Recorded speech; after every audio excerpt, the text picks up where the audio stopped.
Welcome back, fellow seekers of the shadows. You've tuned into Stories of Crime, the place where the veil between the mundane and the monstrous is brutally ripped away. Tonight, we aren't just reading a report.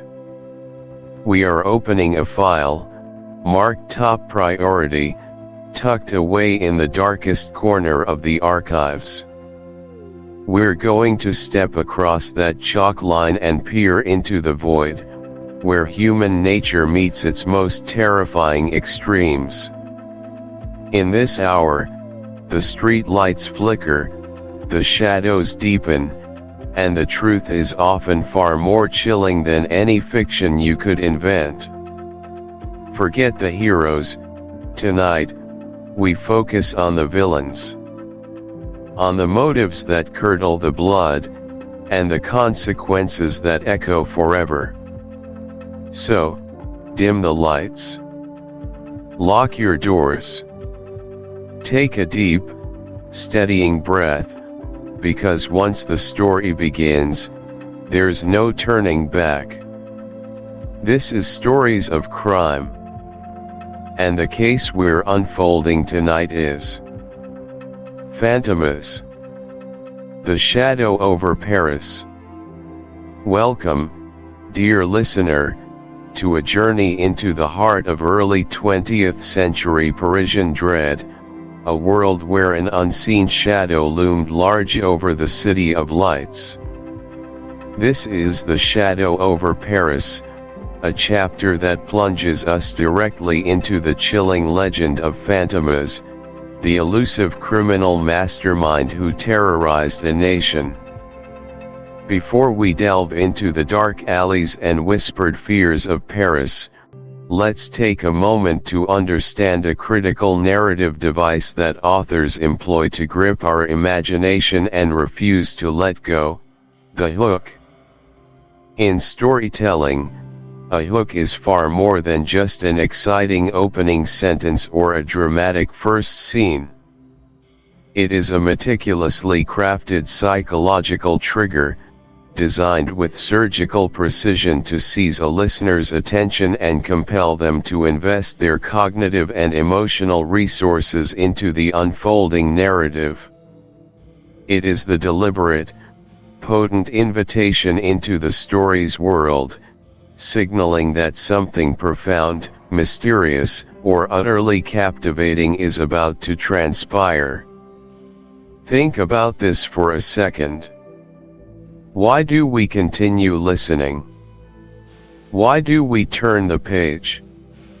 It is because a masterfully executed hook plays upon primal human instincts, our insatiable curiosity about the unknown, our innate desire for resolution when presented with an anomaly, our fascination with danger, and our profound need to understand the inexplicable. A truly effective hook creates an immediate, palpable sense of anticipation, a promise of revelations to come, and a hint of escalating stakes that will demand our continued attention. It is the narrative equivalent of a spider's web, gossamer thin yet incredibly resilient, catching the listener before they even fully realize they are entangled. It often achieves this by presenting a perplexing mystery, an unresolved question that lodges itself in the mind, a direct challenge to our preconceived notions, or an intriguing character caught in a bewildering predicament. The very concept of the shadow over Paris immediately hooks us by introducing an overwhelming, elusive menace, a pervasive dread that permeates an entire city, demanding our understanding of its origins and its impact. This chapter, indeed, sets its hook deep from the very first breath.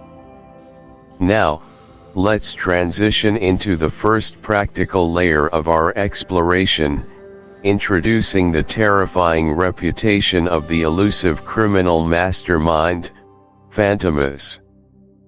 Imagine a specific, chilling incident that etched his name into the annals of Parisian infamy. Picture the stately, seemingly impregnable Musée des Beaux-Arts, a bastion of French culture and national pride. One crisp autumn evening, under the watchful gaze of countless security measures, a daring act of unparalleled audacity took place. The centerpiece of the current exhibition, the legendary Diamond of the Sun, a gem said to be cursed, vanished without a trace from its reinforced display case. Not only did it disappear, but the elaborate security system, a marvel of early 20th century engineering, remained entirely undisturbed. No forced entry, no broken locks, no alarm triggered. The only evidence left behind was a single, meticulously folded black calling card, bearing a chillingly elegant, stylized capital F in crimson wax. The following morning, the sensational headlines screamed across every newspaper, from Le Matin to Le Petit Parisien. Fantomas strikes again. The ghost of Paris defies all logic. The public reaction was a terrifying cocktail of dread and a morbid, almost unwilling, admiration. How could such a feat be accomplished? Who was this invisible specter who could bypass the very pinnacle of security with such contemptuous ease?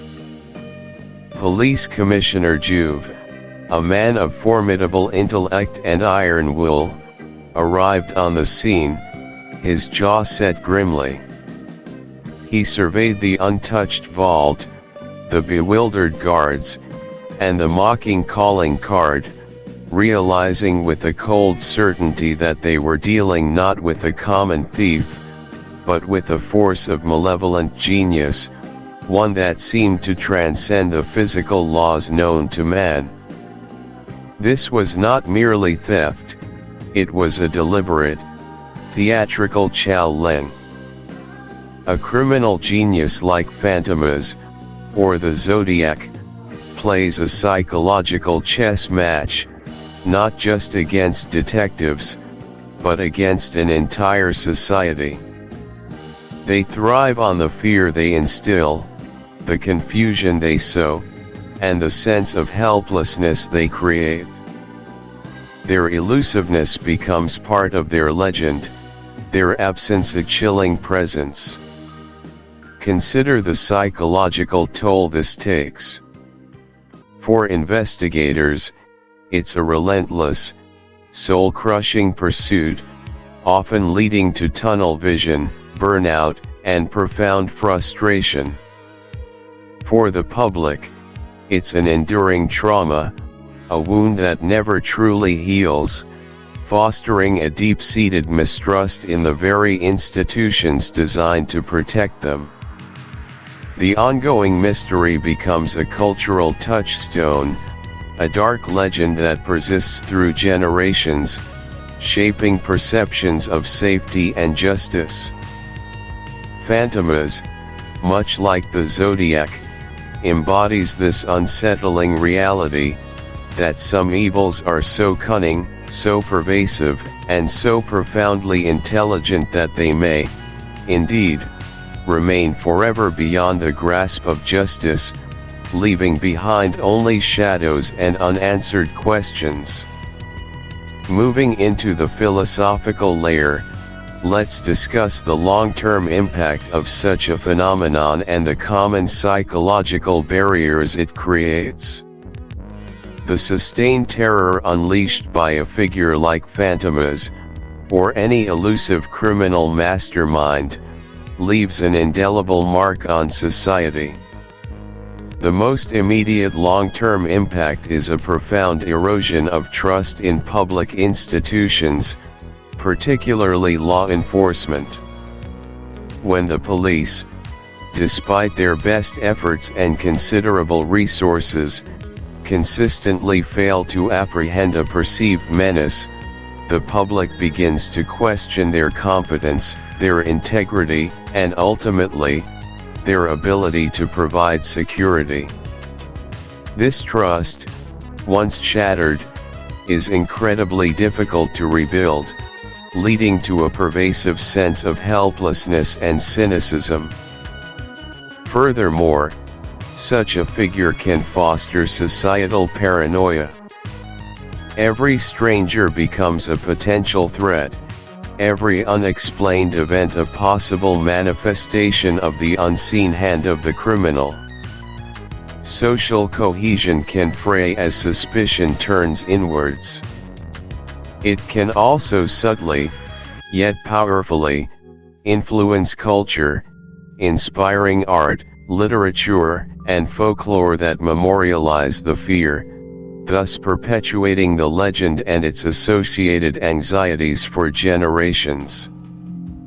Fantomas, indeed, became a cultural icon precisely because he tapped into these deep-seated fears.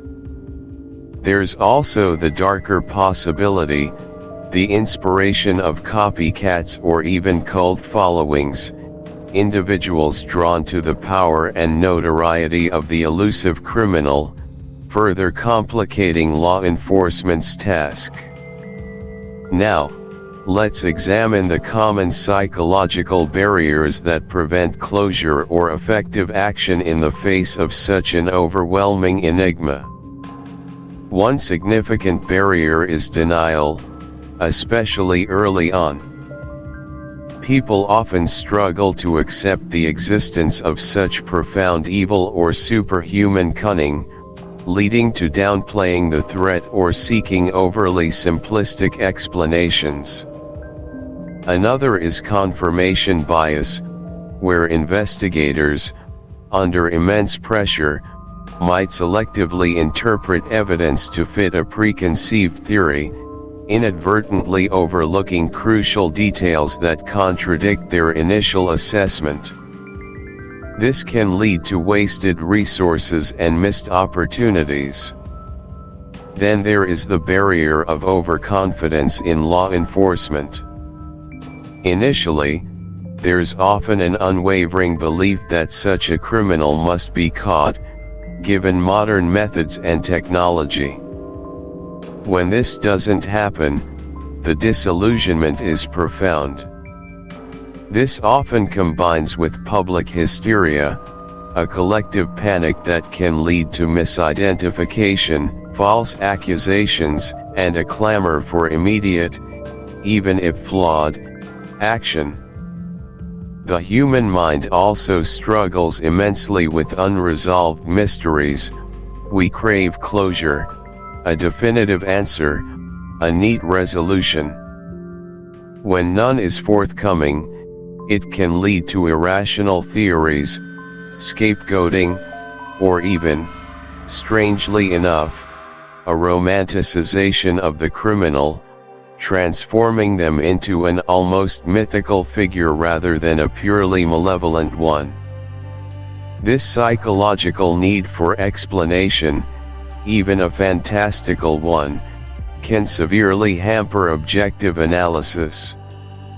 For the police and I. Welcome to the mystery. Chapter 1. Welcome to the mystery. Sound of a grand, antique clock ticking slowly, the faint, distant clang of a Parisian bell tower, a low, ominous hum that fades as the narration begins. Welcome, discerning listener, to a meticulously crafted journey into the shadowy depths of a classic enigma, a labyrinthine world where the most audacious criminal mind ever conceived challenges the very fabric of justice and order.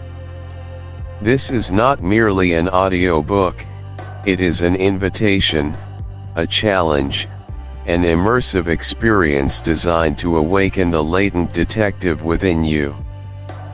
Prepare to step onto the fog-shrouded cobblestones of Belle Époque Paris, a city of gaslight and whispers, of burgeoning modernity and ancient secrets, where the monstrous figure of Fantomas casts an impossibly long and terrifying shadow. The very concept of an introduction for a narrative of this magnitude, one so steeped in suspense and intellectual pursuit, demands more than a mere opening statement. It is a profound act of setting the stage, a delicate art of calibration. Think of it as the tuning of a finely crafted instrument before a grand symphony. An effective introduction must first and foremost establish the thematic core, hinting at the titanic struggle between order and chaos, law and anarchy, without revealing the intricate melodies of the plot itself. It needs to articulate the underlying philosophical currents that give the story its enduring power, making it resonate far beyond the pages of a simple thriller. For Fantomas, this means immediately immersing you in a world where villainy isn't just about theft or violence, but about an almost artistic subversion of reality, a defiance of human comprehension. Beyond themes, a compelling introduction must also precisely calibrate the listener's expectations. Are we embarking on a historical drama? A romantic saga?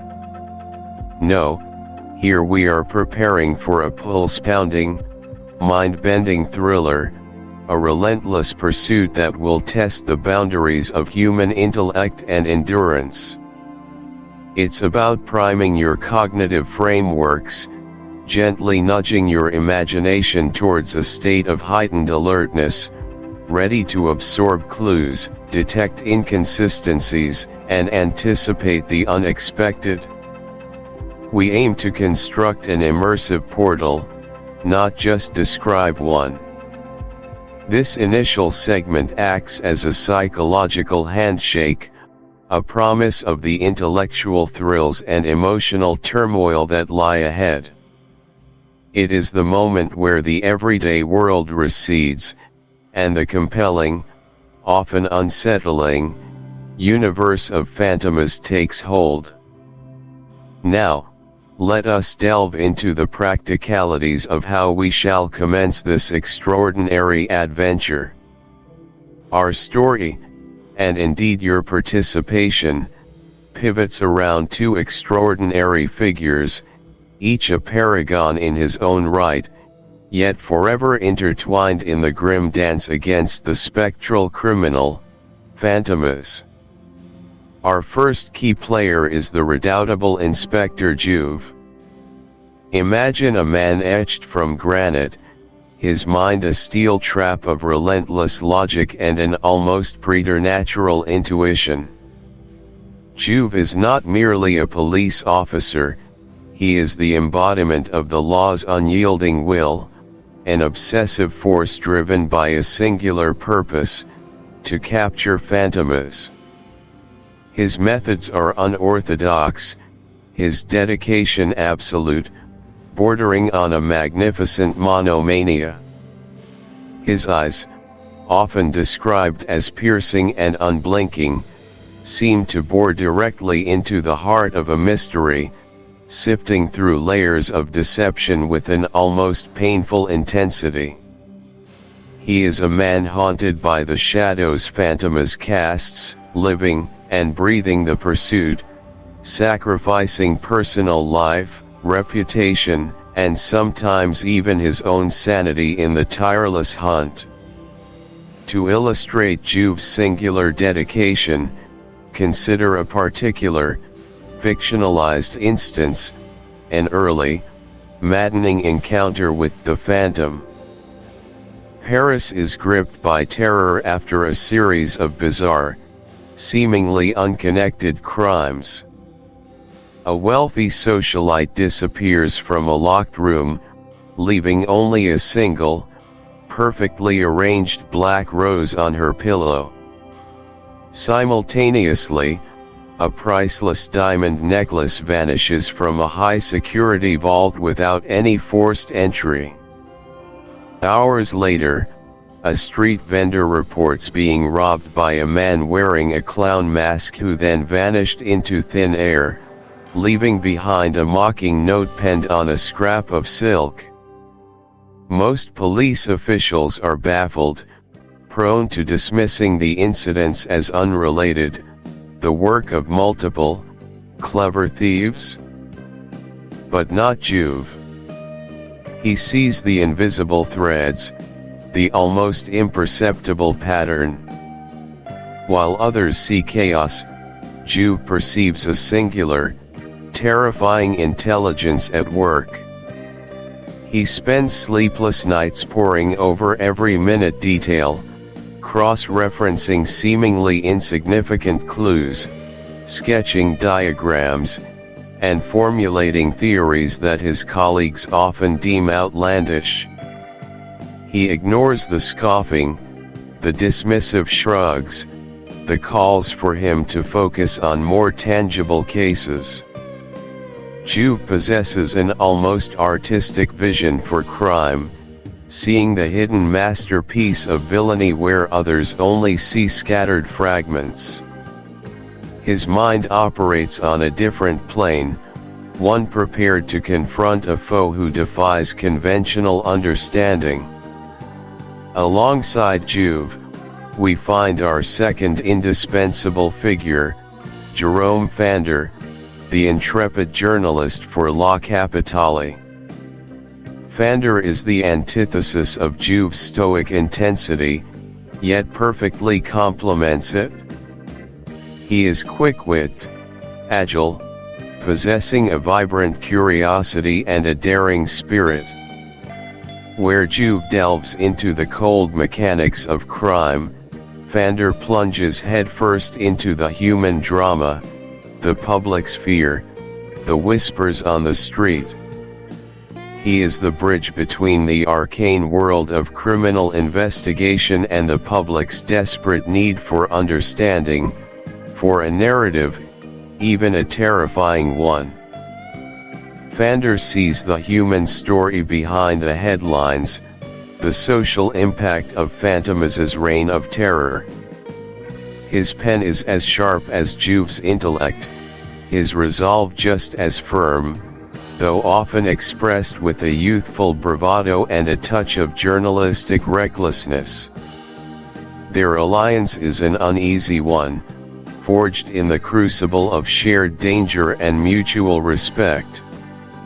Juve often scolds Fandor for his impulsive bravery, his tendency to rush into perilous situations, yet he secretly admires the reporter's ingenuity and invaluable network of informants.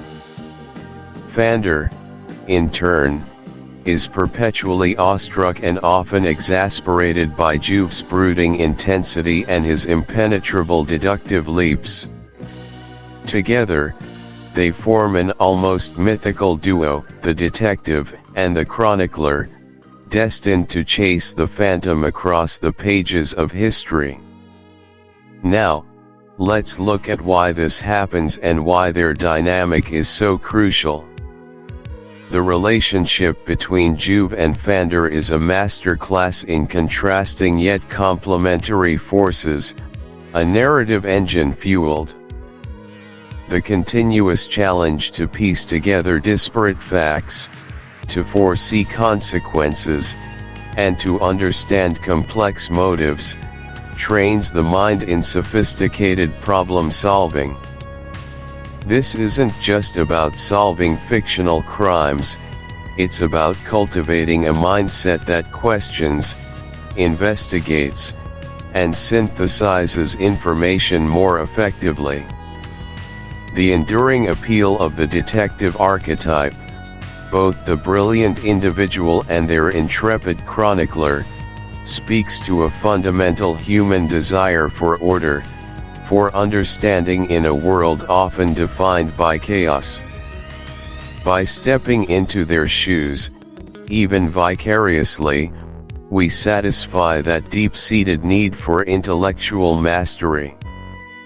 However, there are common psychological barriers that can hinder full engagement with such a demanding, interactive experience. One significant barrier is simply the comfort of passive consumption. Many listeners prefer to let the story wash over them, unwilling to exert the mental effort required for active deduction. There might be an underlying fear of being wrong, a reluctance to expose one's analytical capabilities to scrutiny, even if that scrutiny is internal. Information overload can also be a challenge. The sheer volume of details in a complex mystery can feel daunting. Furthermore, the interruption of narrative flow for analytical segments might initially feel disruptive to some, breaking the immersive spell. Our strategy to overcome these barriers is subtle yet effective. We frame these analytical pauses not as tests, but as collaborative opportunities, as invitations to play along, to engage in a fascinating game. There is no right or wrong answer in a definitive sense for your internal processing. The goal is the process of thinking. We will provide just enough guidance to prevent overwhelm, structuring the deductions in a manageable way, ensuring that the listener feels supported rather than judged. We will emphasize that this is a shared journey of discovery, where mistakes are part of the learning process. The narrative itself, compelling and suspenseful, will always draw you back, ensuring that the deductive interludes serve to deepen your appreciation for the brilliance of the characters and the intricacy of the plot, rather than detract from it. We want you to feel the thrill of intellectual combat, the satisfaction of making a correct inference, and the delight of being perpetually surprised by Fantomas' cunning. This audiobook, then, is more than an escape, it is an expedition.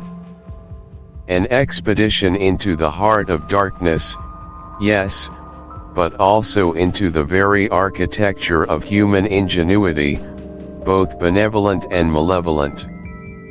As we embark on this meticulously detailed exploration of Fantomas' reign, remember that every detail matters, every silence holds a secret, and every character, no matter how minor, might hold the key to an unimaginable truth.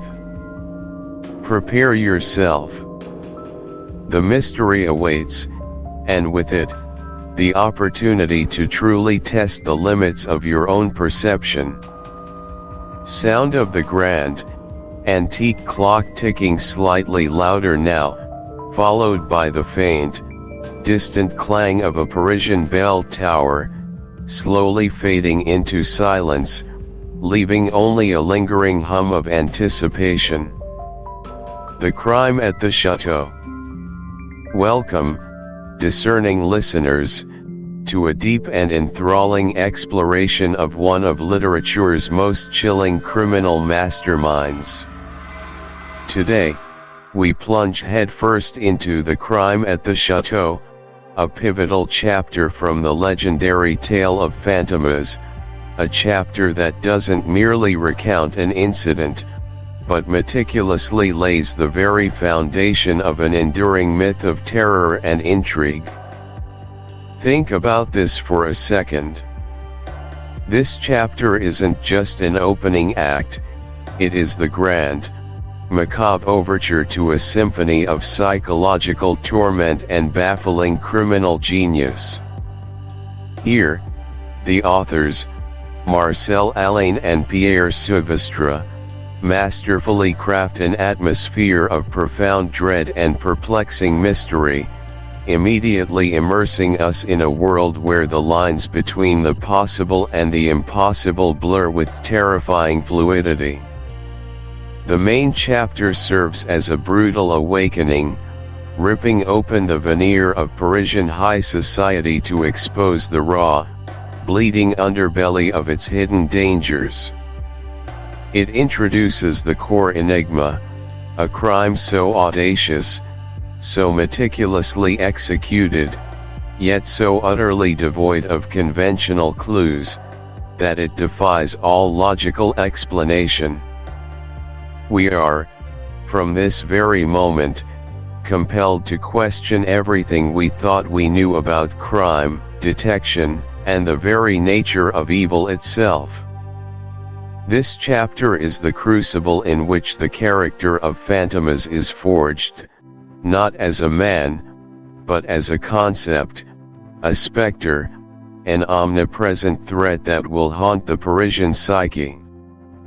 It establishes the central conflict, the relentless pursuit of an elusive phantom, and sets the high, dramatic stakes for the entire series. It's a quintessential example of how early 20th century popular fiction blended sensationalism with astute psychological observation, creating a narrative that was both thrillingly immediate and deeply unsettling in its implications. Now, let's look at why this happens and how these elements are brought to life.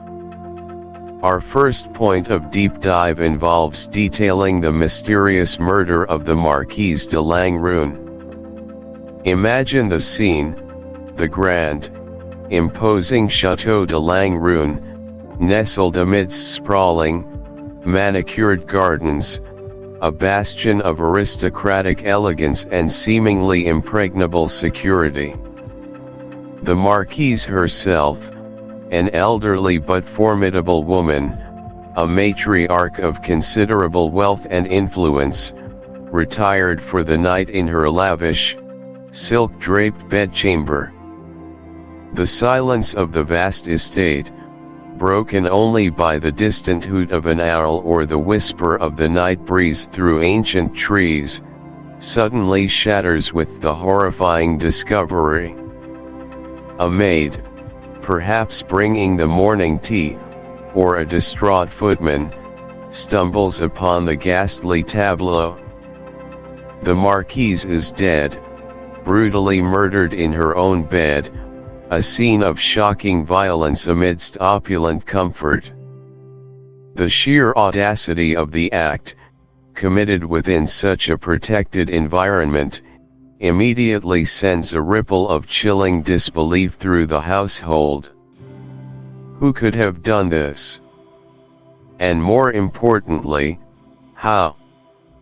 To truly grasp the perplexing nature of this specific crime, let's consider a metaphorical real-world case study, not a direct parallel, but an illustrative example of the public and investigative bewilderment surrounding a locked room mystery involving a prominent figure. Think of the intense scrutiny and baffling questions that surrounded the murder of Sir Harry Oakes in the Bahamas in 1943. While differing in specific details, the Oakes case shares a profound resonance with the Marquise de Langrune's murder in one critical aspect: a wealthy, influential individual found brutally slain in their ostensibly secure residence, with initial evidence pointing towards an almost impossible scenario. The Oakes case presented investigators with a scene of fire, multiple wounds, and a sense of violated privacy, much like the Marquise's murder would evoke. The initial lack of a clear suspect, the presence of bizarre and contradictory clues, and the high-profile nature of the victim all contributed to a pervasive sense of public disquiet and investigative frustration. In both scenarios, the apparent impenetrability of the location amplified the common psychological barriers frequently impede the resolution of such baffling crimes. Investigators, being human, often fall prey to cognitive biases. The most prominent is confirmation bias, the tendency to seek out and interpret evidence in a way that confirms one's preconceptions, even if those preconceptions are incorrect.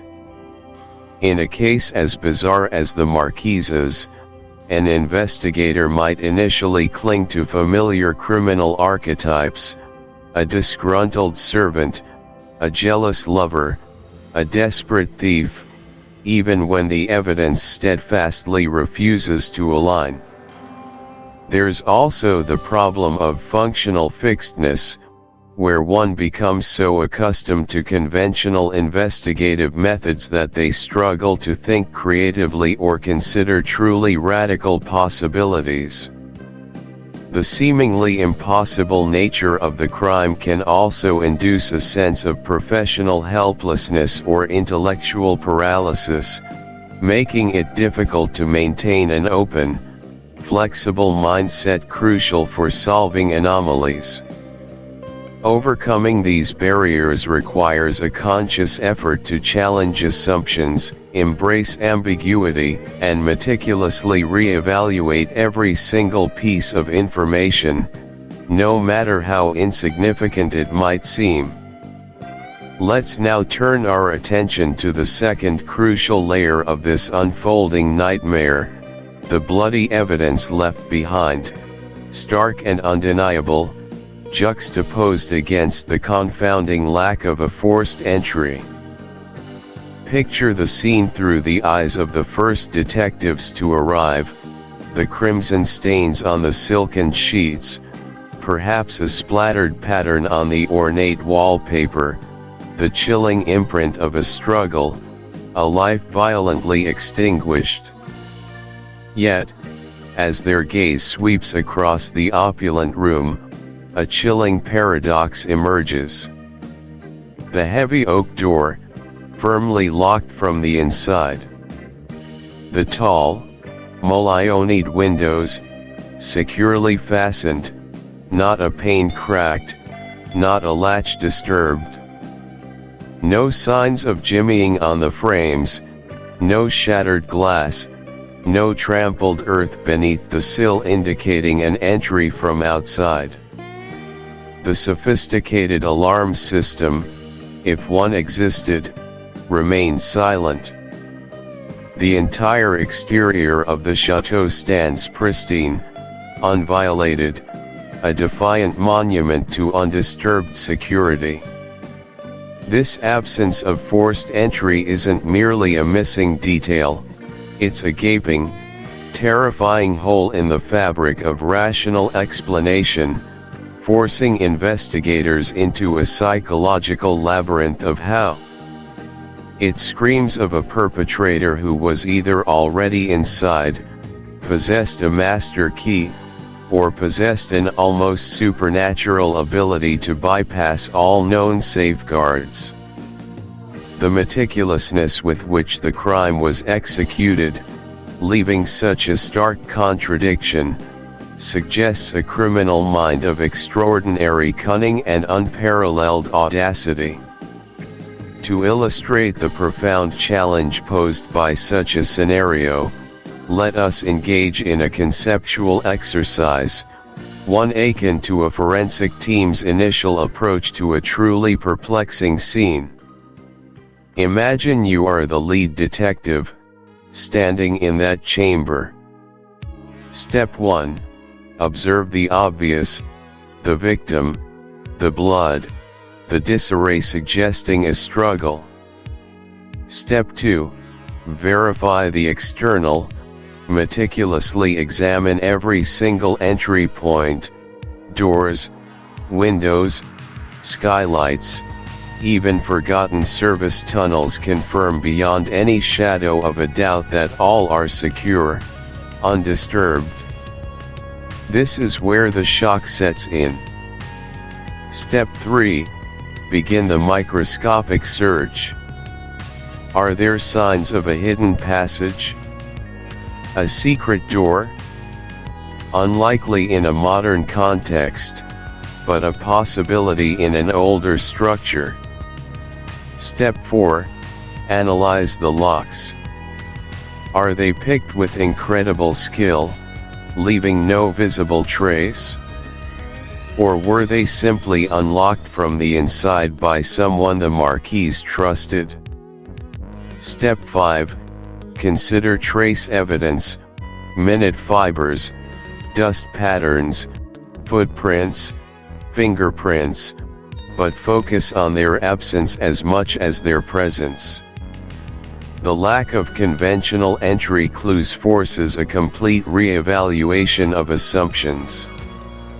The team would then turn inward, considering the household staff, regular visitors, any individual with legitimate access who could have committed the act, and then meticulously restored the illusion of an untouched fortress.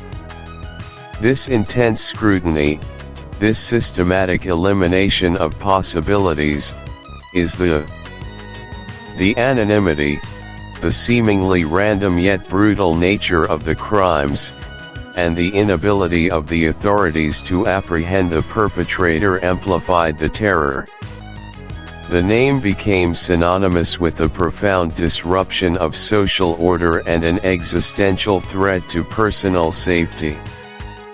The initial whisper of Fantomas in the context of the Marquise's murder carries the same potent psychological charge. It's the birth of a criminal legend, a recognition that the crime transcends ordinary human malice and enters the realm of the truly diabolical.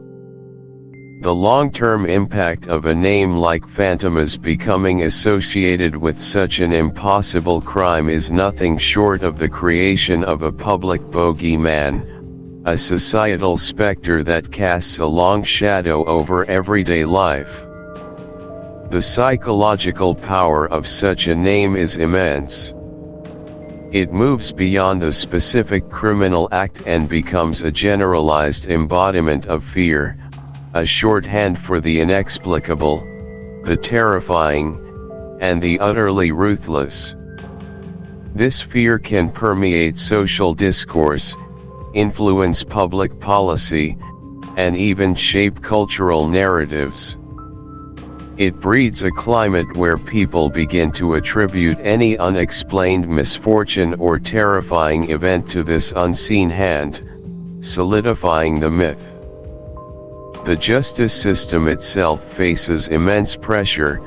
Failure to apprehend such a figure can erode public confidence, leading to despair or even a dangerous romanticization of the criminal's dark allure. The name Fantomas, thus, becomes an active agent in society, shaping perceptions of crime and punishment, and instilling a pervasive sense of vulnerability. Common psychological barriers naturally arise when confronted with the idea of a truly evil or superhuman criminal figure. The human mind often struggles with the concept of pure malevolence, preferring to seek rational motivations, greed, passion, revenge. When a criminal like Fantomas appears to act without conventional motives, and with seemingly impossible methods, it challenges our deeply ingrained need for order and predictability. There's a strong reluctance to believe in a criminal mastermind who appears to be everywhere and nowhere, defying conventional capture. This can lead to dismissal of the name as mere hysteria, a mass delusion fueled by sensationalism. Investigators might initially resist giving credence to the Fantomas legend, preferring to stick to more grounded, albeit insufficient, theories. Overcoming this barrier requires an intellectual humility, a willingness to accept that some criminals operate on a plane beyond immediate comprehension, and a readiness to engage with the symbolic as much as the factual. It demands that one set aside preconceived notions of what a criminal should be, and instead confront the terrifying reality of what one could be. The reverberations of this single chapter, The Crime at the Chateau, are immense. It's not merely a crime scene, it's a statement, a declaration of war from the unseen, against the very fabric of civilized order.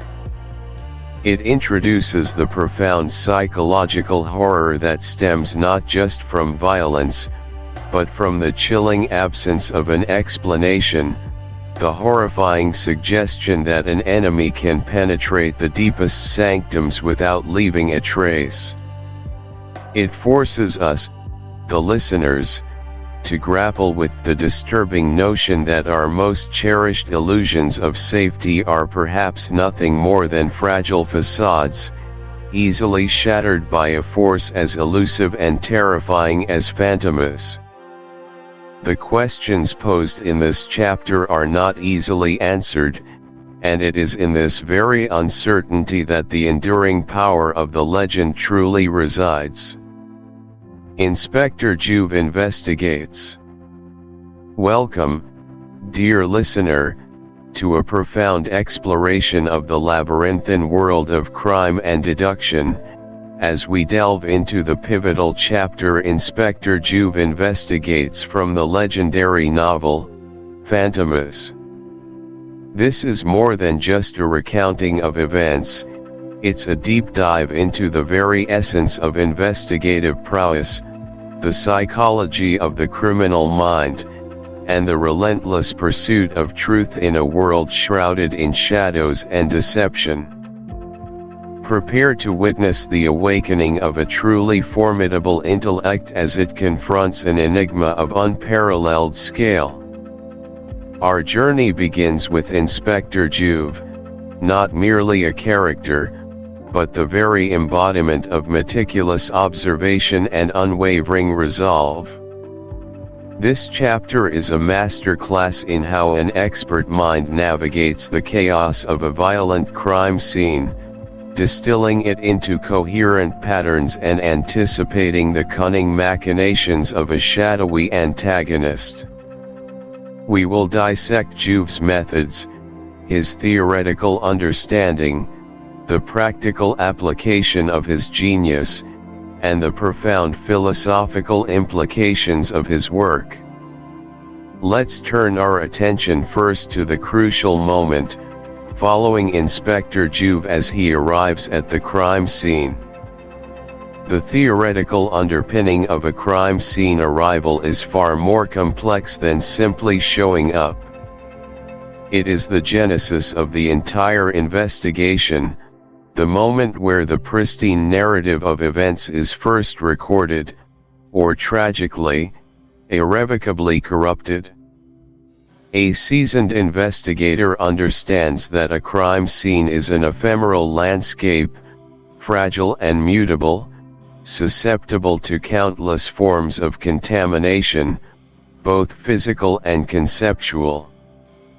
The initial responders, often local gendarmes or police officers, are tasked with securing the perimeter, but the truly sensitive work begins with the lead investigator. Their immediate mental checklist is exhaustive, assessing the overall environment, identifying potential entry and exit points, looking for signs of struggle, and, perhaps most critically, establishing a mental map of what should be there versus what is there. This preliminary scan, conducted before a single item is touched, is about absorbing the gestalt of the tragedy, allowing the scene to speak its silent, often chilling, story. It requires a profound detachment, a steely resolve to compartmentalize the horror, to see beyond the immediate human suffering to the cold, hard facts. Any misstep here, any premature conclusion, Any disturbance of a critical piece of evidence can derail the entire investigation, leading to lost time, misdirected resources, and potentially, the escape of a perpetrator. Now, let's look at this through a practical lens, imagining ourselves alongside Inspector Juve as he steps into the opulent, yet now violated, mansion that serves as our stage. The air itself is thick with the residue of violence and a peculiar, almost theatrical, disorder. Juve's arrival is not marked by haste or undue alarm, but by a quiet, almost reverent, solemnity. His gaze, famously penetrating and analytical, sweeps across the scene. He acknowledges the agitated gendarmes with a curt nod, his silence communicating a depth of understanding that requires no words. He does not touch, he does not speak, not yet. His eyes trace the path from the shattered pane of a grand French window, where slivers of glass glitter malevolently on the plush velvet carpet, to the chaotic disarray of the drawing room. Yet, it is a disarray that immediately strikes him as unnatural. Think about this for a second. An ordinary robbery often leaves a haphazard trail of desperation, drawers pulled out, contents spilled, a frantic search for valuables. But here, the overturned furniture seems almost posed, the scattered papers too carefully spread, the very destruction bearing a peculiar, almost artistic, signature. There's a noticeable lack of the usual mud or debris one might expect from forced entry by multiple individuals, a curious cleanliness in certain areas amidst the chaos. He notes the specific type of mud caked on a forgotten boot print near the window, subtly different from the Parisian street grime. The long-term impact of such a meticulous, yet initially passive, approach is profound. It lays an unshakable foundation for all subsequent investigative steps. When an investigator like Juve resists the immediate urge to categorize or touch, they preserve not only physical evidence but also the crucial neutrality of their own perspective.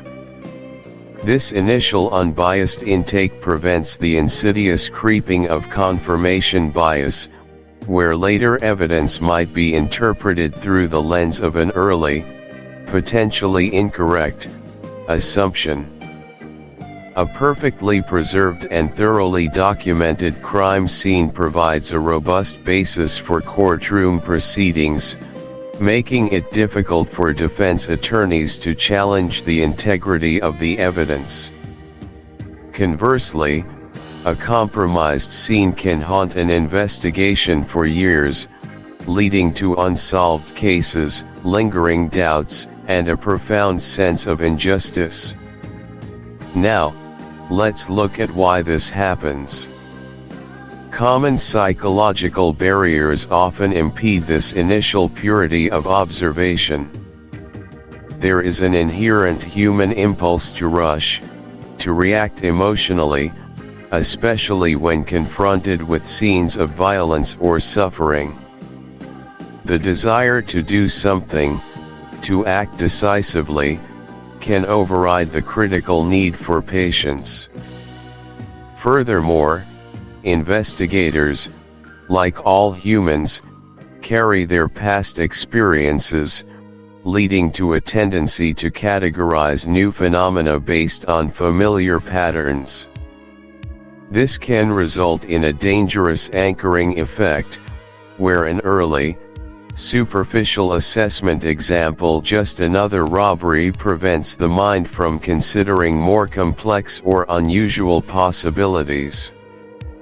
The sheer emotional toll of confronting brutality can also numb the senses, making it harder to spot the subtle discrepancies that hint at a deeper conspiracy.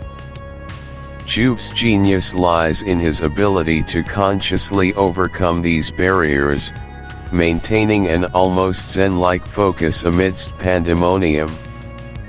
Let us now move to the second critical aspect, showcasing Juve's methodical examination of the clues. The theoretical backbone of methodical examination lies in the principles of forensic science, a systematic approach designed to extract every conceivable piece of information from the physical world. This involves more than just collecting evidence, it's about a disciplined, logical progression through the scene. It begins with defining search patterns, spiral, grid, zone, or line, to ensure no area is overlooked. Every significant finding, no matter how small, is meticulously documented, photographed from multiple angles, sketched with precise measurements, and noted down with contextual details. The chain of custody for each piece of evidence, from its discovery to its analysis in the laboratory, must be rigorously maintained to ensure its integrity and admissibility in court. Types of physical evidence vary wildly, from latent fingerprints and trace evidence like fibers or hairs, to tool marks, ballistics, bloodstain patterns, and even environmental clues like soil samples or plant matter. The underlying philosophy is that every interaction leaves a trace, and it is the investigator's job to uncover and interpret these silent witnesses. This scientific mindset requires hypothesis generation. If the intruder came this way, what evidence would they leave? Followed by rigorous testing and analysis, always with an open mind to challenging initial assumptions. Practically speaking, Juve's methodical examination is an intricate ballet of focused intensity. He moves with a deliberate, almost surgical precision. He directs his assistants, not with commands, but with insightful questions and precise instructions, guiding their hands and eyes. Observe the direction of the glass shards, he might murmur, are they predominantly inward or outward? What does this tell us about the force and angle of impact? He pays particular attention to details that others might dismiss as trivial, a faint scuff mark on a polished wooden floor, barely perceptible, yet suggesting a specific type of footwear or a dragging motion, the precise angle at which a heavy painting has fallen from the wall, perhaps indicating the sheer theatricality of the scene, the deliberate, almost artistic, destruction, strikes him as utterly inconsistent with a mere smash-and-grab robbery. The specific items chosen for displacement or damage, the curious lack of certain types of stolen valuables contrasted with the highly visible violence, all whisper of a deeper, more sinister agenda. Perhaps a particular, highly valuable object has been left untouched, clearly visible, yet ignored, while something seemingly insignificant has been conspicuously taken or altered. This detail, more than any other, screams staging. Juve might engage in a quiet, intense conversation with a trusted subordinate, articulating his growing conviction, this is not a simple theft, my friend. The brutality exceeds the necessity of acquisition. The chaos is too orderly, too deliberate. The perpetrator wishes us to believe one thing, while subtly, almost arrogantly, hinting at another. This is the work of a mind that not only seeks gain but revels in psychological manipulation. They are not merely stealing, they are performing. He might point out the specific type of boot print, noting its unusual sole pattern, which he recalls from an earlier, equally baffling, unsolved case. He would explain how the sheer audacity, the intricate planning disguised as impulsive violence, the almost theatrical flourish, are all hallmarks of a master criminal. Juve knows, deep in his bones, that this is not an anonymous thief, this is the work of Fantomas, whose signature is chaos, terror, and a chilling contempt for the law. His conviction is not a guess, it is the culmination of years of experience and an unparalleled understanding of criminal psychology. Philosophically, the long-term impact of an investigator's ability to recognize a staged crime or a unique criminal signature is monumental. It shapes public perception of justice and the enduring battle between order and chaos. When criminals can consistently mislead authorities, faith in the system erodes. Conversely, when brilliant minds like Juve can peel back layers of deception, it reinforces the belief that truth will ultimately prevail.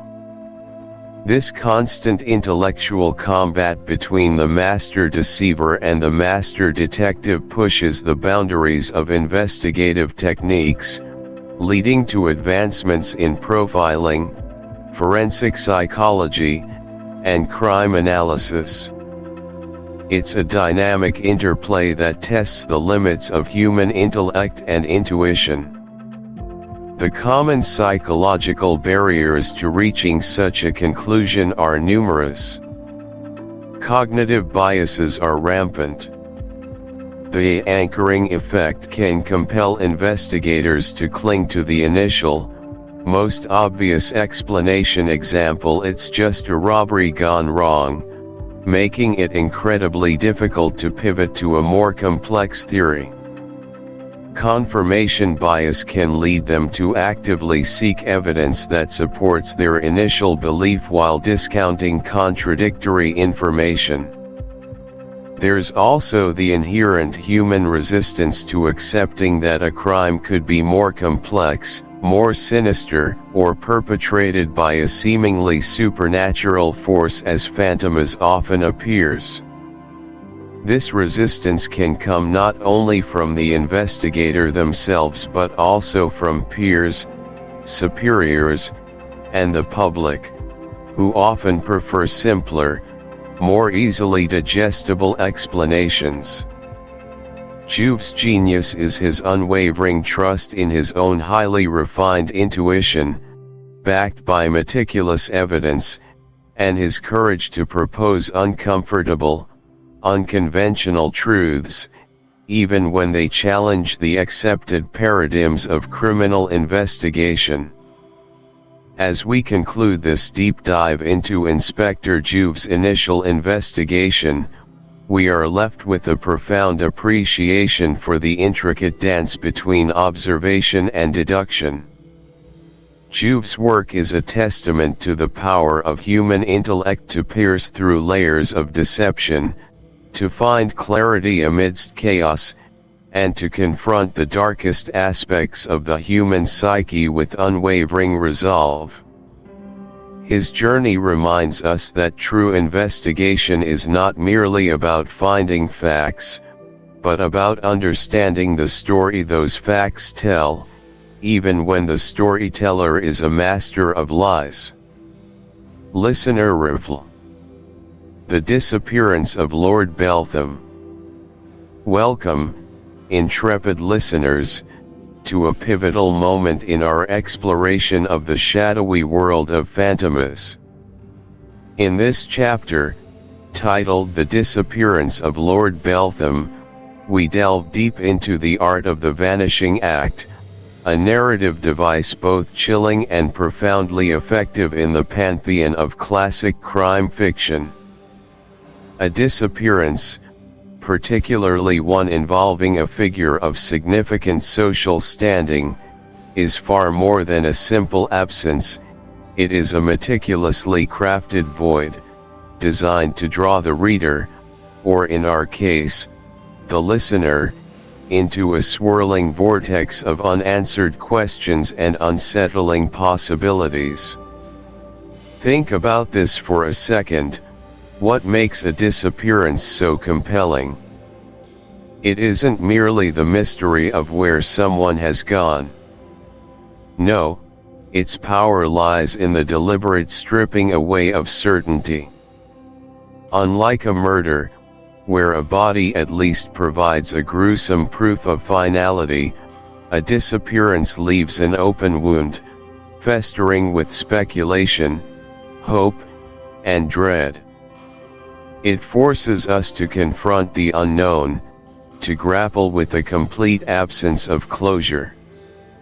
For the author, it offers an incredibly rich canvas for foreshadowing, scattering breadcrumbs of misdirection, and weaving intricate webs of suspicion that ensnare not only the characters but also our own logical faculties. Every detail, every fleeting expression, every contradictory statement becomes a potential clue, a fragment of a larger, elusive truth. The involvement of high-stakes characters amplifies this effect exponentially. When a wealthy, influential Briton like Lord Beltham simply ceases to exist from his luxurious Parisian life, the ripple effects are not confined to a single family. They spread outward, contaminating entire social circles, shaking the very foundations of polite society. The disappearance of the powerful challenges our assumptions about security, about justice, about the impenetrable barriers of wealth and privilege. It posits that even those cloaked in the thickest layers of societal protection can be snatched away, leaving behind only an echoing silence. This narrative strategy profoundly impacts those left behind, casting a long, enduring shadow of grief, suspicion, and often, an overwhelming sense of helplessness, which we shall explore in greater detail. Now, let's turn our attention to the specific practicalities of Lord Beltham's vanishing act, beginning with the dramatic shift in perspective to his sudden absence. First, let us shift our perspective to the vanishing of a wealthy Briton, Lord Beltham. Imagine the opulent, gilded salons of fin de siècle Paris, a world of glittering chandeliers, hushed whispers, and the clinking of crystal glasses. Lord Beltham, a man of immense inherited fortune and cultivated tastes, moved through this dazzling society with an air of assured distinction. His apartments in the fashionable 8th arrondissement were a testament to his wealth: Persian rugs of exquisite craftsmanship, priceless antique furniture, and a private collection of impressionist masterpieces. He was known for his astute business dealings, his impeccable sartorial choices, and his somewhat enigmatic charm that kept many admirers at a respectful, curious distance. One evening, after a particularly lavish soirée at the home of a prominent diplomat, Lord Beltham bid his farewells, stepped into his waiting coach, and simply vanished. The initial reaction was a bewildered hush. A man of his standing did not merely disappear. Not without a trace. His servants, accustomed to his precise routines, were the first to raise the alarm when he failed to return home by dawn. Then came the frantic inquiries to his club, his associates, his known haunts. The city, usually so vibrant and bustling, seemed to hold its breath. Consider a fictionalized historical parallel, the case of the missing Marquis. In the early 1890s, a wealthy French marquis, known for his vast land holdings and extensive art collection, failed to appear for a crucial family meeting. Initially, it was dismissed as an impromptu trip, a romantic escapade, or even a sudden illness. But days turned into weeks, then months. His luxurious townhouse stood silent, his beloved horses remained in their stables, and his well-ordered life simply ceased to unfold. The police, initially hesitant to believe anything untoward could befall such a distinguished figure, conducted perfunctory searches, interviewed bewildered staff, and quickly found themselves at an impenetrable wall of silence. The newspapers, at first restrained, soon erupted with sensational headlines, fueling public fascination and fear. The psychological impact on the Parisian elite was profound. If the Marquis could vanish, who among them was truly safe? The Beltham disappearance would evoke precisely this chilling sense of vulnerability. It transforms a private tragedy into a public spectacle, raising uncomfortable questions about the seemingly impenetrable facade of high society. Next, we introduce Lady Beltham and her strange behavior regarding her husband's absence. And then there is Lady Beltham. Her introduction to this unfolding drama immediately adds another layer of complexity, transforming a straightforward disappearance into something far more intriguing. Lady Beltham, exquisitely beautiful and undeniably fashionable, possessed an almost ethereal grace that captivated many. When the news of her husband's vanishing spread like wildfire through their social circles, expectations were clear: a woman of her refined sensibilities should display a public outpouring of grief, perhaps a tearful appeal, a distraught vigil. Yet, Lady Beltham's reaction was, to put it mildly, peculiar. She maintained an astonishingly serene composure. Her eyes, though perhaps holding a hint of distant concern, never welled with true, desperate tears.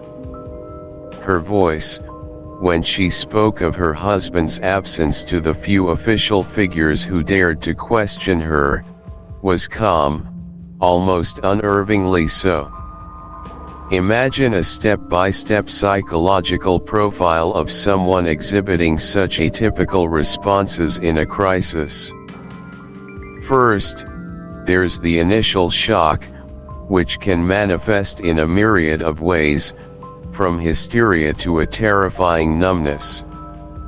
Lady Beltham seemed to have bypassed the expected emotional storm entirely. Second, consider the societal pressure to perform grief. A public figure's spouse is expected to play a specific role. Her deviation from this script immediately raises red flags. She might, for instance, offer vague, contradictory statements about her husband's habits or his final hours. Perhaps she exhibits an unusual preoccupation with minor details, or an almost casual dismissal of significant events.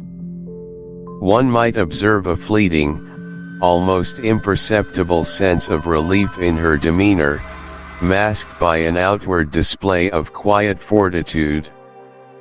This could be interpreted as a subtle form of manipulation, a deliberate performance designed to deflect suspicion, or perhaps, a genuine psychological coping mechanism that simply appears cold to outsiders.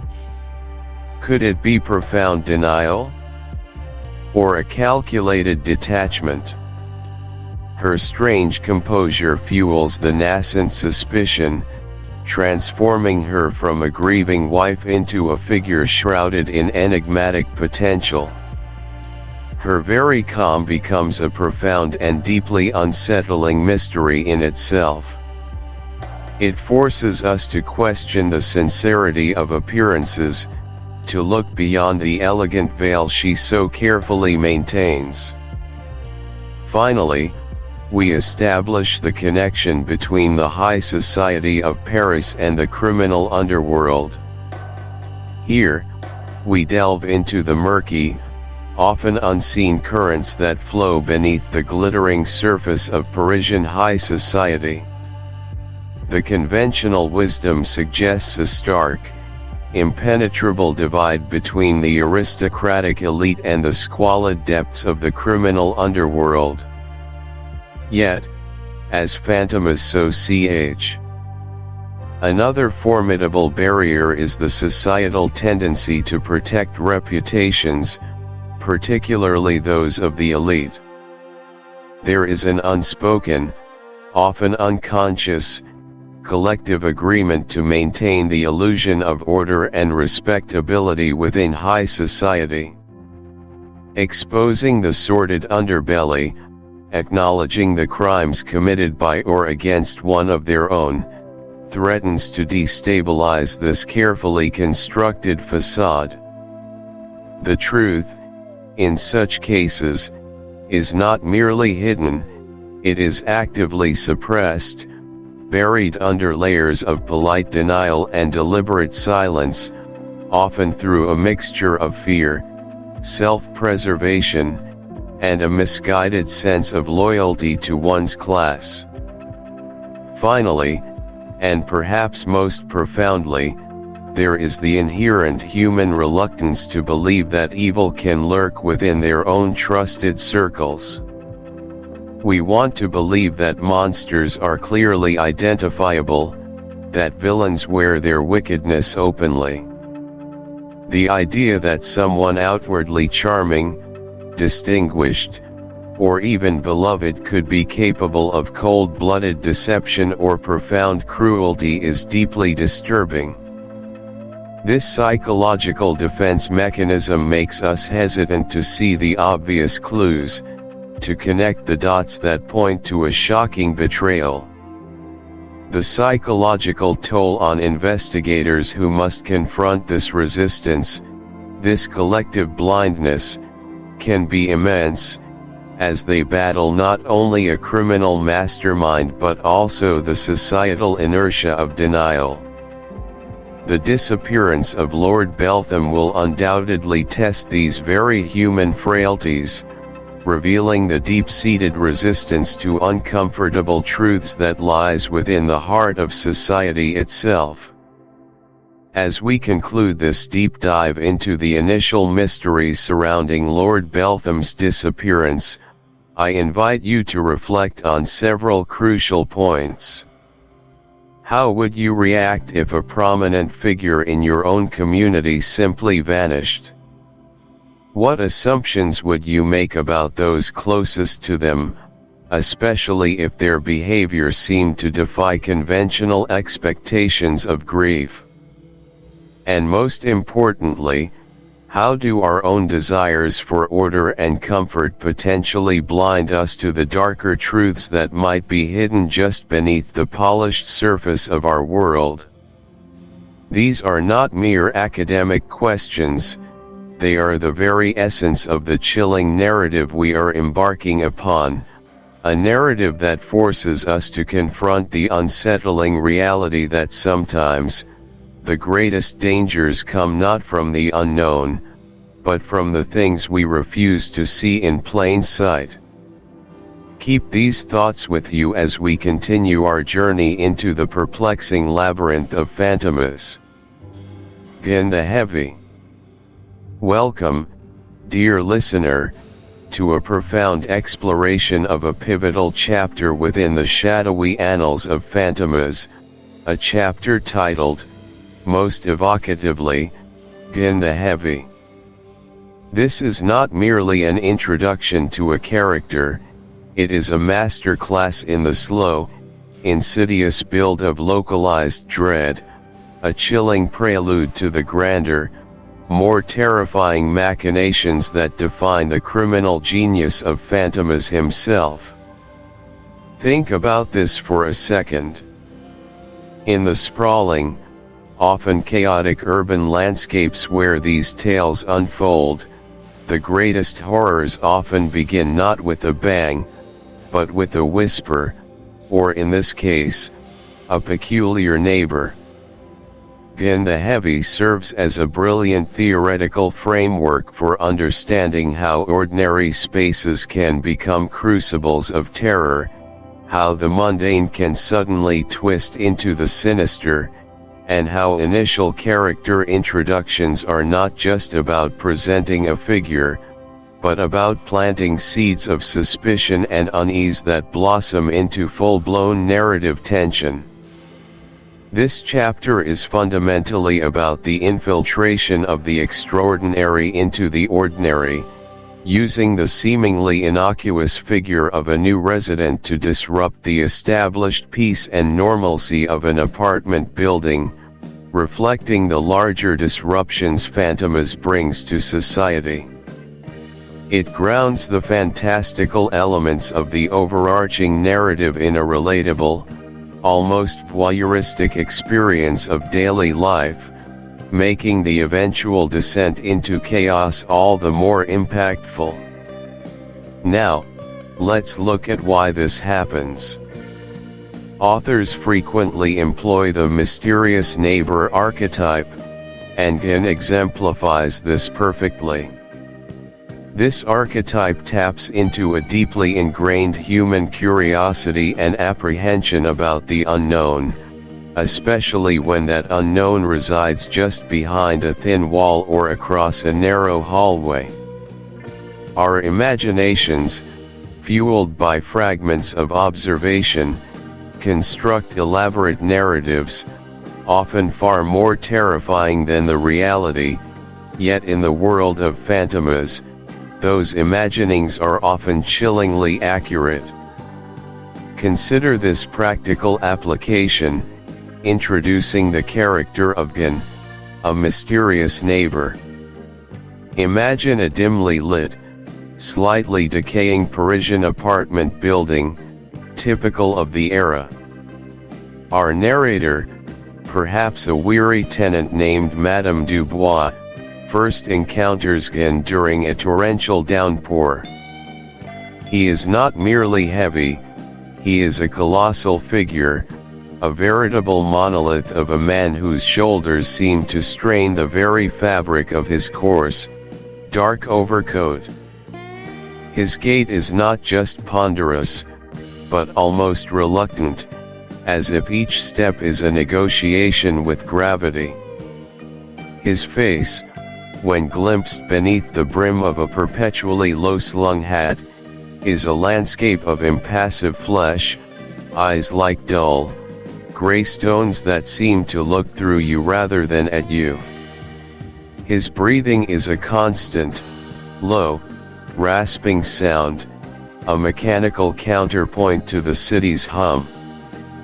Madame Dubois, always observant, notes his peculiar habits. He moves exclusively in the pre-dawn hours or deep into the night, his colossal form casting elongated, dancing shadows in the gas-lit hallways. He never makes eye contact, and his rare, gruff utterances are unintelligible murmurs that dissipate into the stale air. He carries no groceries, no packages one would expect of a new resident, only, on one memorable occasion, a solitary, massive, antiquated wooden trunk, which two strong porters struggled mightily to lift, again merely supervising with an unnerving, silent intensity. This initial portrayal isn't just descriptive, it's an exercise in deliberate omission and subtle suggestion, leaving the reader to fill in the terrifying blanks. This is how the stage is set for suspicion, how a mere man transforms into an enigma, a walking question mark that looms large over the lives of those around him. The long-term impact of such an initial introduction is profound. It immediately establishes an atmosphere of unease and signals to the audience that this character is not just background filler, but a significant, potentially dangerous, player. It preps the reader for conflict, for revelation, for a breach of peace. Common psychological barriers prevent us from. Sometimes, it's a metallic clang, quickly muffled, followed by absolute, unnerving silence.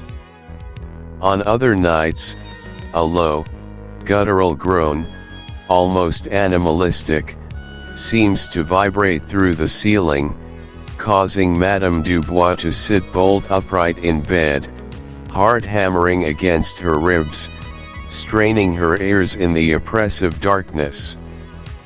She tries to rationalize it: plumbing, old building settling, a night owl practicing some obscure craft. But the sounds are too irregular, too deliberate, too heavy. One evening, she swears she hears a faint, choked cry, quickly stifled, followed by a frantic, scuttling noise that chills her to the bone. She even starts documenting these occurrences in a small, leather-bound diary, noting the time, the nature of the sound, and her own increasing agitation.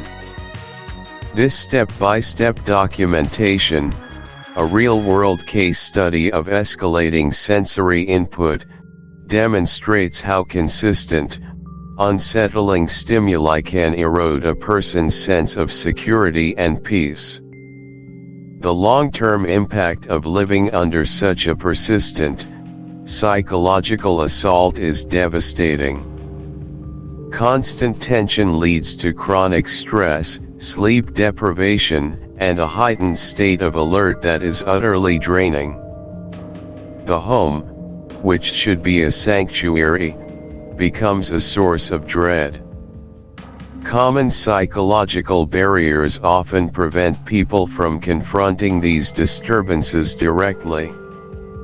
There's the fear of confrontation, the embarrassment of being labeled neurotic or overly sensitive, and the desire to avoid conflict. It's easier, initially, to dismiss, to rationalize, to deny, until the mounting evidence becomes undeniable. This self-deception protects us in the short term, but allows the source of the disturbance to fester and grow unchecked, exactly what a villain like Fantomas, or his operatives like Gan, would exploit. Finally, we arrive at the third critical point: building suspense around the contents of the large trunk in Gan's possession. This is a classic narrative device, often referred to as a MacGuffin, an object that drives the plot forward without its true nature necessarily being immediately revealed. The power here lies entirely in the unknown, in the tantalizing mystery of what secrets such a cumbersome, jealously guarded container might hold. Its very existence screams importance, and its secrecy begs to be uncovered. It is the physical embodiment of all the questions Gen raises. Let's craft a detailed story around this enigmatic object.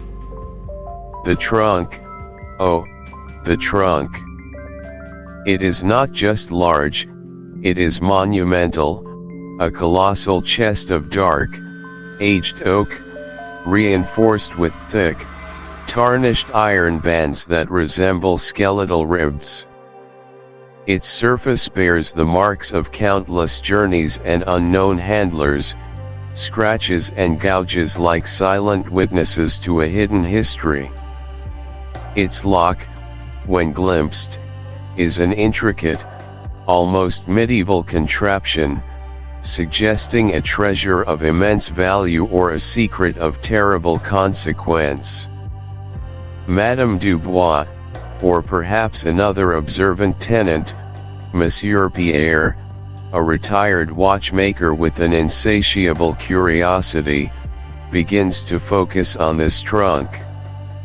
He recalls seeing it being hauled up the stairs, the porters grunting and straining, their faces flushed with exertion. They spoke in hushed, irritated tones about its extraordinary weight. Monsieur Pierre, from his small window directly opposite Gen's, makes a point of observing Gen's movements. He notices Gen's almost ritualistic devotion to the trunk. It is never left unattended, never casually placed. It occupies a central, almost sacred, position in Gen's otherwise sparsely furnished apartment, visible only as a dark, hulking silhouette through the poorly curtained window late at night. Gen is frequently seen near it, not exactly touching it, but standing sentinel, a silent, imposing guardian. One moonless night, Monsieur Pierre, unable to sleep due to the incessant, muffled thuds, catches a fleeting glimpse. Gen has opened the trunk. For a brief, terrifying moment, a sliver of its interior is revealed by a flickering candle flame. Monsieur Pierre sees not jewels or gold, but something else entirely, a dark, indistinct. The body in the trunk. Welcome, dear listeners, to a deep exploration of one of the most chilling and pivotal chapters in the legendary saga of Fantomas, the elusive master of crime. Today, we delve into The Body in the Trunk, a title that immediately conjures images of horror and profound mystery. This chapter is not merely a segment of the story, it is a foundational pillar that establishes the true, terrifying scope of Fantomas' genius and depravity, irrevocably altering the course of the narrative and the very nature of criminal investigation within its pages. From a theoretical perspective, The Body in the Trunk represents a terrifying escalation. It moves beyond conventional murder, transcending mere violence into a realm of psychological warfare and grotesque artistry. Fantomas, through this act, solidifies his identity not just as a killer, but as a deliberate architect of chaos.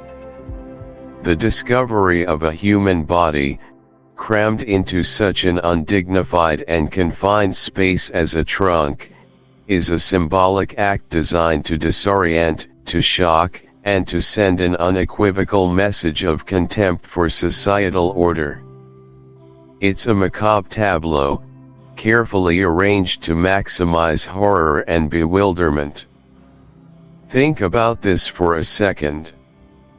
Why a trunk? Why not simply dispose of the body in a more conventional, perhaps less discoverable manner? The answer lies in Fantomas' psychological playbook. This isn't just about hiding a crime, it's about staging one. It's about leaving an indelible mark, demonstrating absolute control not only over his victims but also over the perceptions of those who pursue him. The claustrophobia, the indignity, the sheer unexpectedness of the discovery all contribute to a profound sense of helplessness and dread that Fantomas thrives upon.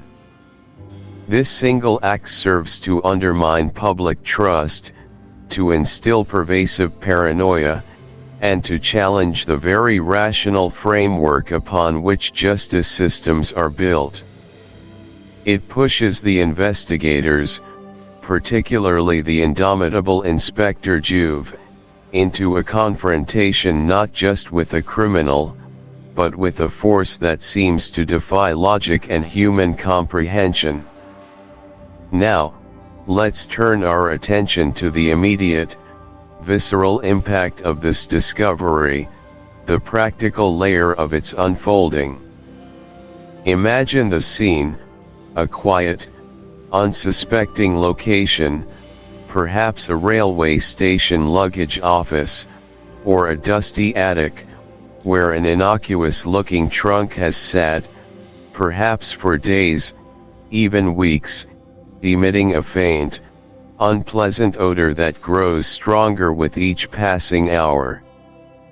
The authorities, alerted by some subtle cue, a lingering suspicion, or a specific anonymous tip, approach this object with a growing sense of unease. The air is thick with anticipation and a barely suppressed dread. The first attempt to open it might be hesitant, the metal clasps perhaps rusted or stubbornly fastened, each creak of the lid echoing ominously in the silence. The moment the lid finally gives way is etched in the memory of all present. It isn't just the sight, but the assault on all senses. The overwhelming, cloying stench of death, a sickly sweet and metallic aroma that instantly tells a story of decomposition and foul play, is the first to strike. Then, the visual horror. Contorted, unnaturally folded limbs, perhaps a pale, vacant face staring blankly upwards from the dark confines, or a mass of matted hair, partially obscuring the gruesome details. The color drained from the skin, replaced by an unnatural pallor or the ghastly hues of decay. The body is not merely dead, it is a relic, twisted into an impossible shape to fit its grim container, a testament to a brutal, dehumanizing act. The shock of such a revelation is immediate and profound, paralyzing some, sickening others. It's not just a body, it is a desecration, a violation of human dignity so extreme that it leaves an indelible scar on the psyche of anyone who witnesses it. This isn't a murder in a dark alley, it is a carefully orchestrated tableau of terror, designed to convey a chilling message. Consider the real-world parallels, though we won't name specific cases. The concept of a trunk murder often evokes a particular kind of macabre ingenuity from perpetrators. The motive for such concealment is typically twofold: to transport the body secretly, or to delay its discovery, buying precious time for the killer to escape or further obscure their tracks. However, Fantomas elevates this to an art form. His choice of a trunk is less about simple concealment and more about theatrical presentation, about the dramatic reveal, ensuring maximum psychological impact. The investigators are not merely finding a body, they are being presented with a challenge, a grotesque puzzle piece in a larger, more sinister game. The discovery becomes not an end, but a terrifying beginning. Now, from the initial shock of the discovery, the focus inevitably shifts to the identity of the victim. This brings us to our second practical point, the identification of the body as Lord Beltham. The process of identifying a body, especially one found in such circumstances, is meticulous and often harrowing. In an era before advanced forensics were commonplace, identification relied heavily on personal effects, clothing, and distinctive physical markers. The investigators would have carefully examined the victim's attire, perhaps a fine suit, now disheveled and stained, searching for any labels, tailor's marks, or unique accessories. Rings, watches, wallet contents, anything that could PR. He sees the puppet master behind the strings, the insidious intelligence orchestrating the chaos. It's a terrifying thought, for it means the enemy is not just elusive, but potentially anyone, constantly shifting identity and motive. This realization isolates Juve, for who else could possibly believe such a fantastical, horrifying truth? His colleagues might see a clear-cut case against Gan, but Juve sees the terrifying, boundless entity that is Fantomas, constantly regenerating, constantly deceiving. Now, let's transcend the immediate events and delve into the philosophical layer, considering the long-term impact of such a chapter.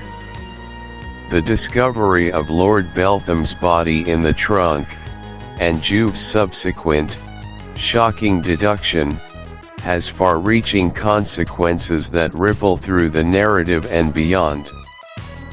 Firstly, it fundamentally reshapes the perception of crime. Fantomas is no longer merely a criminal to be caught, he becomes an existential threat, a dark reflection of societal anxieties. His methods challenge the very foundations of law and order, proving that wealth, status, and conventional safeguards are utterly useless against his pervasive malevolence. This breeds widespread fear, paranoia, and a profound sense of insecurity within the fictional world, forcing its citizens to question the safety of their homes, their streets, and their very identities. The impact on criminal investigation is equally profound. Traditional detective work, reliant on tangible clues and predictable motives, proves inadequate against an adversary who delights in defying logic. Juve, and by extension, the police force, are forced to evolve. They must learn to think like Fantomas, to anticipate the absurd, to expect the impossible. This chapter is a catalyst for new investigative techniques, emphasizing psychological profiling, an understanding of theatrical crime scenes, and the constant vigilance against deception.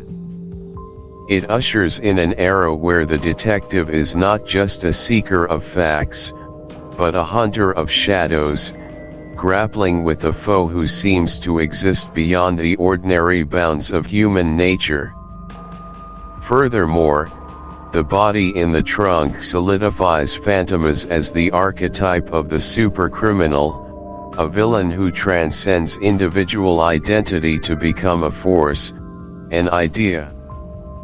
His ability to commit such a gruesome act, to involve a prominent figure like Lord Beltham, and then seemingly vanish or re-emerge as someone else entirely, establishes his terrifying mythos.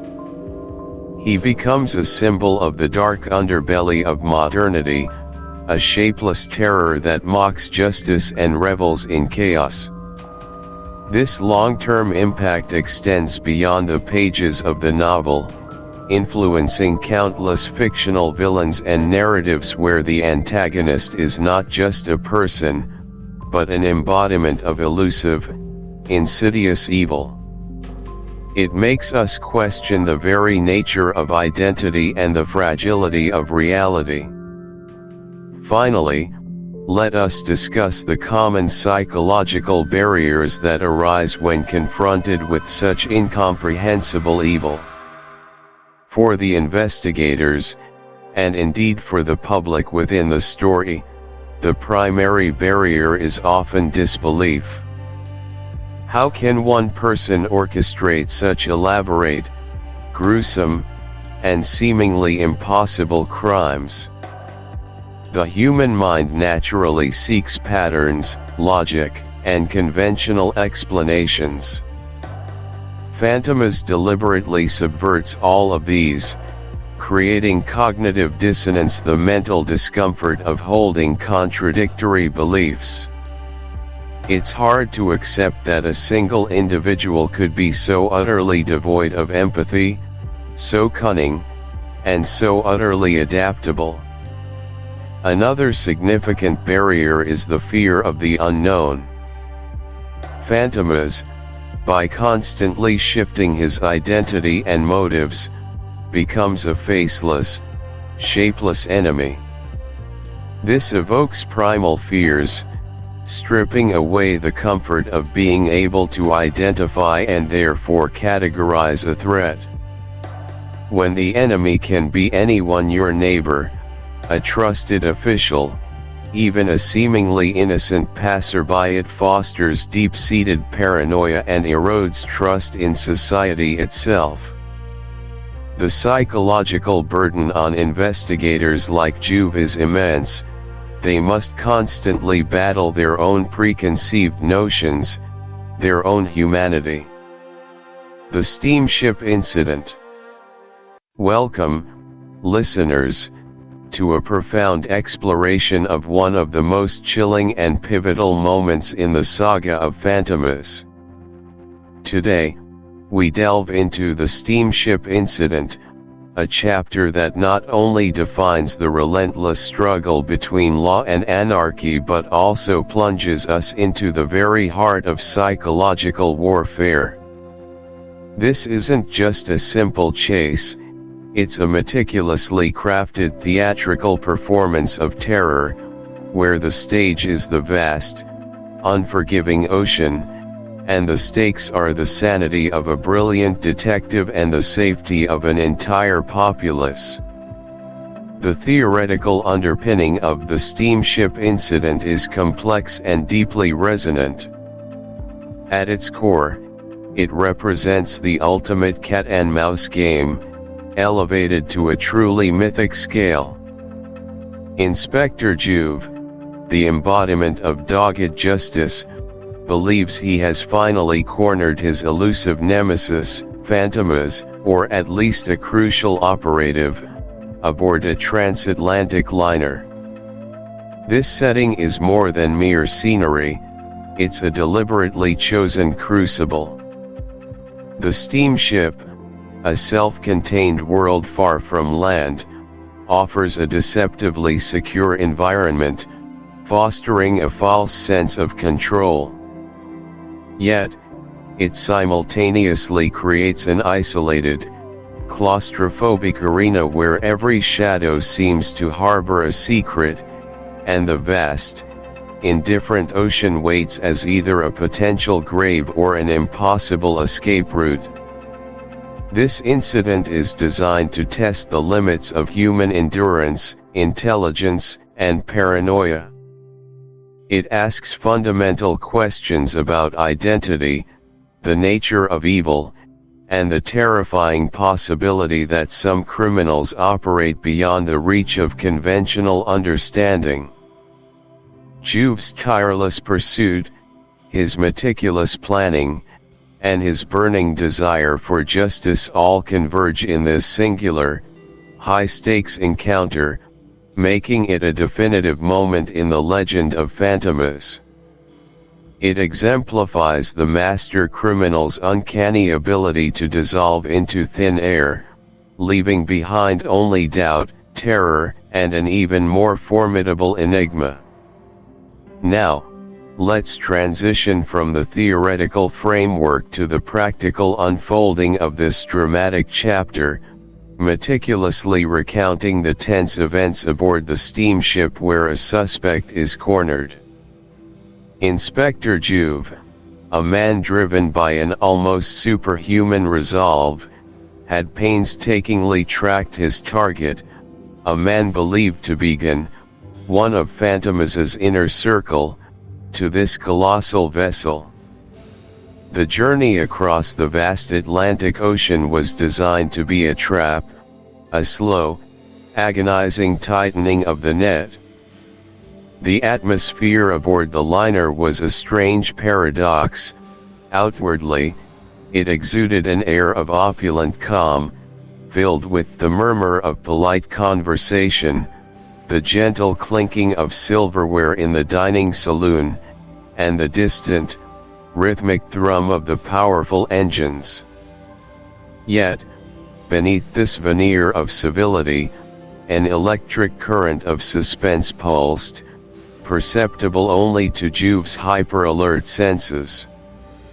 Every passenger, from the distinguished gentleman in the smoking lounge to the demure lady by the railing, became a potential accomplice, an unwitting pawn, or, most chillingly, Fantomas himself in yet another masterful disguise.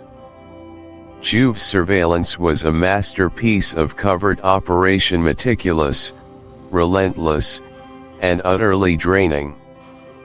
He moved like a specter through the ship's labyrinthine corridors, his keen eyes missing nothing. He observed Gin's every gesture, the way he nervously adjusted his tie, the fleeting, almost imperceptible glances he cast across the deck, the carefully chosen, innocuous words he exchanged with other passengers. Each detail was logged, scrutinized, and weighed against the chilling profile of Fantomas' network. The detective felt a cold, hard certainty solidify within him. Gin was not just a suspect, but the crucial link, perhaps even the masked figure himself.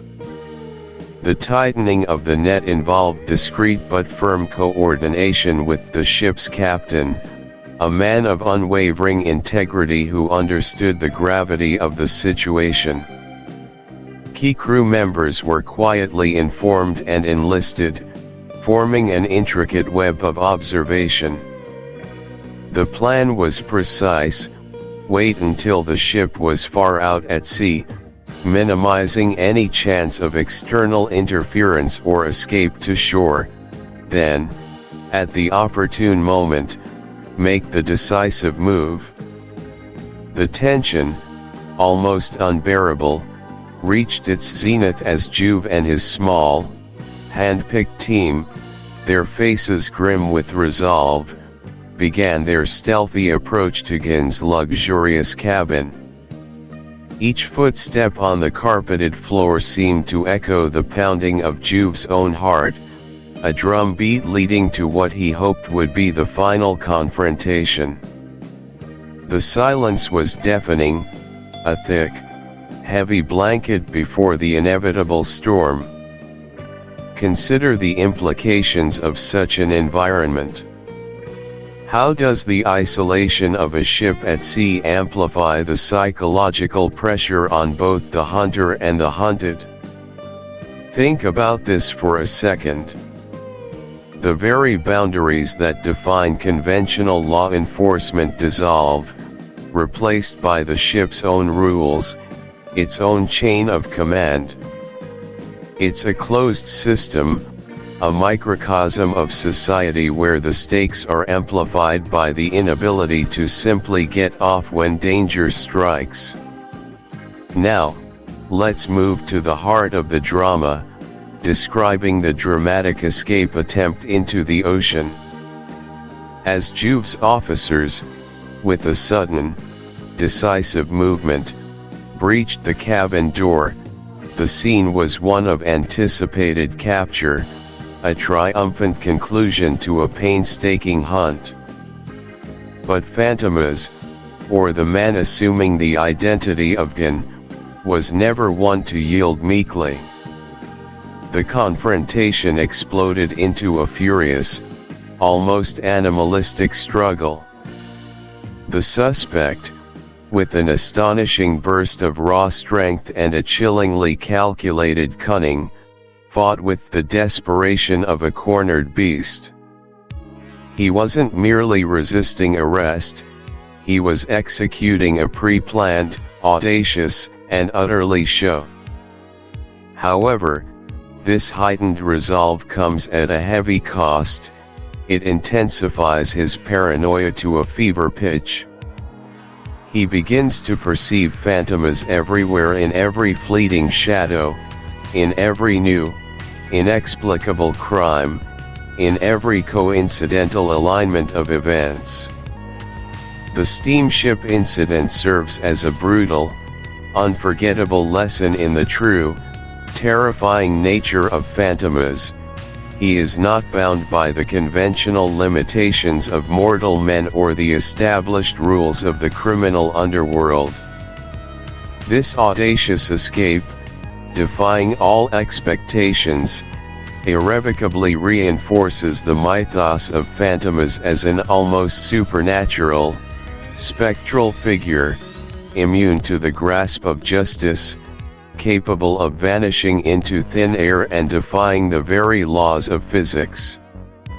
For the unsuspecting public, if news of such a sensational and impossible escape were to leak, it would further cement Fantomas' legendary status as an invincible, omnipresent criminal mastermind, sowing widespread fear, panic, and an overwhelming sense of helplessness.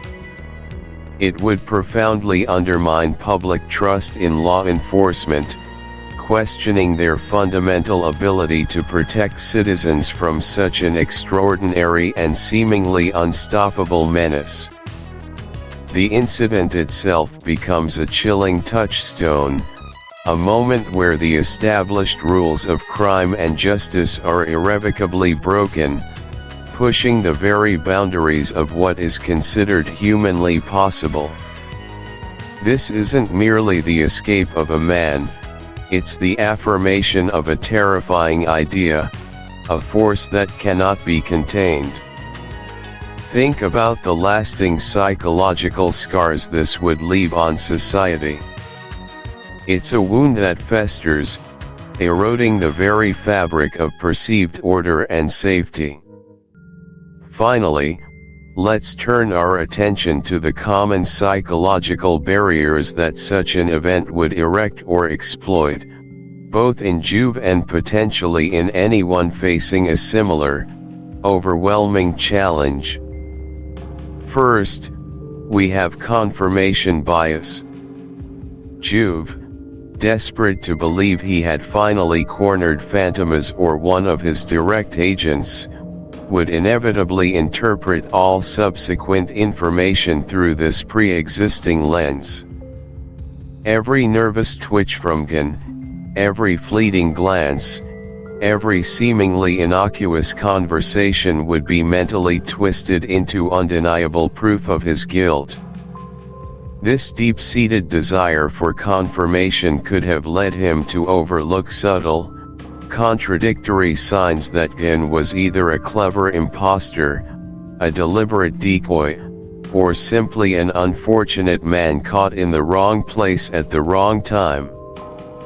He wanted it to be Fantomas, and this powerful wish blinded him to alternative, perhaps more complex, possibilities. Next, consider the sunk cost fallacy. Having invested an immense amount of time, prodigious effort, and significant personal risk into painstakingly tracking Gen across continents and oceans, Juve would find it incredibly difficult, almost emotionally impossible, to accept that his target might have been a mere pawn, a cleverly orchestrated distraction, or that the entire elaborate capture and escape was a calculated ruse. The sheer emotional and intellectual investment makes it excruciatingly hard to acknowledge a potential misjudgment, to cut his losses, and to entirely reconsider the premise of his pursuit. He's gone too far, sacrificed too much, to simply concede it was all for naught. Then there is attribution error and the fundamental attribution error. Juve might instinctively attribute Fantomas' seemingly miraculous escape purely to his incredible, almost superhuman cunning and innate genius, an internal attribution. He might overlook external factors like sheer, unbelievable luck, an unforeseen environmental advantage, or even a deliberate, subtle error he himself made that Fantomas ruthlessly exploited. Conversely, in moments of self-reproach, he might blame himself excessively for the failure, catastrophizing his own shortcomings while underestimating the truly extraordinary circumstances of dealing with such a uniquely brilliant and ruthless criminal mastermind. This constant shifting of blame, whether internal or external, adds another layer of mental strain. The cumulative effect of repeated failures. Lady Beltham's secret. Welcome, dear listener, to a profound exploration of Lady Beltham's secret, a chapter that plunges us into the darkest, most compelling depths of human emotion and criminal ingenuity within the enthralling world of Fantomas. This isn't merely a narrative, it's a chilling dissection of vulnerability, illicit passion, and the insidious power of manipulation. Prepare to navigate a labyrinth of moral compromise and psychological intrigue. A theoretical layer.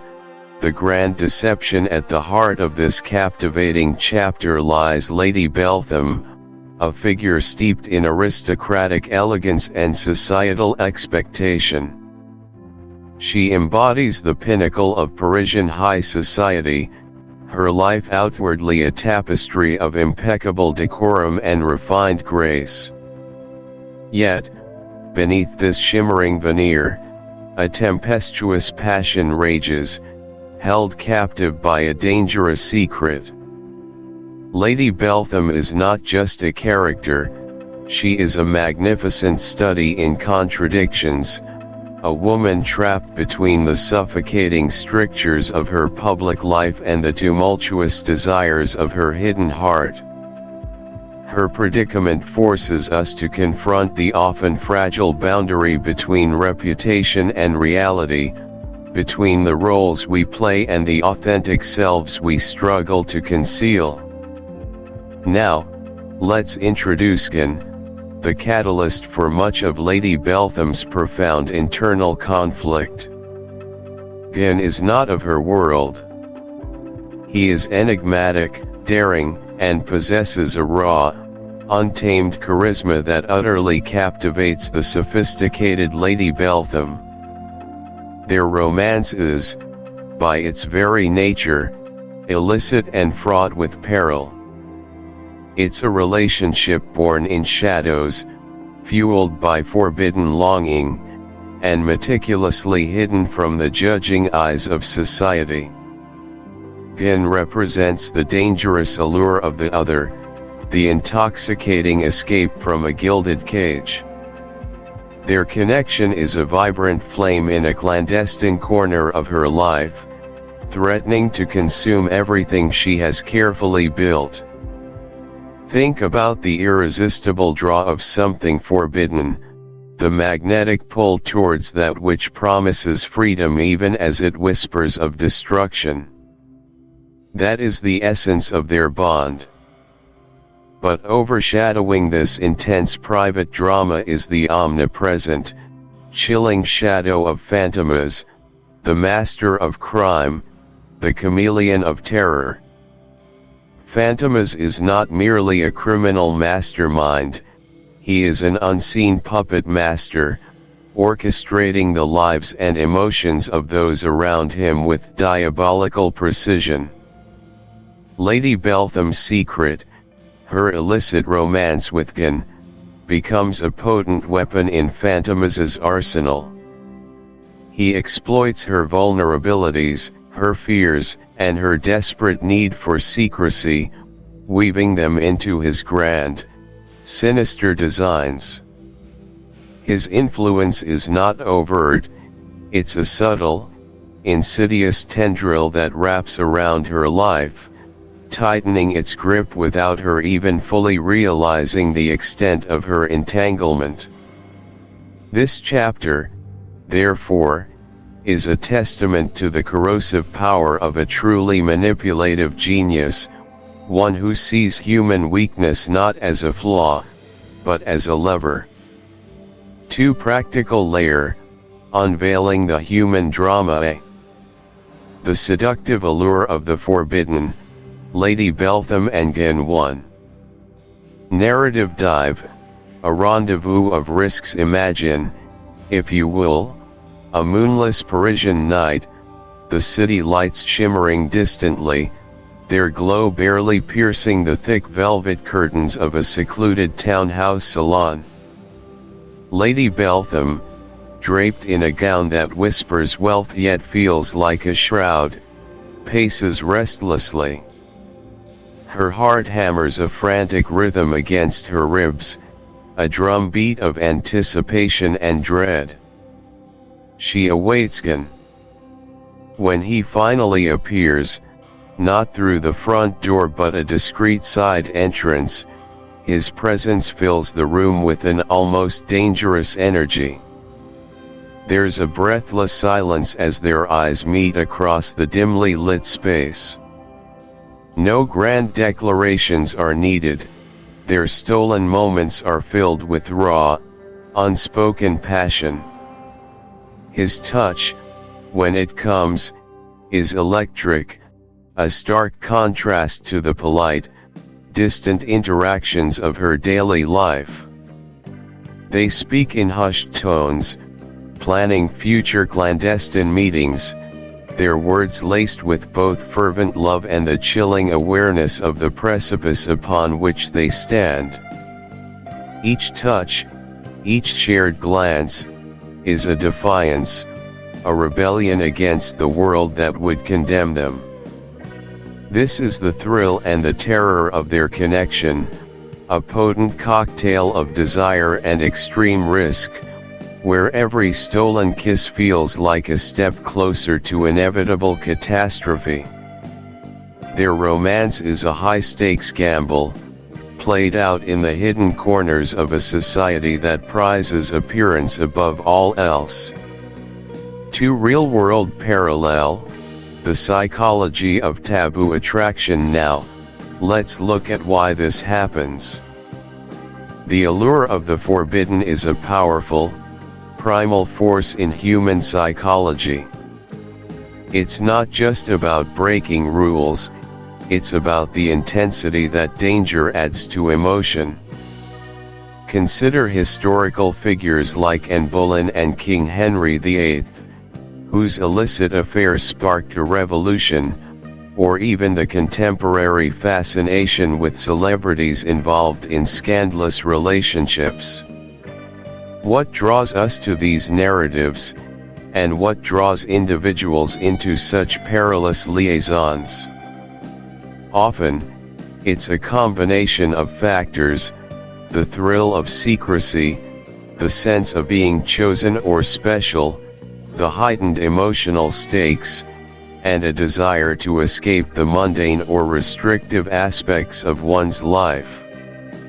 Psychologically, the brain can misinterpret the physiological arousal caused by risk and fear as heightened passion, making the illicit relationship feel even more potent and real.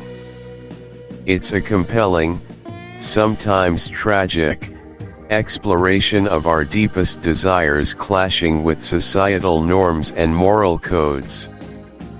Be the moral crucible, Love versus Duty 1.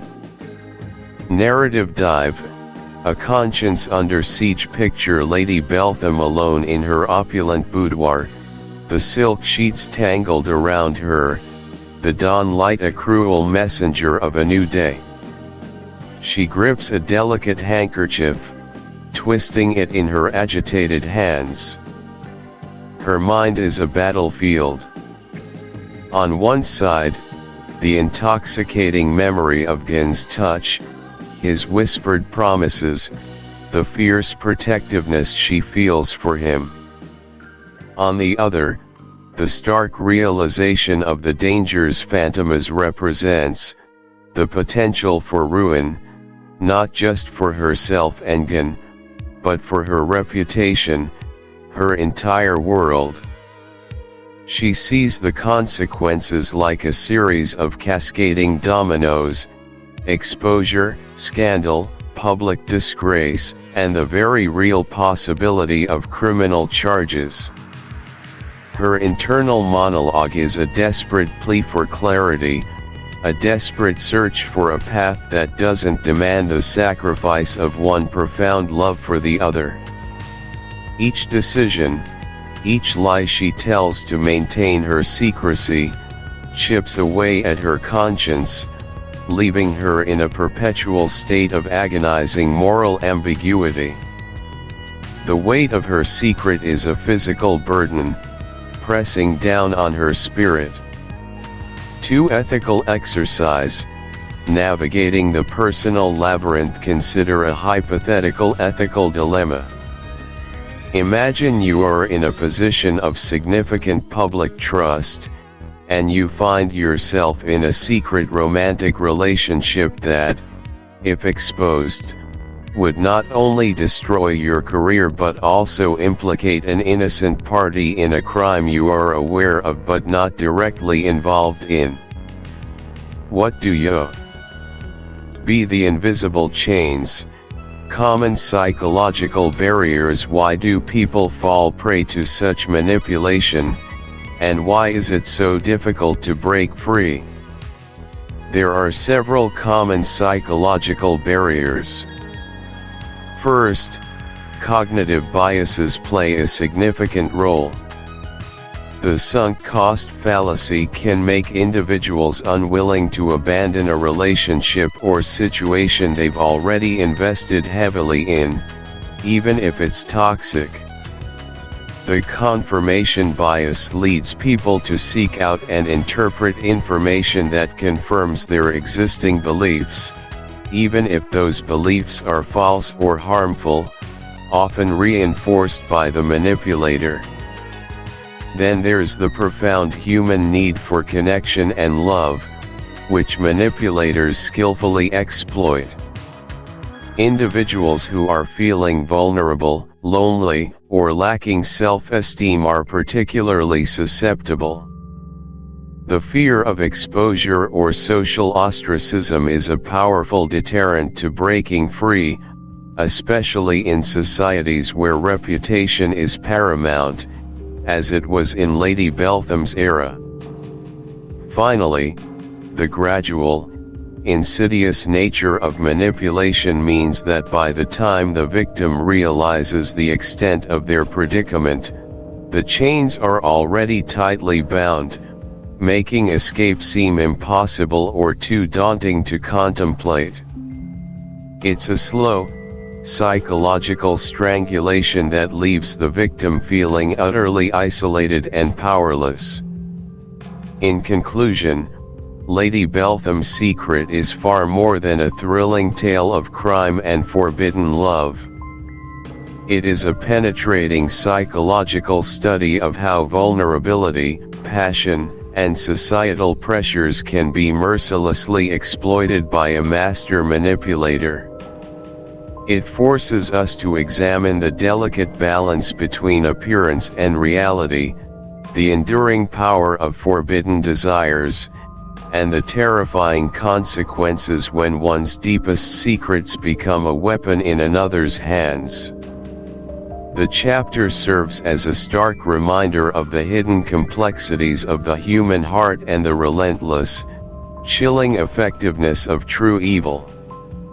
Listener reflection: take a moment to consider how society's expectations, particularly regarding morality and public image, can create fertile ground for secrets and, subsequently, for manipulation.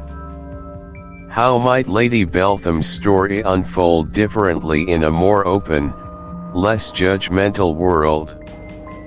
Reflect on any instances, perhaps even small ones, where you or someone you know felt compelled to keep a secret due to fear of judgment or consequences, and how that secrecy impacted your well-being.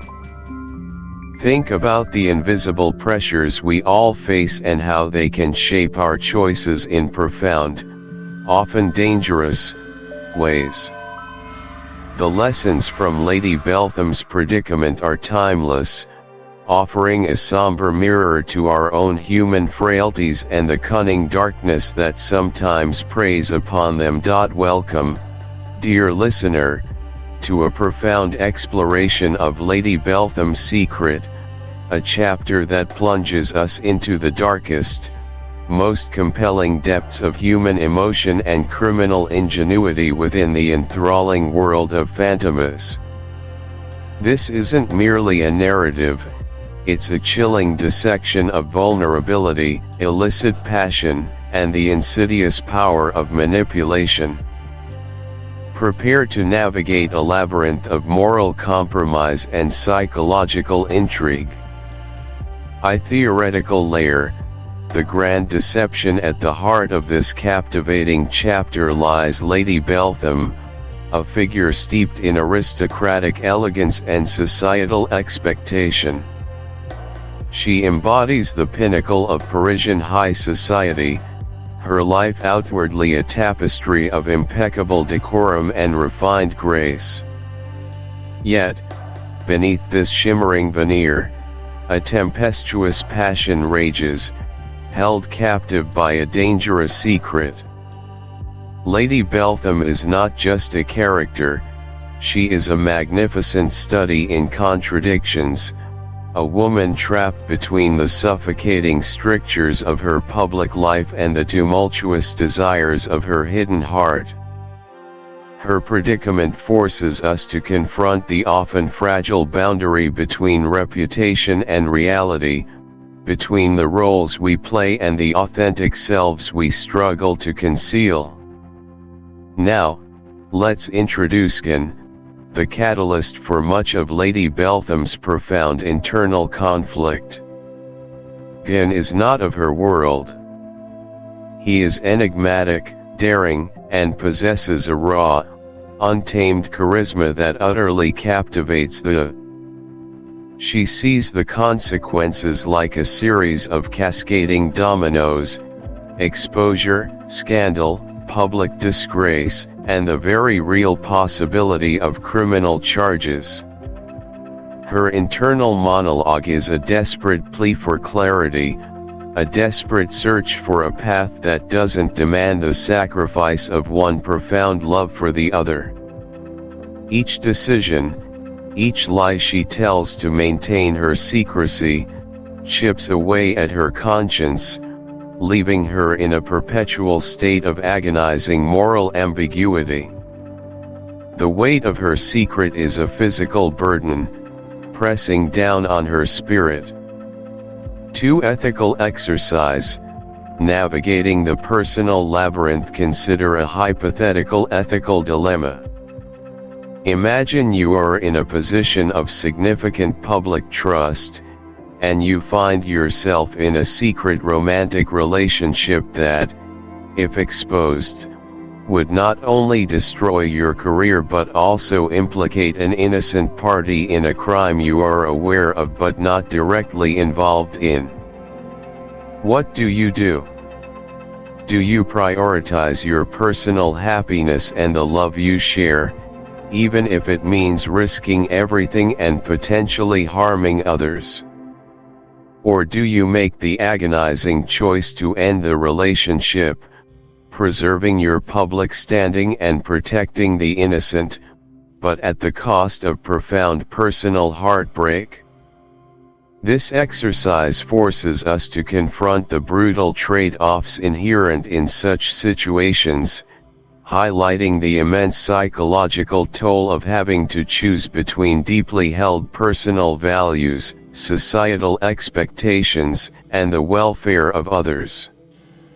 Lady Beltham faces this exact brutal calculation, a moral quagmire that offers no easy answers.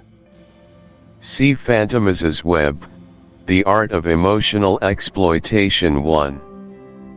Narrative Dive, A Master's Machinations. Let's turn our attention to the chilling brilliance of Fantomas. In one particularly harrowing scene, Lady Beltham receives a seemingly innocuous note, delivered by a messenger she doesn't recognize.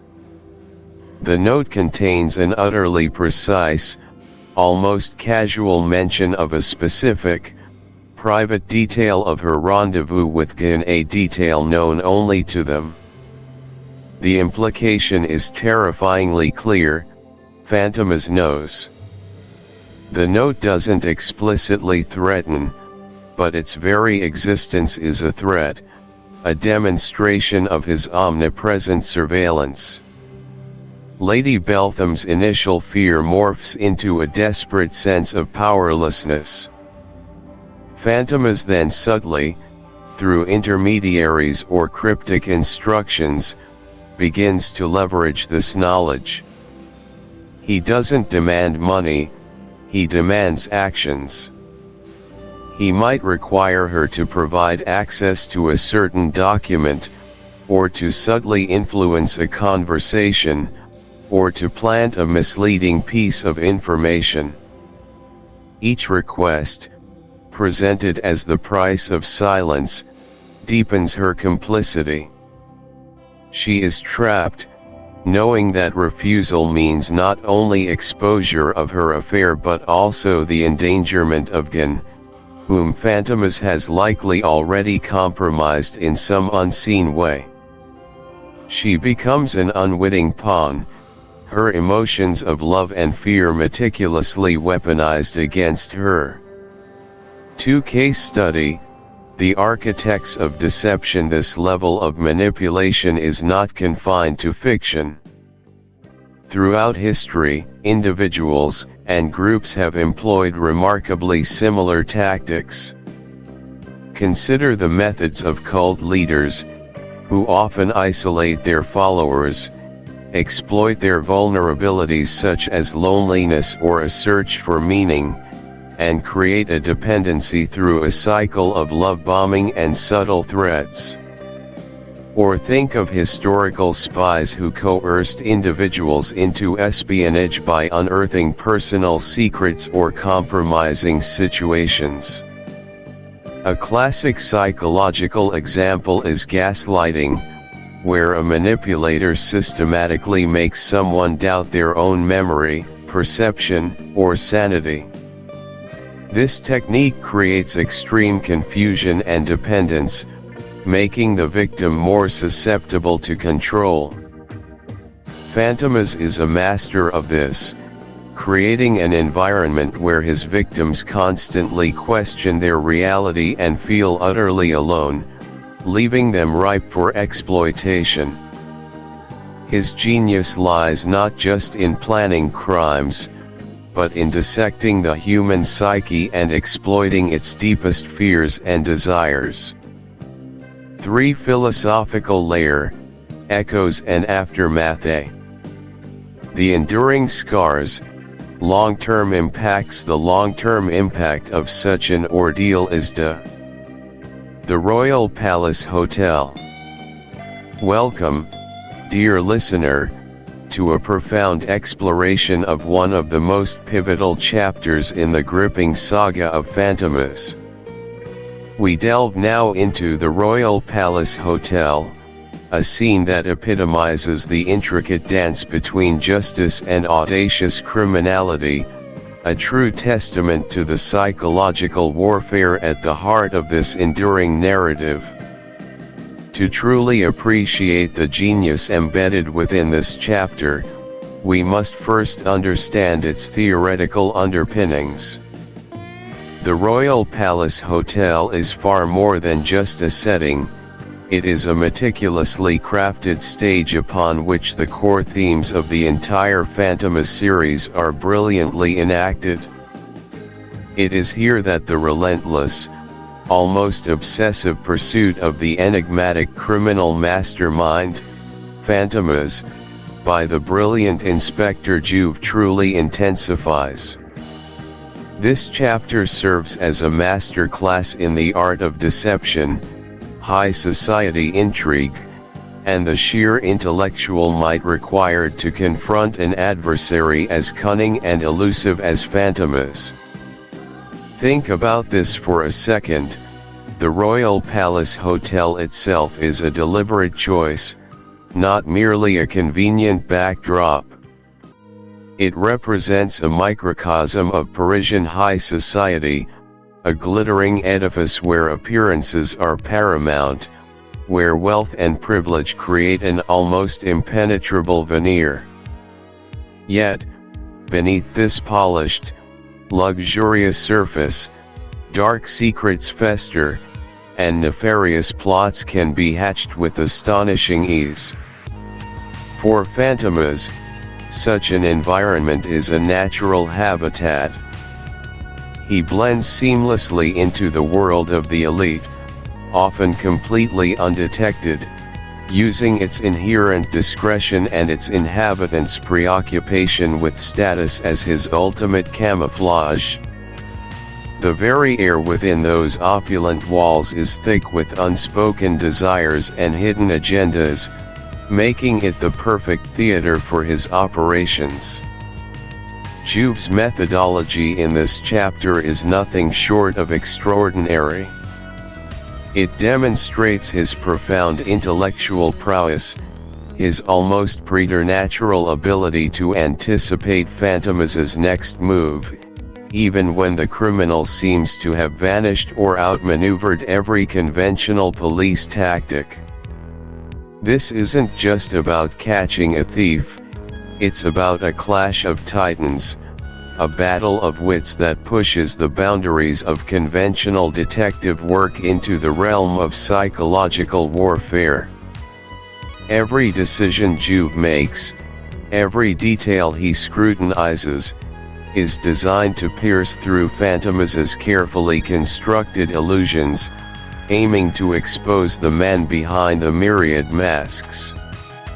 This chapter beautifully illustrates that the greatest weapon in their conflict is not brute force, but the razor-sharp mind.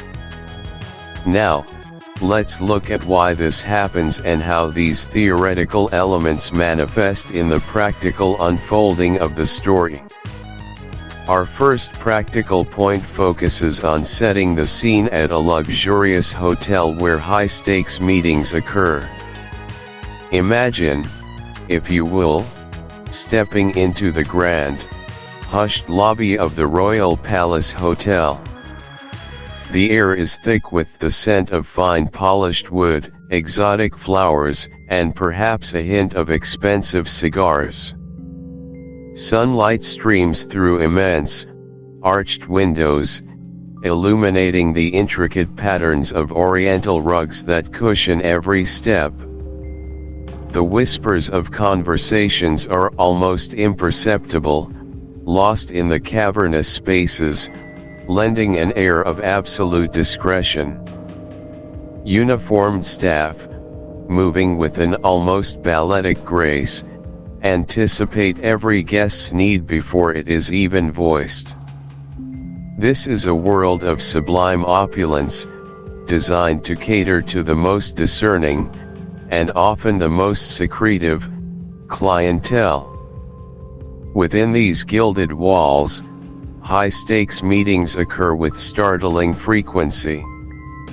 Diplomats from warring nations might negotiate fragile treaties in a secluded private salon.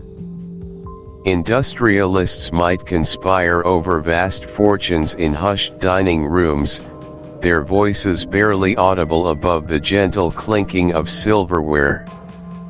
Illicit lovers, seeking absolute anonymity, book suites with private entrances, their clandestine liaisons protected by the hotel's unyielding code of silence.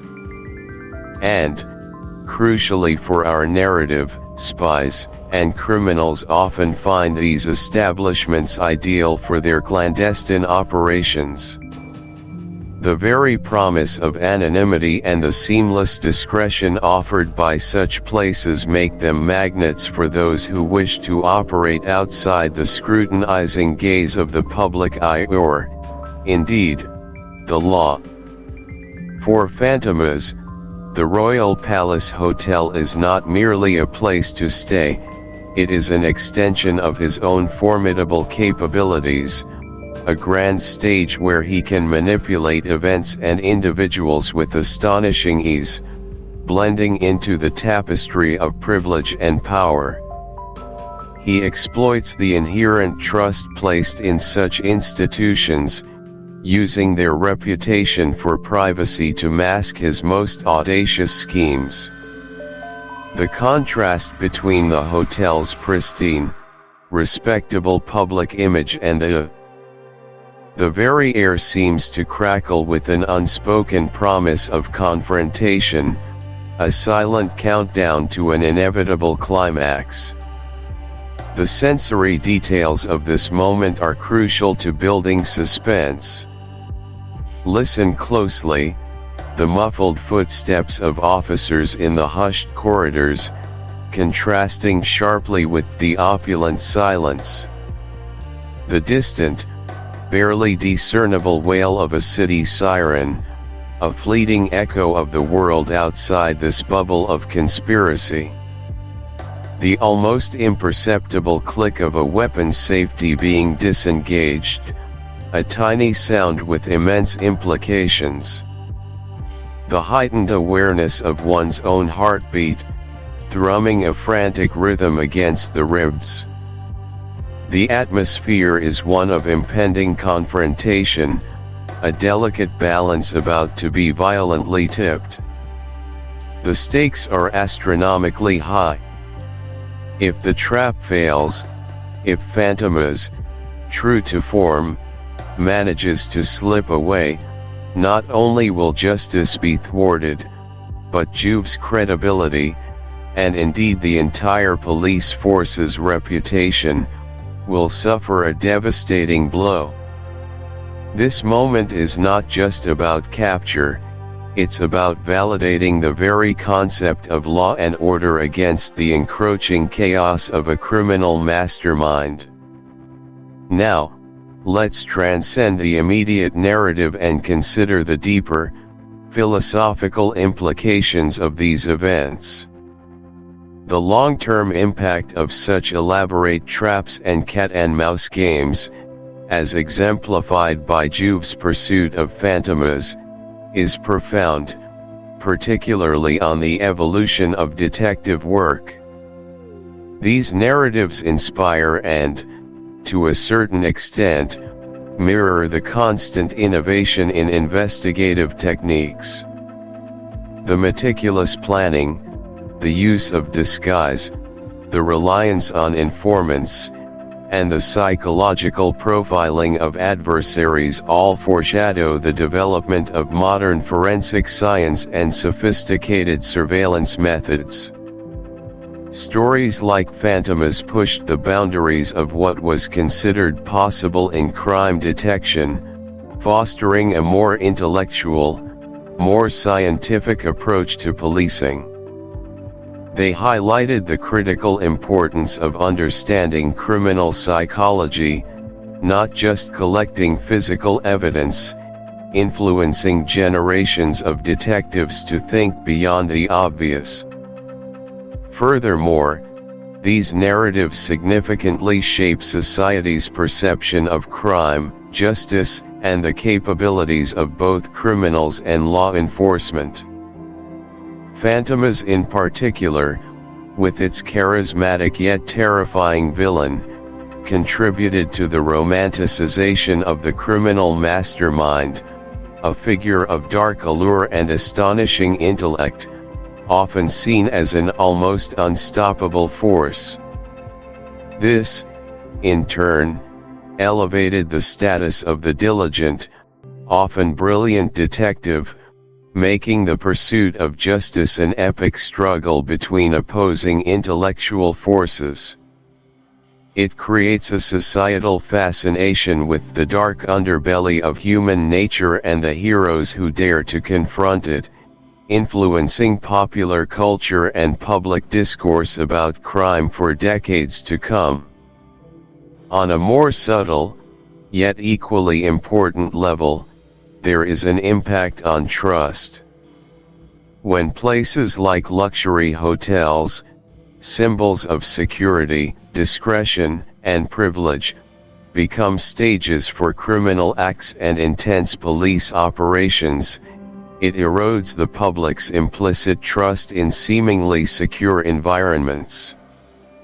It highlights the vulnerability that can exist even within the most guarded confines, fostering a sense of unease. If such bastions of order can be compromised, where truly is one safe? This questioning of perceived security can lead to a deeper cynicism about institutions and the illusions of safety they project. Let us now turn our attention to the common psychological barriers related to this topic, both for those who pursue justice and those who defy it. For the investigator, exemplified by Juve, some formidable psychological barriers constantly present themselves. The most dangerous might be overconfidence. After a series of successes, or even just brilliant deductions, a detective might become susceptible to believing they fully understand their adversary, leading to blind spots. Tunnel vision is another insidious threat, becoming so fixated on one theory or one suspect that other crucial clues are overlooked. Underestimating the adversary's intellect. The Green Man. Welcome, listeners, to a deep dive into the shadowy depths of Fantomas, specifically focusing on one of its most chilling and revealing chapters, The Green Man. This segment isn't merely an episode in the grand narrative, it's a foundational tremor that reshapes our understanding of the arch-criminal and the relentless detective who pursues him. At its core, The Green Man is a theoretical masterpiece in the art of villainy and detection. It thrusts Inspector Juve, our intrepid, though increasingly beleaguered, protagonist, into a subterranean nightmare, forcing him to confront not just a man, but an idea, a protean, shapeless terror that defies conventional definition. This chapter vividly illustrates Fantomas' unparalleled mastery of disguise and psychological warfare, elevating him from a mere criminal mastermind to an almost mythological entity. The Green Man is a symbol, a living manifestation of Fantomas' ability to infiltrate, to disappear into the very fabric of the city's underbelly, and to re-emerge transformed, elusive, and profoundly menacing. The setting itself is a crucial character here, the labyrinthine sewers and forgotten alleyways of Paris. These aren't just backdrops, they are metaphors. They mirror the moral decay, the hidden dangers, and the complex, often unseen machinations that Fantomas embodies. Juve's pursuit through these reeking, claustrophobic tunnels becomes more than just a physical chase. It's a descent into a psychological abyss, forcing him to question the very nature of reality and identity. The Green Man is Fantomas stripped bare of his usual human facade, presenting himself as something primal, almost elemental, covered in the grime and ooze of the forgotten world beneath the city. This particular encounter pushes Juve to his absolute limits, fostering an obsession that will define his struggle against the master of crime for years to come. It's here that the blurring lines between good and evil, between the hunter and the hunted, truly begin to dissolve. This is not just a chase, it's a terrifying dance with the unknown, an early, stark demonstration of Fantomas' ultimate command over illusion and fear. Now, let's shift from the theoretical framework to the practical, immersing ourselves directly in the visceral experience of this chilling encounter.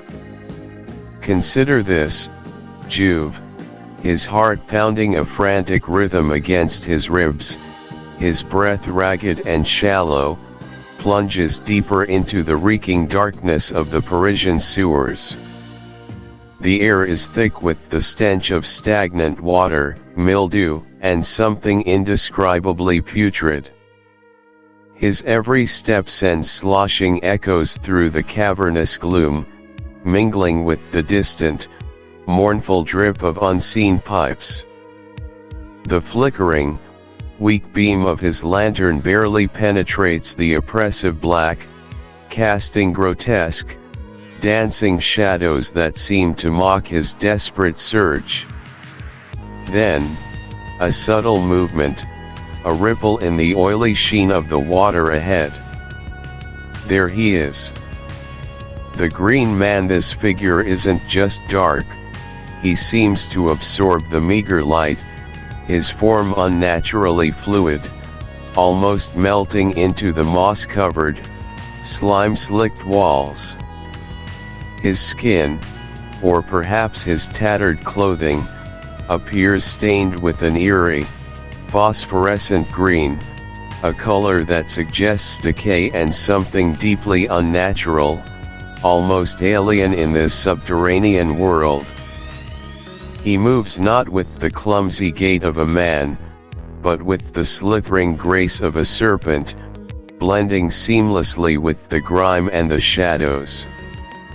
The silence, previously broken only by Juve's own frantic efforts, becomes profound, pregnant with a chilling anticipation, interrupted only by the desperate heaving of their lungs. Juve feels a primal fear, the sense of being an intruder in a realm ruled by this spectral presence. Each time he thinks he has him, the Green Man dissolves, reforming further down the labyrinth, a tantalizing, terrifying lure. This isn't a simple pursuit, it's a nightmarish game of cat and mouse where the environment itself seems to conspire against the hunter. Think about this for a second. Imagine being an urban explorer, venturing into long-abandoned underground tunnels beneath a sprawling metropolis.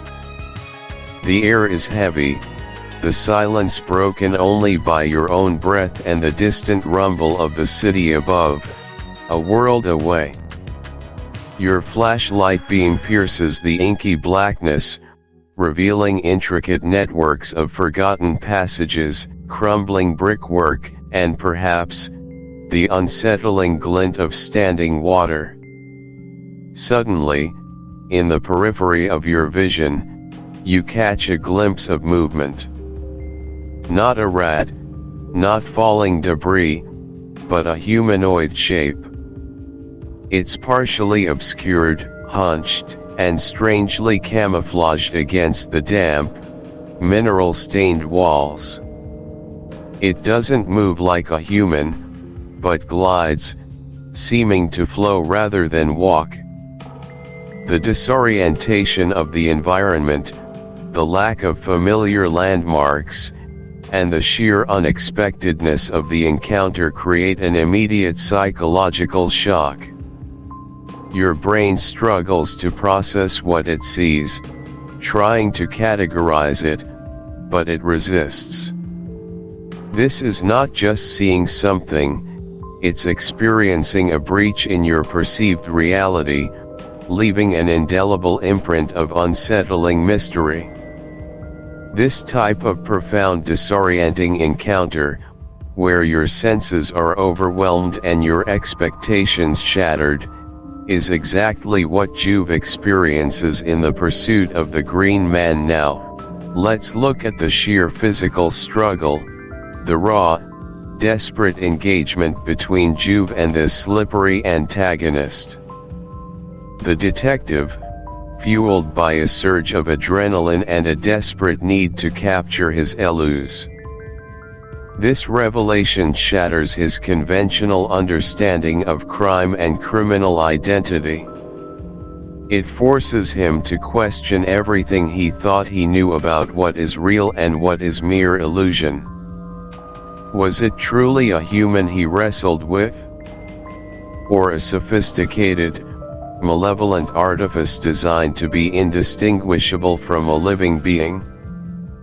This moment is not just a plot point, it is the genesis of Juve's deep-seated understanding of Fantomas' true nature as the master of disguise, a criminal who weaponizes anonymity itself. Think about the incredible efforts of professional stage makeup artists and prosthetics designers in the film industry, or even the deep cover operatives in intelligence agencies. These aren't just about putting on a wig or a fake beard. This is about complete transformation. Consider the process of creating a full-body silicone prosthetic that not only changes the contour of a performer's face and body but also mimics skin texture, wrinkles, and even slight movements. Artists spend hundreds of hours studying anatomical detail, designing layers of material that breathe, move, and react realistically. Beyond the physical, there's the psychological aspect. A master of disguise doesn't just look the part, they become the part. They alter their gait, their posture, their vocal inflections, their mannerisms, even their perceived age or gender. One compelling, declassified historical account details a Soviet spy in the height of the Cold War who managed to completely alter his identity for years, not just visually, but culturally, and psychologically. He underwent extensive training to adopt a new accent, local slang, and even subtle nationalistic gestures. His handlers noted that he didn't just play a role, he became an entirely new person, shedding his former self so thoroughly that even close associates struggled to recognize him in photographs taken years prior. This level of immersive transformation is a potent example of how identity can be weaponized, how an individual can become a chameleon, not just blending in, but fundamentally altering their very essence to deceive.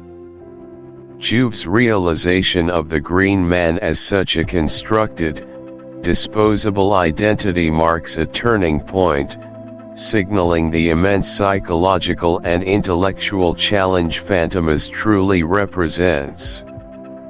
Now, let's explore the philosophical reverberations of such an encounter, delving into its long-term impact and the common psychological barriers it erects.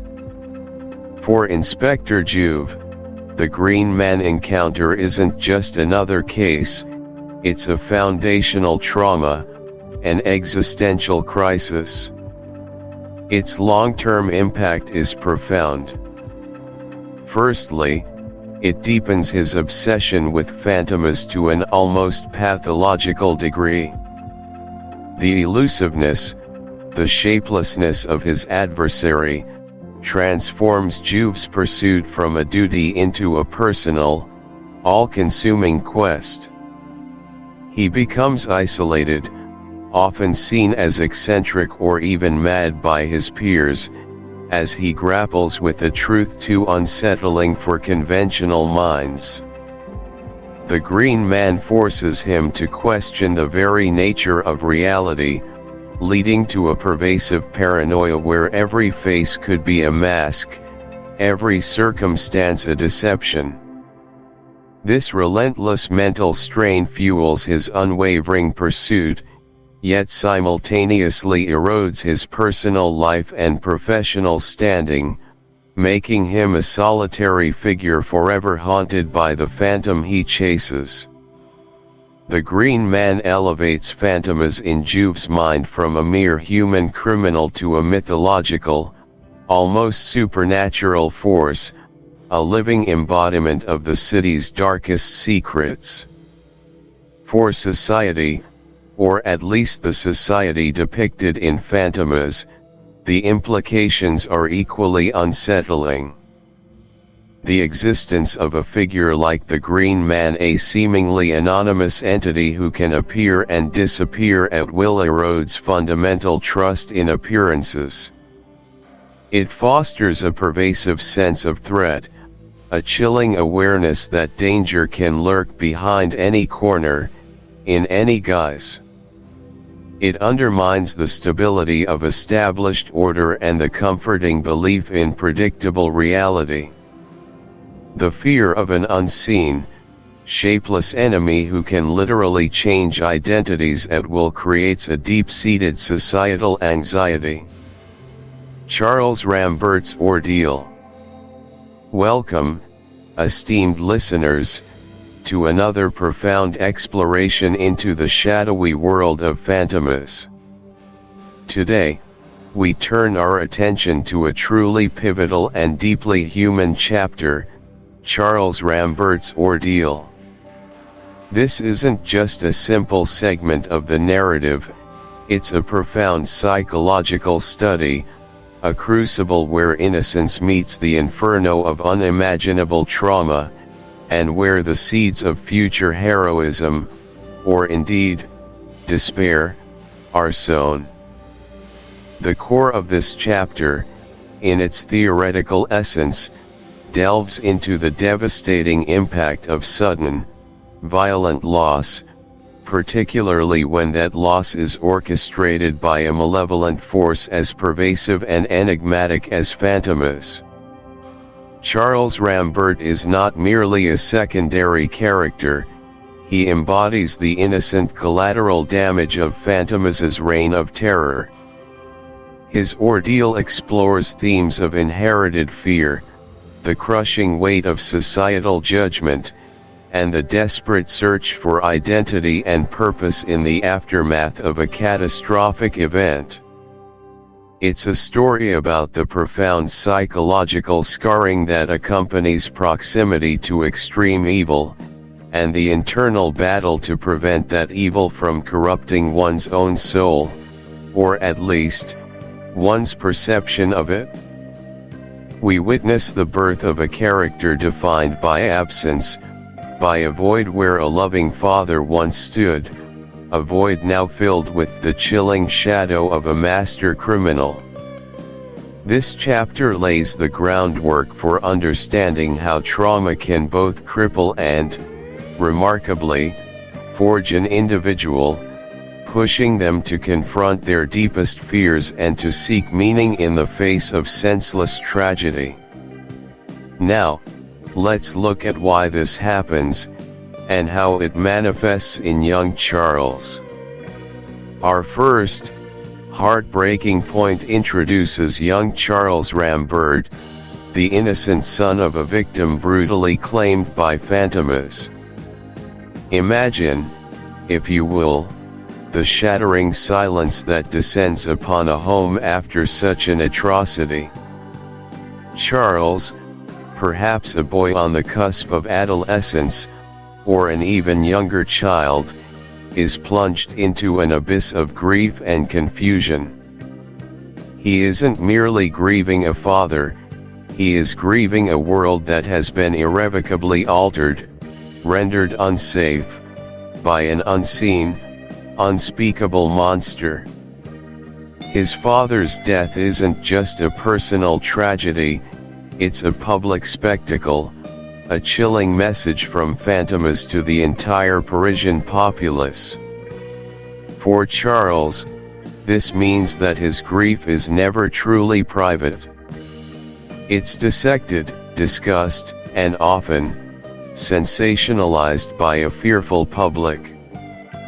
Think about this for a second. The child of a high-profile victim often becomes a living symbol of the crime. Friends may offer hesitant condolences, but strangers, perhaps well-meaning, perhaps morbidly curious, will cast glances, whisper, and point.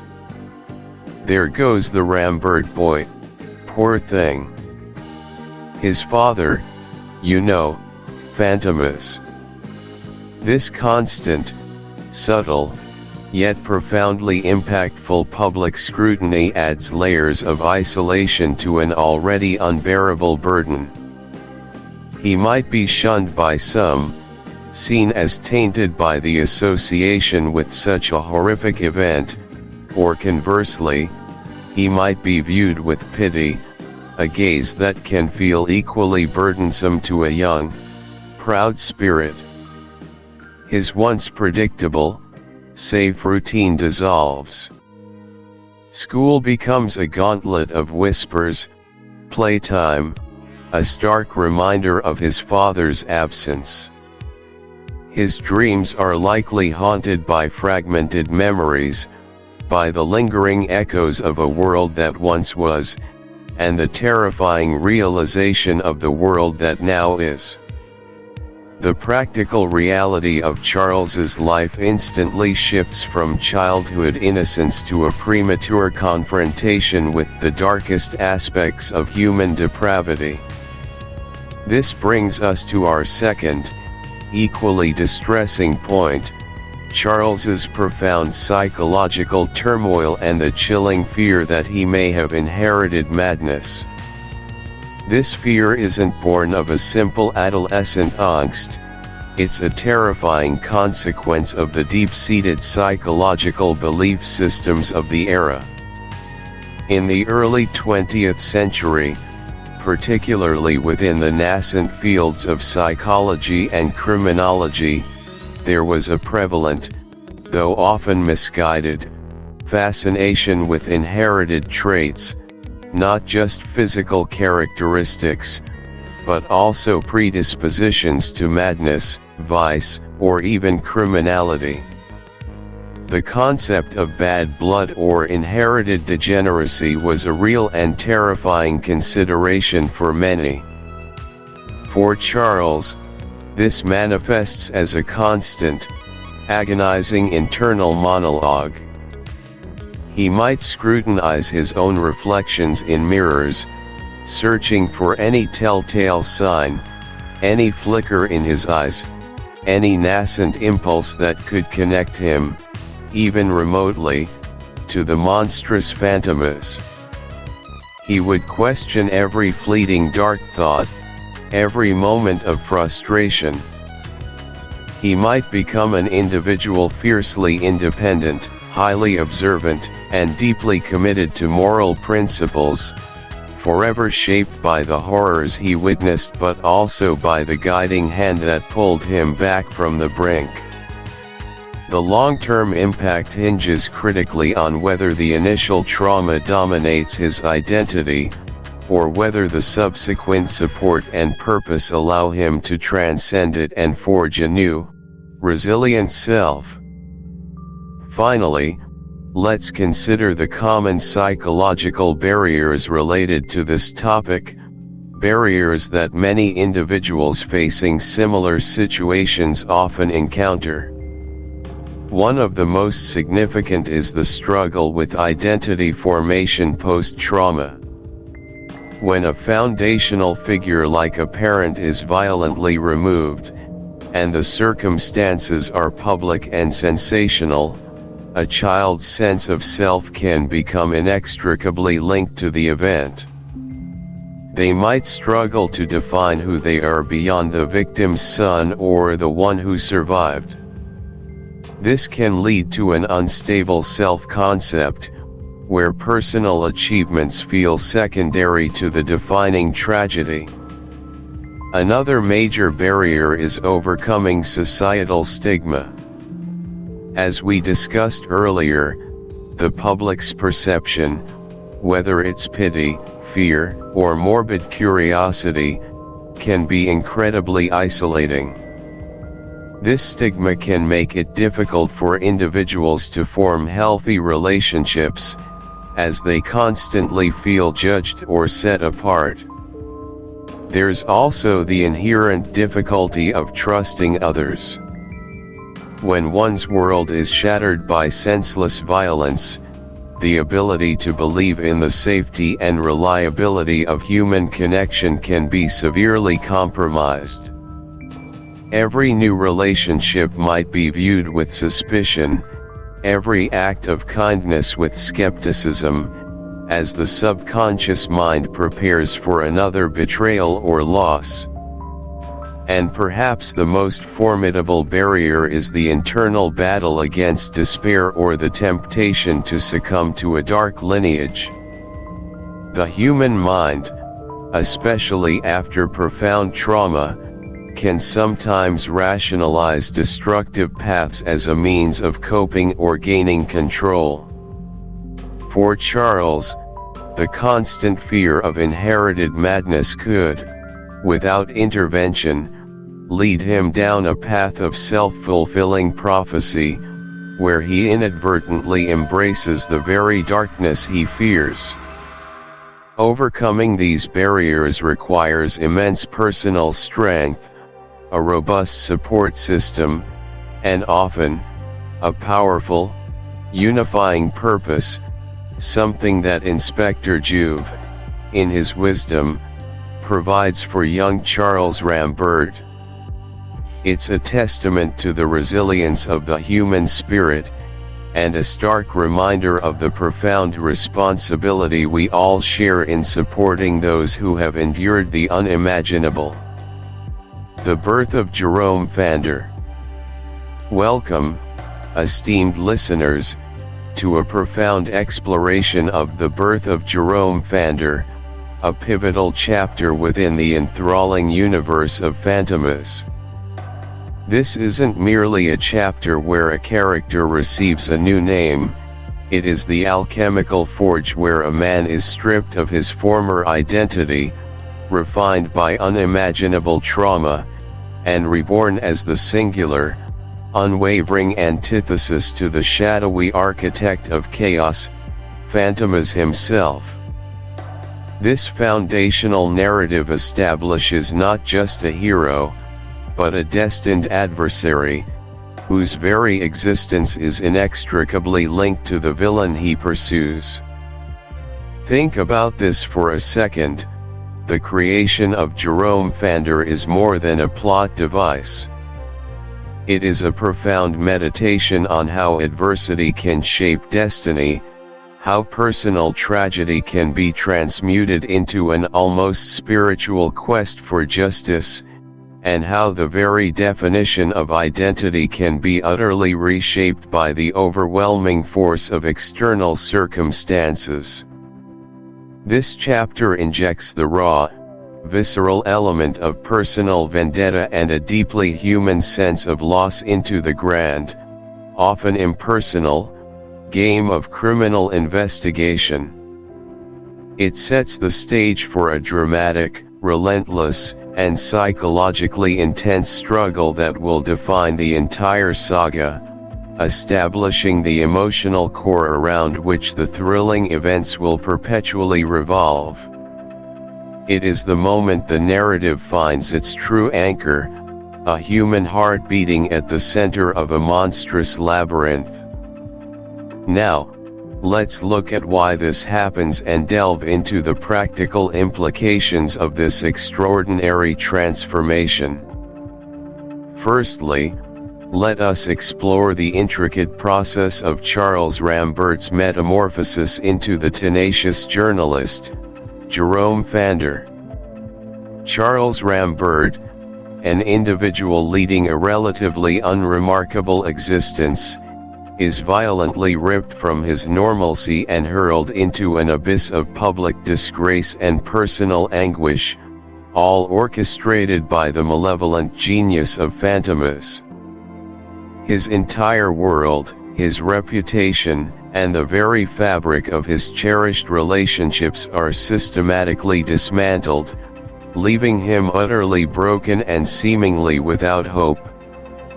It is this catastrophic trauma, this profound sense of injustice and loss, that serves as the potent, agonizing catalyst for his rebirth. The adoption of the name Jerome Fandor is far more than a simple alias or a superficial disguise. It is a declaration, a profound act of self-reinvention driven by an all-consuming, singular purpose, to unearth the truth, expose the machinations of the unseen enemy, and ultimately, to exact a form of justice for the unbearable wrongs committed. Consider, if you will, a real-world parallel. Imagine an individual, let's call her Amelia, whose family is tragically devastated by a colossal corporate fraud. The legal system, initially, proves frustratingly slow, perhaps even compromised, leaving Amelia with a gaping void of unanswered questions and a burning desire for accountability.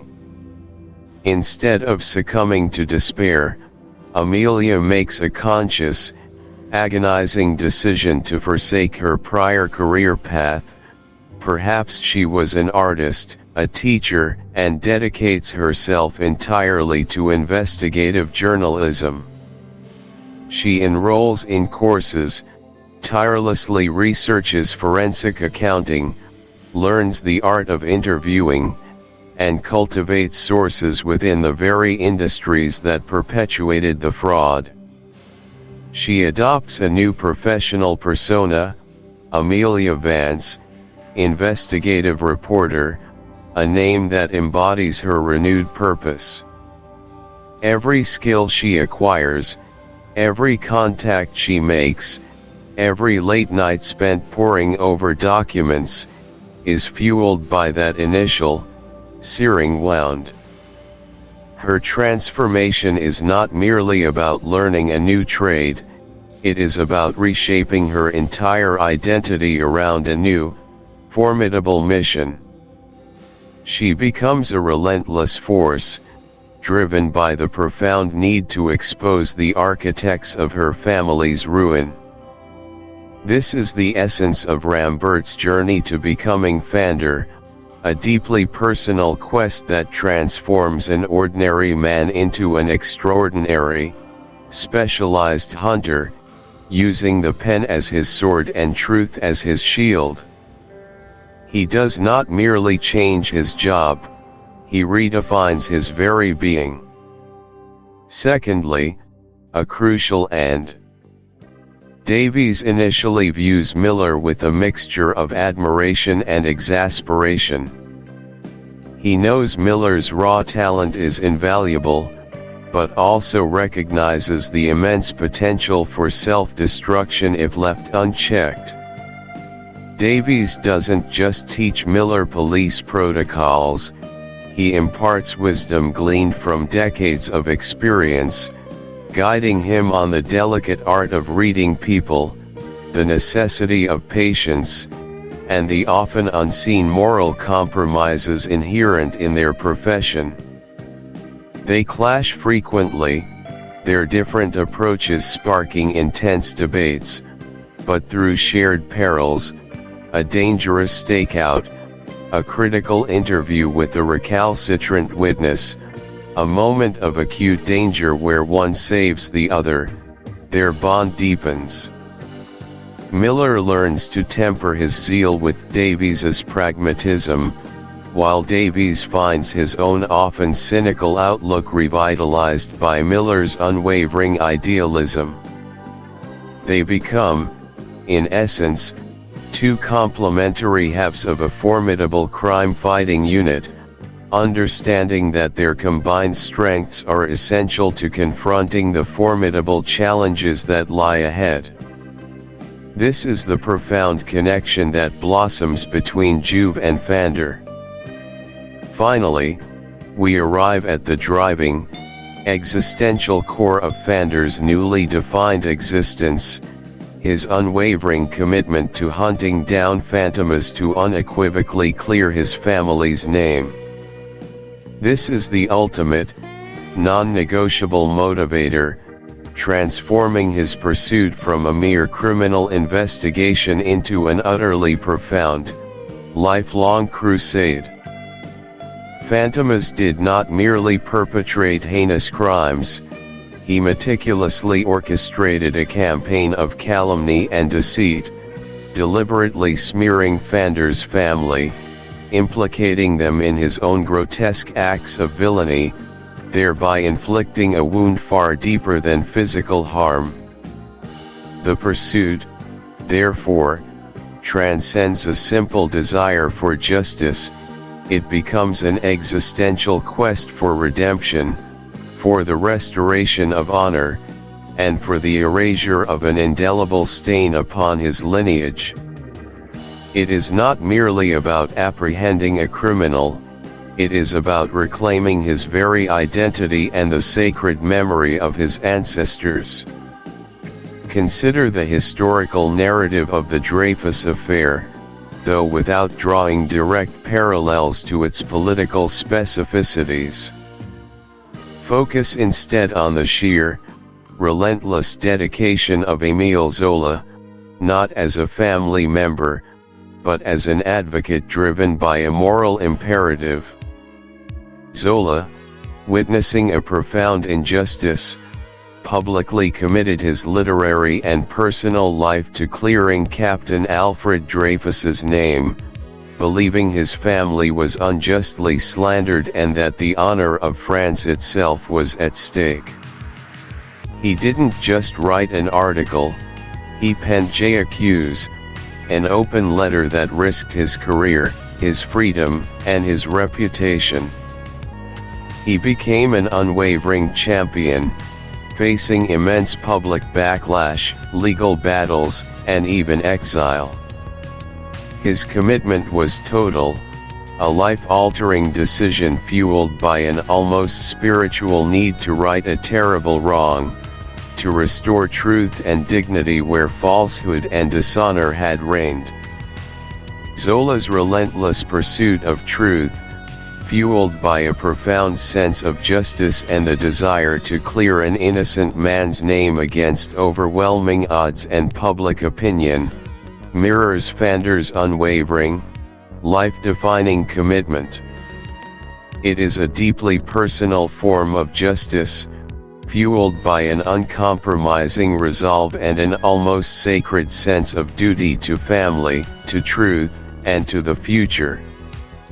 This commitment for Fandor entails immense personal sacrifice, a self-imposed isolation, and a psychological burden that would crush a lesser man. He willingly accepts this life sentence, dedicating every waking moment to dismantling the myth and the man of Fantomas, even if it means blurring the lines between hunter and hunted as he delves deeper into the chilling abyss of his nemesis's world.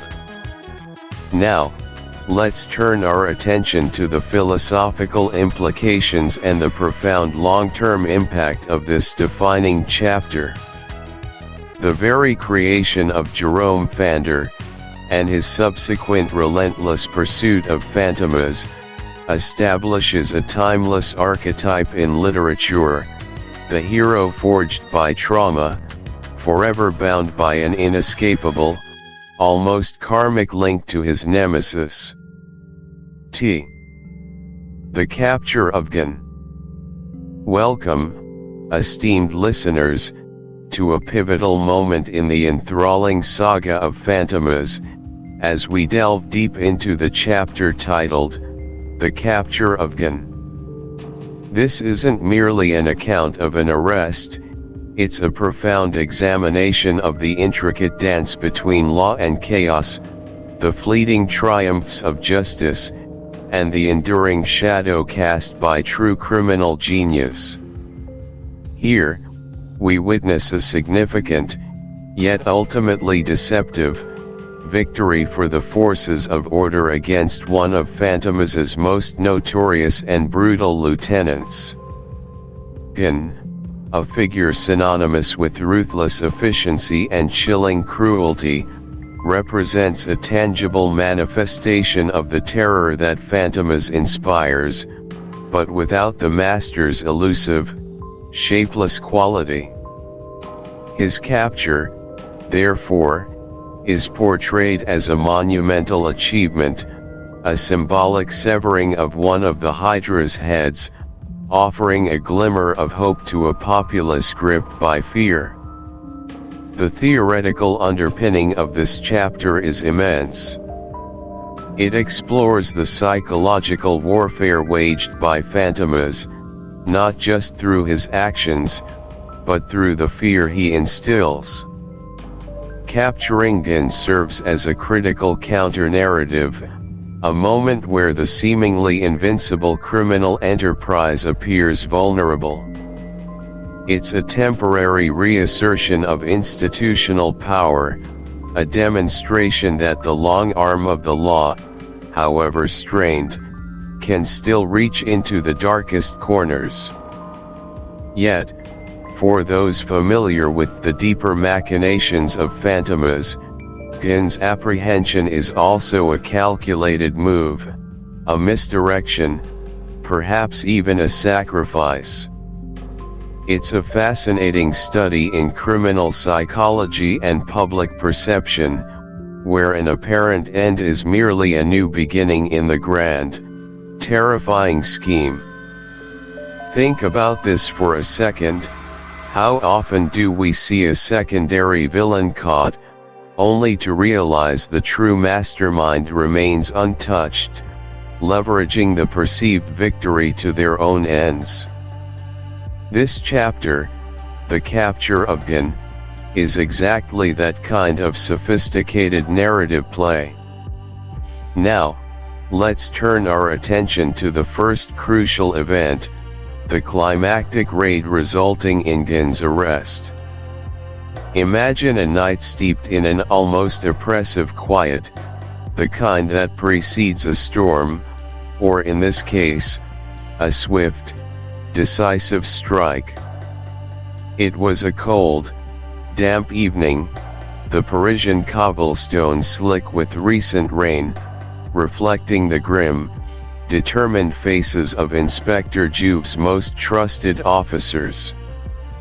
The air hung heavy with anticipation, each breath visible in the frigid air, each whispered command a razor's edge against the silence.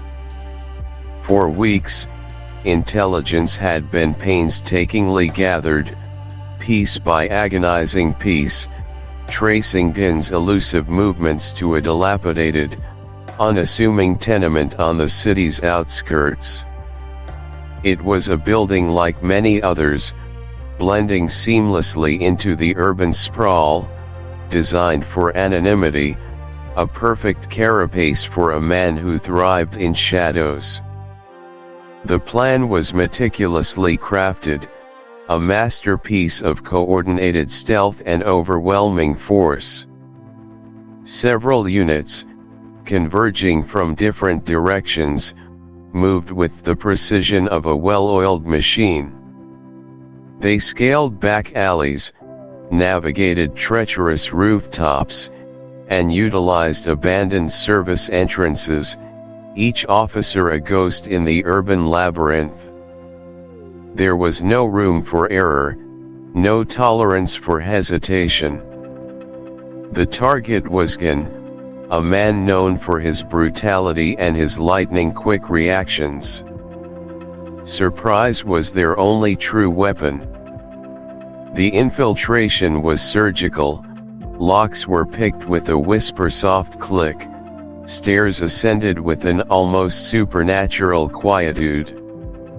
The scent of stale tobacco and the faint, metallic tang of something undefinable hung in the air as they breached the inner sanctum, Gin's heavily fortified apartment.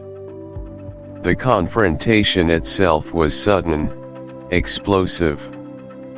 The door burst inward, not with a crash, but with a silent, synchronized heave, revealing Gin inside. He was caught unawares, a rare misstep for such a wary predator. He moved instantly, a blur of motion towards a hidden weapon, but the officers, anticipating such a move, were faster. A swift, brutal struggle ensued, furniture overturning, guttural shouts momentarily tearing through the night's hushed blanket. But the concept of a mastermind's ego is fascinating. Individuals deeply enmeshed in a larger, powerful criminal enterprise often derive immense self-worth from their association. Gin's arrogance isn't just personal pride, it's a reflection of Fantomas' perceived omnipotence. This defiance can significantly influence interrogation tactics, making it harder to extract information, as the individual believes their loyalty will be rewarded, or their silence will protect them from worse repercussions from their superiors. It highlights the complex interplay between capture, conviction, and the lingering psychological warfare that defines the pursuit of master criminals. Finally, we arrive at the third critical point. The public rejoices, believing the terror is finally over. The morning after Gin's dramatic capture dawned with a palpable shift in the atmosphere of Paris. The grim, oppressive pall that had hung over the city for so long, a heavy cloak woven from fear and uncertainty, seemed to lift, if only momentarily. Newspaper hawkers, their voices hoarse with excitement, shouted headlines that blared Gin captured.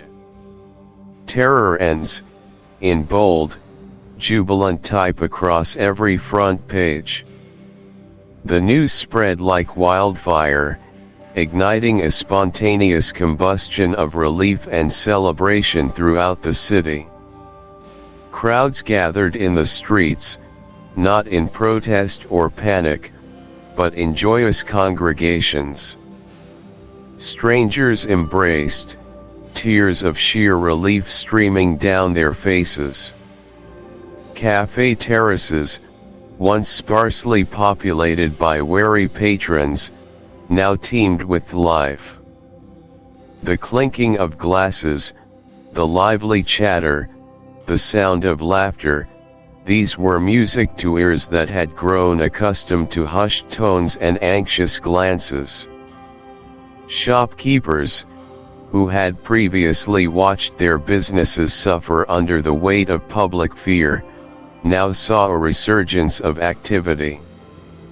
Children, for the first time in what felt like an eternity, played openly in the parks, their innocent shouts echoing with a freedom that had been conspicuously absent. Families ventured out, strolling along the Seine, their faces unburdened by the gnawing anxiety that had defined their lives. It was a collective sigh of relief, a communal exhalation of built-up tension. The capture of Gin wasn't just an arrest, it was perceived as the tangible defeat of terror, the vanquishing of a dark shadow that had loomed over their lives. People genuinely believed that justice had been fully served, that the monstrous reign of crime was definitively over, and that a return to peaceful, predictable normalcy was finally at hand. Now, let's explore the profound philosophical implications and common psychological barriers associated with this public reaction. The long-term impact on society of such widespread rejoicing, born from a belief that terror has ended, is a double-edged sword. On one hand, it's a necessary emotional release, a vital human response to trauma and prolonged fear. It allows for a brief, essential period of healing and a return to some semblance of societal function. However, this euphoria can quickly morph into a dangerous lull, a collective vulnerability. The public's innate desire for closure, for simple, clear-cut solutions to complex threats, often leads to an oversimplification of the problem. They want to believe that capturing one notorious villain means the entire structure of evil has crumbled. This sets up a potent and tragic irony within the larger narrative of Fantomas. While the public celebrates, unaware of the true scope of the mastermind's power, Fantomas remains at large, perhaps even using Gin's capture as a distraction or a calculated sacrifice. The perceived end is merely a strategic pause, or a misdirection, in his grand scheme. This highlights a significant psychological barrier, the human difficulty of sustaining vigilance. It's incredibly challenging for a populace to remain on high alert indefinitely. After a crisis, there's a strong, almost biological imperative to return to comfort and security. This can lead to a collective amnesia, where the lessons learned from the recent terror begin to. The trial of the century. Welcome, dear listener, to a profound exploration of a pivotal moment in the sprawling saga of Fantomas, a chapter so electrifying it reverberated through the very foundations of Parisian society and beyond. We delve now into the trial of the century, a monumental confrontation not merely between a man and the law, but between the chilling specter of an ultimate criminal genius and the collective will of a civilization desperate for justice. This main chapter, the trial of the century, transcends a simple courtroom drama. It is a meticulously crafted theatrical spectacle, designed to restore faith in an imperiled justice system and reassure a populace gripped by terror. At its core, it represents society's desperate attempt to cage the uncatchable, to define the indefinable, and to bring accountability to the perpetrator of unimaginable horrors. This isn't just about convicting Gin, the man believed to be Fantomas, it's about the very act of trying him, of subjecting this elusive, almost mythical figure to human judgment. The trial itself becomes an allegory for the eternal struggle between order and chaos, a public demonstration that even the darkest shadows can, theoretically, be brought into the harsh light of legal scrutiny. It's a moment where public anxiety, media frenzy, and legal procedure converge into a singular, overwhelming event, shaping perceptions of crime, justice, and the elusive nature of evil for generations to come. Now, let's look at why this specific trial was so sensationally captivating. Imagine the scene within the hallowed, ornate halls of the Palais de Justice. The very air was thick with an almost suffocating anticipation. Every single day of the proceedings against him, the man accused of being the terrifying Fantomas, was a theatrical event, played out before a ravenous audience. The courtroom, typically a bastion of solemn decorum, was transformed into a veritable theater of public catharsis and morbid fascination. Reporters from every major newspaper, both national and international, jostled for position, their quills scratching furiously, eager to capture every whispered word, every dramatic gesture. The public galleries were perpetually overflowing, a clamoring sea of faces, desperate to witness history, to glimpse the embodiment of their deepest fears, or perhaps, their darkest fascinations. Every nuance, from the judge's stern pronouncements to the rustle of papers by the defense, was amplified, scrutinized, and endlessly debated in the gas-lit cafes of Paris that very evening. This relentless public gaze wasn't just passive observation, it exerted an immense, almost suffocating pressure on all involved, from the bewildered jurors to the determined prosecution. It felt less like a legal process and more like a gladiatorial contest, with society itself holding its breath, waiting for a definitive outcome that might finally bring peace. Think about this for a second: the sheer weight of expectation, the collective sigh or gasp, the palpable electricity of an entire city focused on one man in a prisoner's dock. It was a drama crafted by circumstance, a narrative unfolding in real time that held an entire nation spellbound. And what fueled this collective drama? The overwhelming, meticulously constructed mountain of evidence presented by the relentless Inspector Juve. He wasn't merely prosecuting a case, he was presenting an epic narrative of monstrous criminality, painstakingly built brick by brick over countless agonizing months. Juve, with his gaunt, determined face and piercing gaze, became the voice of justice, meticulously laying out a tapestry of horrifying deeds linked inextricably together.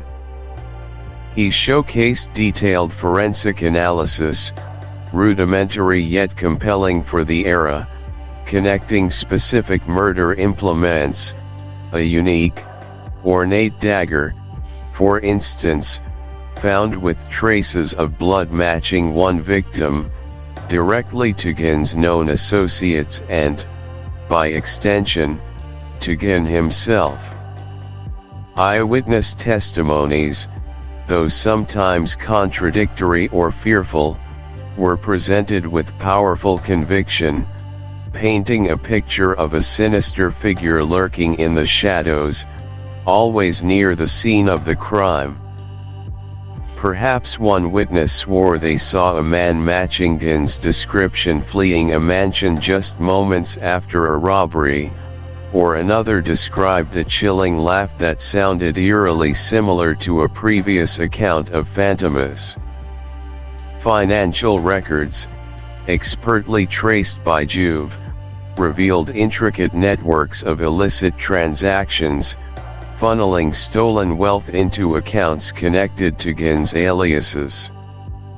He even presented fragmented, coded messages, intercepted from the criminal underworld, which, when deciphered, seemed to lay out Fantomas' next planned atrocities, all implicating the man in the dock. The cumulative effect was staggering. Each piece of evidence, no matter how small, clicked into place with an almost terrifying precision, forming an unbreakable chain of culpability. Juve's voice, though often strained from exhaustion, never wavered, imbuing every fragment of proof with the solemn gravity of undeniable truth. The weight of his conviction, combined with the sheer volume of damning proof, was designed to leave no reasonable doubt in the minds of the jury or the public. Yet, despite this avalanche of irrefutable proof, Gin, the enigmatic figure at the heart of the maelstrom, maintained an unnerving, absolute silence. This was not a plea of innocence, nor a defiant outburst, but a carefully cultivated, terrifying stillness. From the moment he first entered the courtroom, his posture was rigidly controlled, his eyes, dark and fathomless, surveying the proceedings with an almost detached amusement, or perhaps, a chilling contempt. He uttered no words, offered no defense, displayed no emotion that could be deciphered by the baying crowds or the frustrated legal teams. His silence became an even more potent weapon than any shouted declaration. It denied the court the satisfaction of a confession, deprived the public of the spectacle of a breakdown, and most importantly, it preserved the terrifying mystery of Fantomas himself. This deliberate muteness was a profound psychological maneuver. It forced everyone to project their own fears and theories onto his unreadable face. Was it the stoicism of an innocent man wrongly accused? Or the chilling confidence of a mastermind who knew he was beyond earthly judgment? His refusal to engage, to justify, or even to acknowledge the proceedings, cemented his aura of invincibility. It was a silent testament to the idea that some evils are simply too vast, too profound, to be contained by the conventions of human justice. The sheer audacity of his silence, in the face of such overwhelming public and legal pressure, sent shivers down the spines of all who witnessed it, only deepening the legend he was accused of embodying. Think about the long-term impact of such a trial. A trial of the century, regardless of its verdict, irrevocably alters the public consciousness. It becomes a benchmark, a point of reference against which all future criminal proceedings are measured. For the society within Fantomas, Gin's trial, even if flawed. The actor Valgrand. Welcome, dear listener, to a profoundly unsettling chapter in the saga of Fantomas, a chapter titled The Actor Valgrand. Here, the veil between artistry and depravity, between performance and chilling reality, becomes dangerously thin. We delve into the intricate psychological landscape of a dedicated method actor, Valgrand, whose fervent commitment to his craft inadvertently drags him into the sinister orbit of the criminal mastermind himself. This isn't merely a tale of an actor preparing for a role, it's a profound exploration of identity, obsession, and the insidious power of the dark psyche to permeate and corrupt even the most noble of artistic pursuits. Think about this for a second. What happens when an individual, driven by an unyielding desire for authenticity, willingly opens themselves up to embody the very essence of evil? When the lines blur between the meticulously constructed character and the fragile self, the consequences can be catastrophic. Valgrand's journey will serve as a chilling case study into the perils of artistic absorption, revealing how the pursuit of profound understanding can, paradoxically, lead to a profound loss of self. His quest for the truth of Fantomas will not only shape his performance but fundamentally reshape his very existence, exposing him to dangers far beyond the footlights of the stage. We will witness the terrifying transformation as a man seeks to capture a monster, only to find the monster beginning to capture him. Now, let's turn our attention to the magnificent yet tragically misguided figure of Valgrand, an actor of immense talent and formidable dedication, currently captivating Parisian audiences in a sensational new theatrical production. This play, a daring and controversial piece, boldly takes on the enigma of Fantomas, the elusive and terrifying criminal who haunts the collective consciousness of France. Valgrand, in the titular role, is not content with a superficial portrayal. He aims for an unparalleled depth, a visceral embodiment of the supercriminal that transcends mere imitation. His performances are legendary, a masterful blend of chilling menace and captivating charisma, drawing audiences into the labyrinthine mind of the antagonist with an almost hypnotic power. The buzz surrounding his interpretation is deafening, critics laud his audacity, and the public, simultaneously repulsed and fascinated by the specter of Fantomas, flocks to witness his unsettling genius. The practical challenge for Valgrand, as for any actor delving into such an iconic and malevolent role, is immense. Imagine the exhaustive research, the tireless rehearsals, the psychological immersion required to not just play Fantomas, but to become him. A detailed story of his process might include endless nights poring over newspaper clippings detailing Fantomas' audacious crimes, studying every known photograph or sketch, even visiting the grim Parisian locales where the villain had supposedly struck. He might spend hours in front of a mirror, refining a chilling smile, a predatory gaze, a certain sinister cadence of speech. This isn't just acting, it's a deep dive into the pathology of evil, an attempt to rationalize the irrational, to find the human core within the monstrous. Now, let's look at why this happens and its long-term impact. The philosophical implications of such intense immersion are profound. For an actor, the long-term impact of inhabiting a character of such darkness can be devastating. Common psychological barriers arise. How does one maintain a clear distinction between the self and the role? How does one prevent the insidious thoughts and motivations of the character from seeping into one's own subconscious? The danger lies in losing oneself within the elaborate construct, in allowing the darkness to become more than just a temporary costume. Valgrand, in his relentless pursuit of authenticity, is treading a perilous path where the very essence of Fantomas threatens to become indelibly etched upon his soul.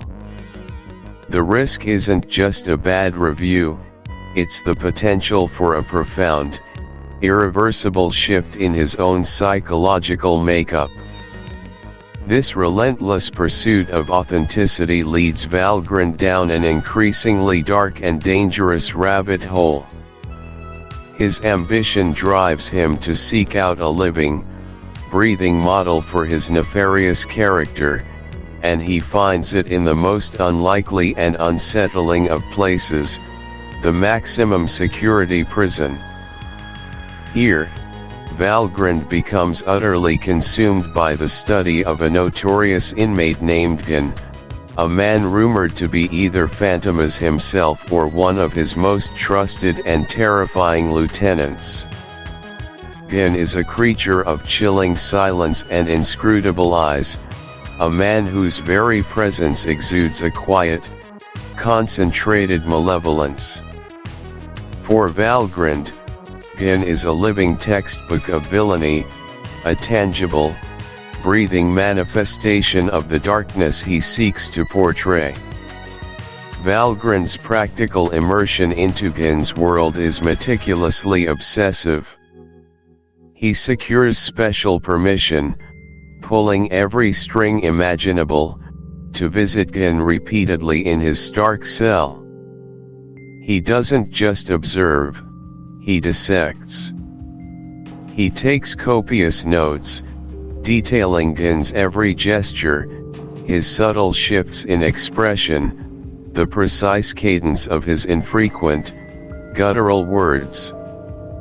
He studies Gan's posture, the way light plays across his hardened features, the chilling stillness that precedes any movement. Valgrand attempts to mimic Gan's stride in his own walks, to replicate his cold, analytical gaze in his dressing room mirror. He might even try to adopt Gan's limited speech patterns, practicing the goo. The seduction of vanity. Welcome back, listeners. Today, we plunge into a particularly chilling chapter of Fantomas, one that unravels the intricate, almost artistic, dark psychology behind manipulation, the seduction of vanity. This isn't merely about simple flattery, it's a profound deep dive into how the human ego, our self-love, our yearning for recognition, can be expertly exploited, turning an individual's greatest strength, their self-perception, into their most devastating weakness. Think about it for a second. Vanity, in its purest form, is an inflated sense of self-worth, an almost pathological need for admiration, and a belief in one's own exceptionalism. When a master manipulator identifies this deeply rooted trait, they don't just stroke the ego, they build an entire scaffolding of illusion around it, carefully crafting a world where the target feels uniquely seen, uniquely understood, and uniquely invaluable.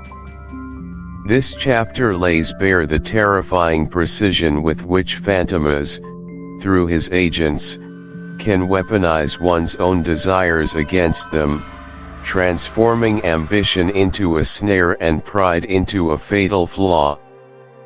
Now, let's look at why this happens, specifically focusing on how Lady Beltham, a central figure in Fantomas' insidious web, masterfully manipulates Valgrand's ego. She doesn't just praise him, she creates a narrative where Valgrand isn't merely competent, but singularly brilliant, misunderstood by a pedestrian world, yet perfectly appreciated by her, his secret admirer. Imagine her insidious approach, subtle hints of his unacknowledged genius, veiled suggestions that his true potential remains untapped by lesser minds. She might send anonymous, enigmatic letters, praising his unconventional insights or his bold intellectual spirit, carefully avoiding overt flattery that might trigger suspicion.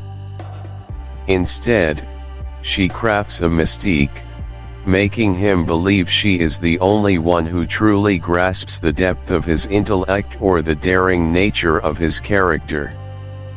This creates a profound psychological vacuum, a yearning for this unique understanding, making him crave her validation. He begins to see himself through her admiring gaze, building a gilded cage of self-importance that she meticulously constructs, brick by insidious brick, until he feels an almost desperate need to prove himself worthy of her exceptional perception. He becomes indebted not financially, but psychologically, to her unique recognition. This carefully cultivated desire culminates when Valgrand, utterly captivated by the secret admirer, agrees to a secret masquerade designed to impress her. Why would a man of his standing agree to such a clandestine, risky venture? Because the reward, in his warped perception, is immeasurable, the ultimate validation from the one person who truly sees him. Lady Beltham likely frames this masquerade not as a dangerous deception, but as an exclusive test of his intellectual prowess, a daring game that only someone of his caliber could master. She might suggest that it's a discreet reconnaissance mission, a way to outwit a common adversary, or even a romantic escapade demanding ingenuity and courage. Valgrand, blinded by the fervent hope of solidifying his unique connection with this alluring, mysterious woman, sees it as his stage. He believes he is demonstrating his wit, his bravery, his unparalleled ability to navigate complex situations, all under the approving, unseen eye of his secret admirer. The thrill of the forbidden, the excitement of proving his extraordinary nature, overshadows any rational misgivings. He's performing a role he believes enhances his legend, completely oblivious that he is merely a pawn moving precisely as his unseen puppeteer dictates. And so, the trap is meticulously laid for the ultimate switch, chillingly orchestrated inside the prison walls. Valgrand, fueled by his hubris and the intoxicating promise of Lady Beltham's continued admiration, enters what he believes is a controlled, temporary charade. Perhaps he's told it's a mock capture, an elaborate ruse to gather intelligence, or even a test of his ESC.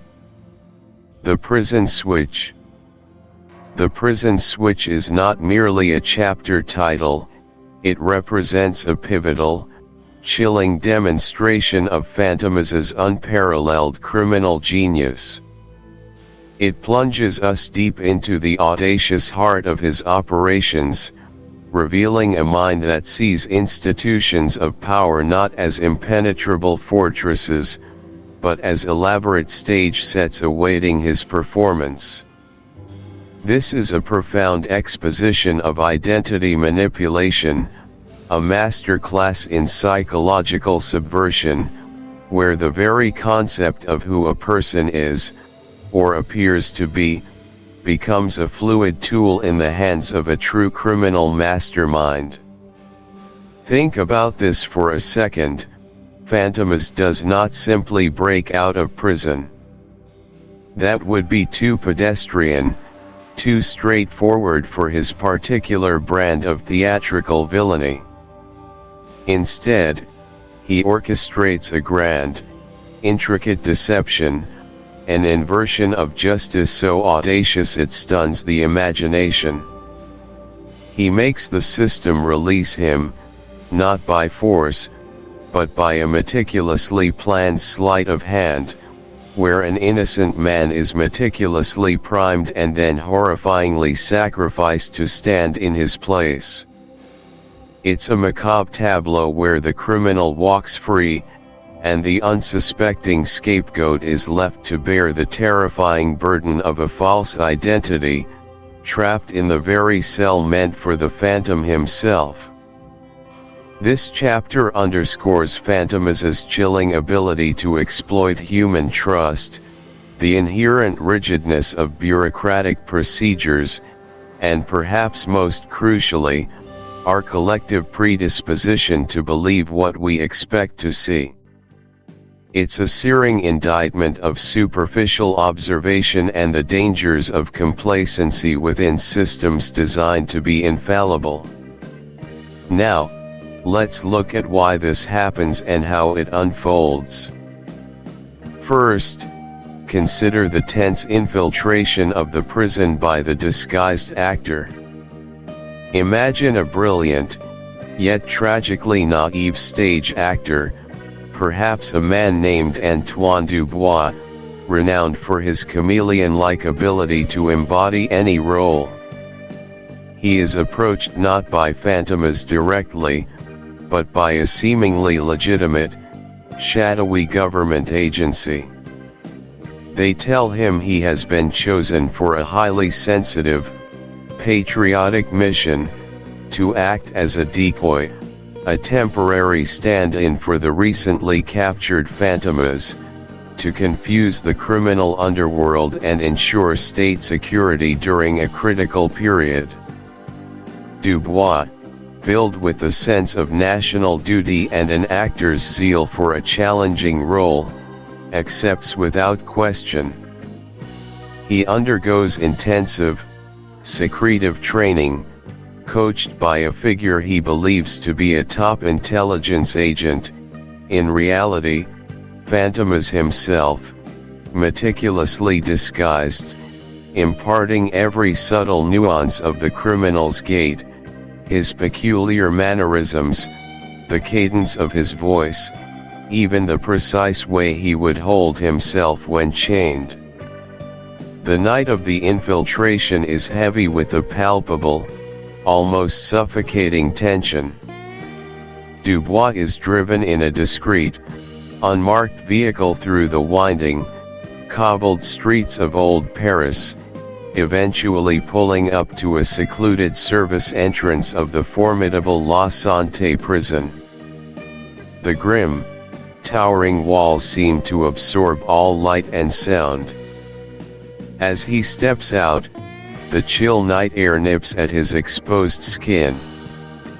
Hardened, suspicious guards, their faces etched with years of vigilance, scrutinize him intensely. Yet, the impeccably forged official documents, presented by his supposed escorts, clear his path. He walks through a labyrinth of cold, echoing stone corridors, the heavy clanking of colossal keys against iron rings and the creak of massive gates amplifying the thumping of his own heart. Each step is a performance, a deliberate mimicry of the man he is pretending to be. He observes every detail, his actor's mind recording the sterile environment, the watchful eyes, the heavy silence, all while grappling with an immense, if misplaced, sense of patriotic purpose. The illusion, he knows, must be absolutely flawless, for the sake of his country. Next, we delve into the chilling reveal, how Fantomas, operating under yet another ingenious disguise, drugs the actual prisoner, Valgrand, and executes the clothes swap. Once inside the fortified walls, actor Dubois is guided to a specific cell block, ostensibly to meet the real Fantomas, the man identified as Valgrand, whom he is to replace. But the true orchestrator of this grim charade, Fantomas himself, is already embedded within the prison's operational fabric. He might be disguised as a seemingly innocuous medical orderly, perhaps named Gun, known for his quiet efficiency and his unimpeachable record. Or perhaps a new, trusted guard, whose papers have been meticulously fabricated. Gun, the disguised Fantomas, approaches Valgrand's cell with an air of routine professionalism. He carries a small, disarmingly ordinary tray containing a glass of water and a single pill, or perhaps a small, discreet syringe concealed within the folds of his uniform sleeve. The pretext is a standard late-night medical checkup, a sedative prescribed for Valgrand's nerves after his recent capture. Valgrand, worn down by interrogation and the oppressive reality of his confinement, sees no reason to suspect this seemingly benign prison official. Gun engages him in a brief, calming conversation, his voice soft and reassuring, subtly disarming any nascent suspicion. With practiced ease and horrifying precision, he administers a fast-acting, potent sedative. The liquid might be slipped into the water, or the needle pressed almost I. They expect to see a legitimate civilian or official leaving the premises at the end of their business. They are not actively looking for a swap, their minds are already primed to confirm what they believe to be true. Any minor discrepancy is easily dismissed or rationalized because it doesn't fit their preconceived narrative. Another significant barrier is cognitive load. In a high-pressure, often routine, and sometimes chaotic environment like a large prison, officials are frequently overloaded with information and tasks. Their attention is divided, their focus strained. This makes them significantly less likely to notice subtle, minute discrepancies that, in a calmer setting, might raise alarms. They rely on established procedures, on paperwork, and on visual cues, all of which Fantomas expertly counterfeits and exploits. Then there is the powerful psychological factor of trust in authority and established systems. Most individuals within a hierarchical structure are predisposed to trust the validity of official documents, the orders from superiors, or the established protocols. It is a fundamental element of institutional function.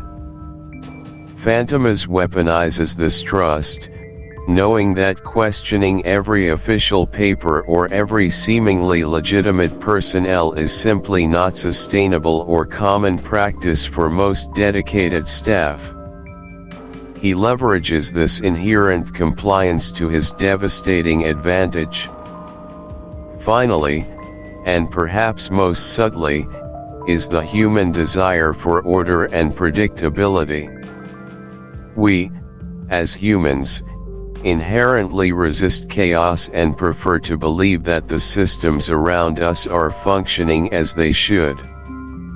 The notion of a master criminal pulling off such an audacious, almost supernatural switch is so far outside the realm of normal, rational expectation that it creates a kind of psychological blind spot. It's too grand, too improbable, too terrifying to immediately process or even conceive. This very disbelief, this inability to imagine such an extreme subversion of order, becomes Fantomas' most cunning and effective weapon, allowing him to operate in plain sight, hidden by the sheer audacity of his crimes. The chapter The Prison Switch is therefore not just a thrilling plot point, it's a profound commentary on human perception, systemic vulnerabilities, and the terrifying power of a mind unfettered by conventional morality or expectation. It serves as a stark reminder that sometimes, the most dangerous deceptions are those that are too incredible for us to believe, and thus, too easy for us to fall victim to. The guillotine awaits. Welcome back, listeners, to a chilling deep dive into the shadowy world of Fantomas. We now turn our attention to one of the most agonizing and profoundly impactful chapters, The Guillotine Awaits. This isn't merely a chapter about an execution, it is a meticulously crafted tableau of despair, injustice, and the terrifying machinations of the master criminal. At its core, The Guillotine Awaits explores the state's ultimate power, the horrifying finality of capital punishment, and the insidious way in which an innocent man can be ensnared in a web of deceit so intricate that his demise becomes an unavoidable, public spectacle. It's a stark reflection on the fragility of justice, the terrifying ease with which an identity can be stolen or twisted, and the ultimate, irreversible tragedy when society mistakenly demands a life. This chapter underscores the chilling theatricality of historical executions, where the public square transformed into a stage for the state's grim pronouncements, often orchestrated by a hidden hand. Let's dissect the somber preparations for such an event, focusing on the historical gravity and the visceral details. Imagine, if you will, the pre-dawn chill cutting through the Parisian air.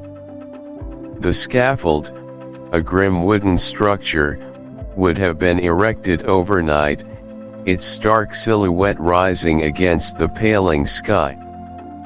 The sound of hammers echoing faintly in the quiet hours, a prelude to the horrific dawn. The executioner, a figure often shrouded in public scorn yet an essential part of the grim ceremony, meticulously inspects his gruesome tools. The heavy, gleaming blade of the guillotine, sharpened to a razor's edge, is tested, perhaps a rope released, allowing the triangular steel to slice through a dummy bundle of straw with a sickening thud. The scent of fresh sawdust mixes with the dampness of the morning, creating an unforgettable, macabre olfactory signature. Crowds would begin to gather, a silent, swelling tide of humanity drawn by morbid curiosity, a desire for retribution, or perhaps, a dawning unease. The hush of anticipation, punctuated only by the distant clatter of hooves or the murmur of a prayer, creates an atmosphere thick with dread. Now, consider the plight of Valgrand, the condemned man, who is tragically not entirely present in his final moments. He is drugged, his mind clouded by narcotics, a cruel manipulation designed to strip him of his final dignity, to mute his protests, to render him a puppet in Fantomas' grand, horrific design. He would be dragged, rather than led, to the scaffold, his steps faltering, his perception hazy and disoriented. Imagine his eyes, wide but unfocused, barely registering the brutal grip of the guards on his arms, the jarring sounds of the cobblestones beneath his worn shoes, or the monstrous outline of the guillotine looming ever closer. The cacophony of the awakening crowd, a low growl rising into a roar, would assault his dulled senses, a terrifying symphony of judgment he cannot fully comprehend. His world, already shattered, is further distorted into a nightmarish unreality, a waking nightmare from which there is no escape. The sheer helplessness, the utter inability to resist or articulate his innocence, is a chilling testament to the depth of Fantomas's depravity. And then, the ultimate horror, the dawning realization of error. Envision the executioners themselves, seasoned professionals perhaps, suddenly struck by a chilling premonition.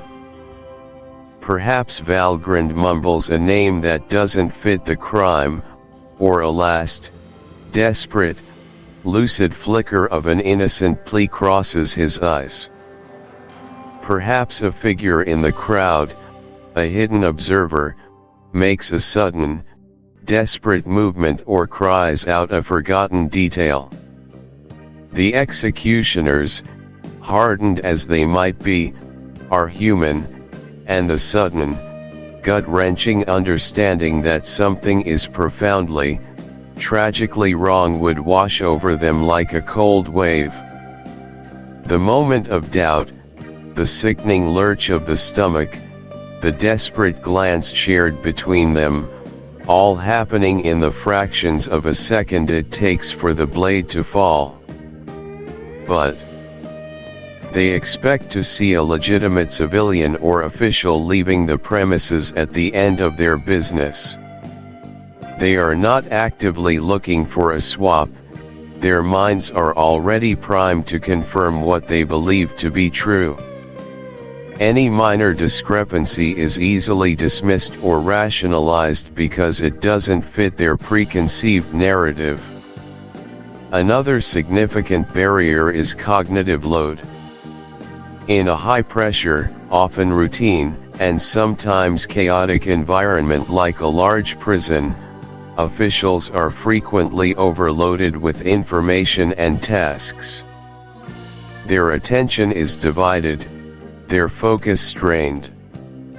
This makes them significantly less likely to notice subtle, minute discrepancies that, in a calmer setting, might raise alarms.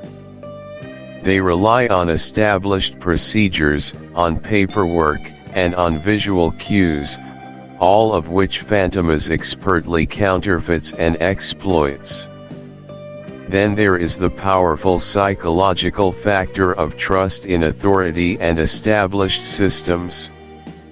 Most individuals within a hierarchical structure are predisposed to trust the validity of official documents, the orders from superiors, or the established protocols. It is a fundamental element of institutional function. Fantomas weaponizes this trust, knowing that questioning every official paper or every seemingly legitimate personnel is simply not sustainable or common practice for most dedicated staff. He leverages this inherent compliance to his devastating advantage. Finally, and perhaps most subtly, is the human desire for order and predictability. We, as humans, inherently resist chaos and prefer to believe that the systems around us are functioning as they should. The notion of a master criminal pulling off such an audacious, almost supernatural switch is so far outside the realm of normal, rational expectation that it creates a kind of psychological blind spot. It's too grand, too improbable, too terrifying to immediately process or even conceive. This very disbelief, this inability to imagine such an extreme subversion of order, becomes Fantomas' most cunning and effective weapon, allowing him to operate in plain sight, hidden by the sheer audacity of his crimes. The chapter The Prison Switch is therefore not just a thrilling plot point, it's a profound commentary on human perception, systemic vulnerabilities, and the terrifying power of a mind unfettered by conventional morality or expectation. It serves as a stark reminder that sometimes, the most dangerous deceptions are those that are too incredible for us to believe, and thus, too easy for us to fall victim to. The guillotine awaits. Welcome back, listeners, to a chilling deep dive into the shadowy world of Fantomas. We now turn our attention to one of the most agonizing and profoundly impactful chapters, The Guillotine Awaits. This isn't merely a chapter about an execution, it is a meticulously crafted tableau of despair, injustice, and the terrifying machinations of the master criminal. At its core, The Guillotine Awaits explores the state's ultimate power, the horrifying finality of capital punishment, and the insidious way in which an innocent man can be ensnared in a web of deceit so intricate that his demise becomes an unavoidable, public spectacle. It's a stark reflection on the fragility of justice, the terrifying ease with which an identity can be stolen or twisted, and the ultimate, irreversible tragedy when society mistakenly demands a life. This chapter underscores the chilling theatricality of historical executions, where the public square transformed into a stage for the state's grim pronouncements, often orchestrated by a hidden hand. Let's dissect the somber preparations for such an event, focusing on the historical gravity and the visceral details. Imagine, if you will, the pre-dawn chill cutting through the Parisian air. The scaffold, a grim wooden structure, would have been erected overnight, its stark silhouette rising against the paling sky. The sound of hammers echoing faintly in the quiet hours, a prelude to the horrific dawn. The executioner, a figure often shrouded in public scorn yet an essential part of the grim ceremony, meticulously inspects his gruesome tools. The heavy, gleaming blade of the guillotine, sharpened to a razor's edge, is tested, perhaps a rope released, allowing the triangular steel to slice through a dummy bundle of straw with a sickening thud. The scent of fresh sawdust mixes with the dampness of the morning, creating an unforgettable, macabre olfactory signature. Crowds would begin to gather, a silent, swelling tide of humanity drawn by morbid curiosity, a desire for retribution, or perhaps, a dawning unease. The hush of anticipation, punctuated only by the distant clatter of hooves or the murmur of a prayer, creates an atmosphere thick with dread. Now, consider the plight of Valgrand, the condemned man, who is tragically not entirely present in his final moments. He is drugged, his mind clouded by narcotics, a cruel manipulation designed to strip him of his final dignity, to mute his protests, to render him a puppet in Fantomas' grand, horrific design. He would be dragged, rather than led, to the scaffold, his steps faltering, his perception hazy and disoriented. Imagine his eyes, wide but unfocused, barely registering the brutal grip of the guards on his arms, the jarring sounds of the cobblestones beneath his worn shoes, or the monstrous outline of the guillotine looming ever closer. The cacophony of the awakening crowd, a low growl rising into a roar, would assault his dulled senses, a terrifying symphony of judgment he cannot fully comprehend. His world, already shattered, is further distorted into a nightmarish unreality, a waking nightmare from which there is no escape. The sheer helplessness, the utter inability to resist or articulate his innocence, is a chilling testament to the depth of Fantomas' depravity. And then, the ultimate horror, the dawning realization of error. Envision the executioners themselves, seasoned professionals perhaps, suddenly struck by a chilling premonition. Perhaps Valgrand mumbles a name that doesn't fit the crime, or a last, desperate, lucid flicker of an innocent plea crosses his eyes. Perhaps a figure in the crowd, a hidden observer, makes a sudden, desperate movement or cries out a forgotten detail. The executioners, hardened as they might be, are human, and the sudden, gut-wrenching understanding that something is profoundly, tragically wrong would wash over them like a cold wave. The moment of doubt, the sickening lurch of the stomach, the desperate glance shared between them, all happening in the fractions of a second it takes for Juve's horrifying did. Welcome, listeners, to a pivotal moment in our saga, Juve's horrifying discovery. This chapter, profoundly significant, plunges us into the darkest depths of investigative failure and the chilling genius of an elusive criminal mastermind.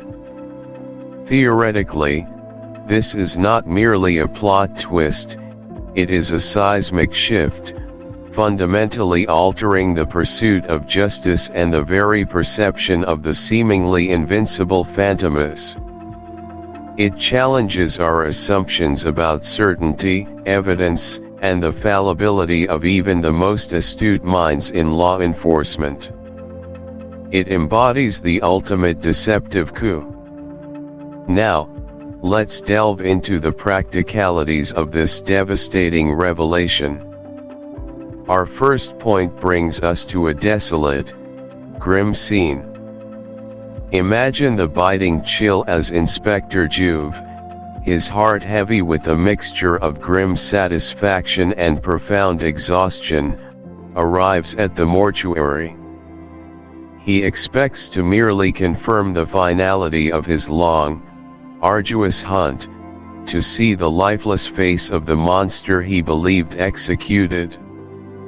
He approaches the slab, the air thick with antiseptic and the scent of cold, irrefutable death. His gaze, accustomed to dissecting minute details, sweeps over the inert form, ready to finally close this harrowing chapter. However, the second point brings a gut-wrenching, shocking realization. As Juve meticulously examines the deceased, a gnawing dread begins to creep in. The nose, subtly different, the earlobes, not quite matching his photographic memory of Fantomas' distinct features, a scar that is absent. His trained eye, initially clouded by preconception, now cuts through the illusion. This isn't Fantomas. This ghastly pallor belongs to another unfortunate soul, a mere pawn. Think about this for a second, the sheer, unimaginable horror of discovering that the wrong man, an innocent, or perhaps a cleverly substituted double, has faced the ultimate penalty while the true villain, the true terror, walks free. It's a colossal blunder, a masterful deception orchestrated with icy precision. This brings us to our third, emotionally charged point, Juve's immediate despair, quickly morphing into renewed, unyielding resolve. The initial wave is a crushing weight of professional humiliation and personal anguish. All his efforts, all his triumphs, have been undone. He feels the bitter taste of utter defeat. Yet, within that profound despair, a steel core hardens. Fantomas isn't just alive, he has mocked justice, turning the system against itself. This fuels Juve's fire anew, forging an even more dangerous determination. The hunt is not over, it has merely entered a far more perilous and personal phase. Now, let's consider the philosophical layer. The long-term impact of such a discovery on Juve is immense. It shatters his professional confidence, instills a pervasive paranoia, and reshapes his investigative methods, making him forever wary of appearances. It also casts a long shadow over the very concept of justice, illustrating how easily it can be manipulated, how vulnerable it is to the machinations of a truly diabolical mind. Common psychological barriers after such an event include profound self-blame, a crippling fear of further failure, and the immense difficulty in regaining public trust or even self-trust. Overcoming these requires an extraordinary mental fortitude, a capacity to learn from catastrophic errors, and an unwavering commitment to a higher purpose despite personal cost. Listener reflection: take a moment to imagine the psychological burden on Juve. How would you grapple with such a monumental error, knowing the true criminal remains at large, having mocked every institution meant to stop him? What does this tell us about the nature of evil and the relentless pursuit of it? The manhunt continues. The manhunt continues.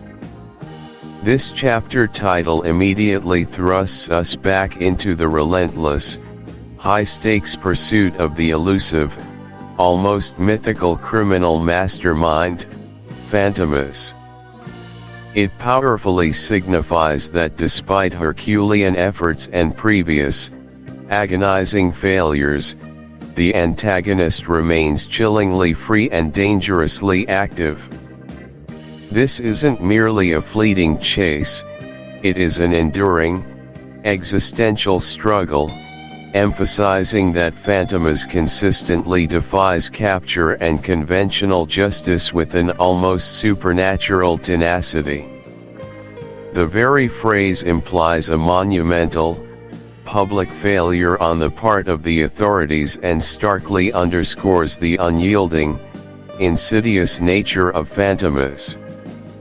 This continuation fuels both widespread public fear and our protagonist's unwavering, though often frustrated, determination. Think about this for a second, the aftermath of such an audacious escape. Imagine the very air within the Parisian prefecture of police. A palpable, suffocating cloud of humiliation and furious indignation would hang heavy.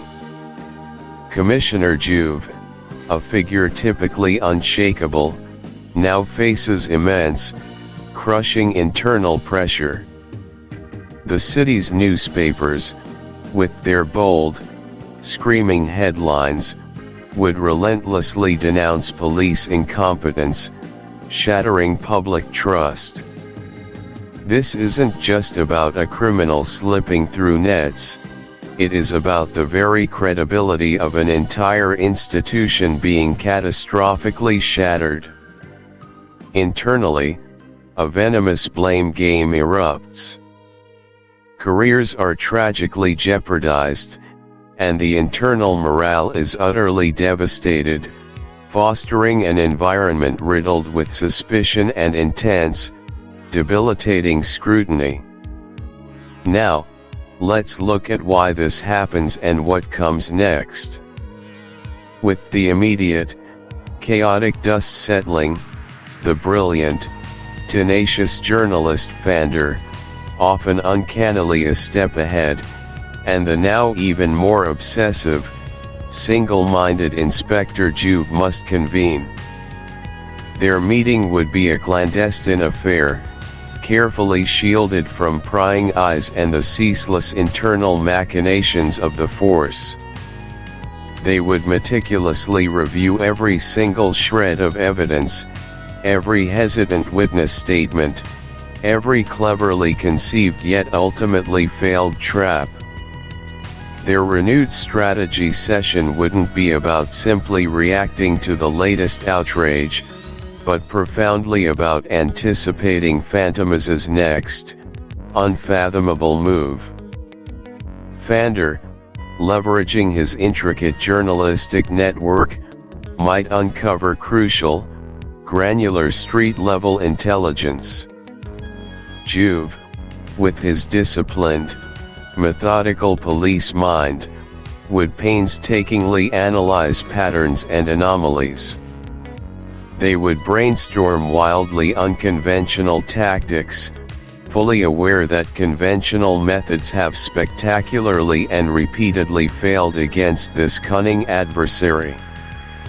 This critical process mirrors a high-stakes crisis response team meticulously debriefing, where hard-learned lessons from past failures become absolutely paramount to designing a new, robust, and hopefully foolproof strategy. This leads us to a profound, chilling realization that the war against Fantomas has only just begun. It isn't merely a sudden flash of insight, it's a deep, unsettling understanding that transcends the immediate humiliation of the escape. It irrevocably dawns upon both Fandor and Juve that Fantomas is far more than just a common criminal, he is an undeniable symbol, an existential threat to the very fabric of society's order. His escapes are not isolated failures of individual police officers, but rather terrifying manifestations of his almost mythical ability to manipulate, vanish without a trace, and then dramatically re-emerge, completely unhindered. This grim revelation instills in them a new, unwavering, and almost desperate resolve. It irrevocably transforms their pursuit from a series of individual, frustrating cases into a protracted, all-encompassing ideological war. They finally recognize that Fantomas operates on a terrifyingly grander scale, often orchestrating multiple, seemingly unconnected crimes with a sinister orchestral precision. This mirrors those historical moments where an entirely new kind of adversary emerges, demanding a complete riddick. The stakes, consequently, are raised exponentially, reaching unimaginable heights.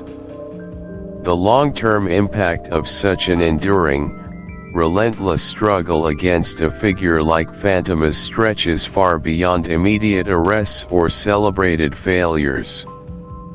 It fundamentally and irrevocably reshapes society's perception of justice, authority, and indeed, the nature of evil itself. For our protagonists, it morphs into an all-consuming, devastating obsession, blurring the critical lines between their professional duties and their personal lives. The psychological toll is truly immense, leading inevitably to severe burnout, pervasive paranoia, and a profound, isolating sense of loneliness. For society at large, it fosters a persistent, gnawing undercurrent of fear, a deep-seated questioning of the very institutions meant to protect them, and perhaps even a morbid, unsettling fascination with the criminal himself. It carves an indelible, scarring mark on cultural consciousness, often inspiring cautionary tales and dark myths for generations to come. Consider the common psychological barriers in such a grueling manhunt. There's the crushing, demoralizing weight of repeated, spectacular failure, leading inexorably to a debilitating sense of futility. There's the ever-present risk of becoming too personally invested, critically blurring objectivity and judgment. The constant, terrifying threat of Fantomas' unpredictable, chameleon-like nature can induce crippling paranoia and extreme, paralyzing caution, making truly proactive measures incredibly difficult, if not impossible. Furthermore, the relentless, unforgiving pressure from both the public and the media can push even the most seasoned investigators towards desperate, ill-conceived actions. The sheer psychological burden of chasing a phantom, a master of disguise, someone who seems to exist chillingly outside the normal parameters of human behavior, is truly immense. It relentlessly tests the very limits of human endurance, sanity, and unwavering commitment. 7-Day Action Plan: The Detective's Mindset. Chapter 7: The 7-Day Action Plan: The Detective's Mindset. Welcome back, intrepid listener, to our continuing journey into the intricate world of Fantomas and the minds that pursue him. Today, we embark on a deeply practical yet profoundly transformative 7-day action plan, designed to cultivate within you the quintessential detective's mindset. This isn't merely about solving mysteries, it's about sharpening your perception, honing your analytical prowess, and fundamentally altering how you engage with the world around you. We'll move beyond theory and delve into tangible exercises, drawing inspiration from the very heart of Fantomas' challenges and Inspector Juve's relentless pursuit. Our action plan is structured to incrementally build crucial cognitive muscles. Think of it as a mental boot camp, designed to elevate your everyday observational skills into a finely tuned instrument of detection.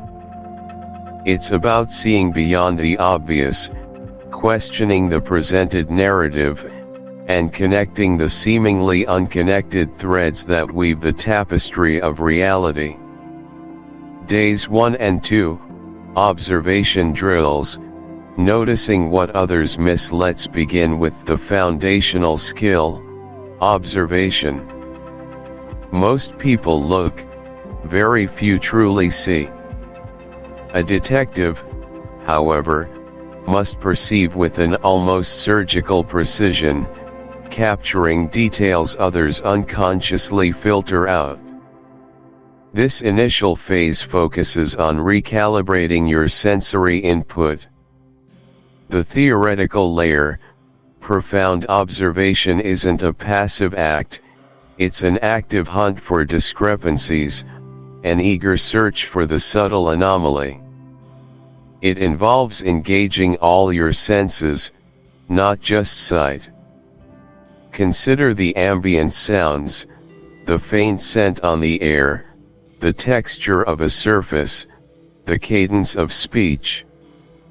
A truly observant mind understands that context is king, and every detail, no matter how minute, contributes to the larger picture.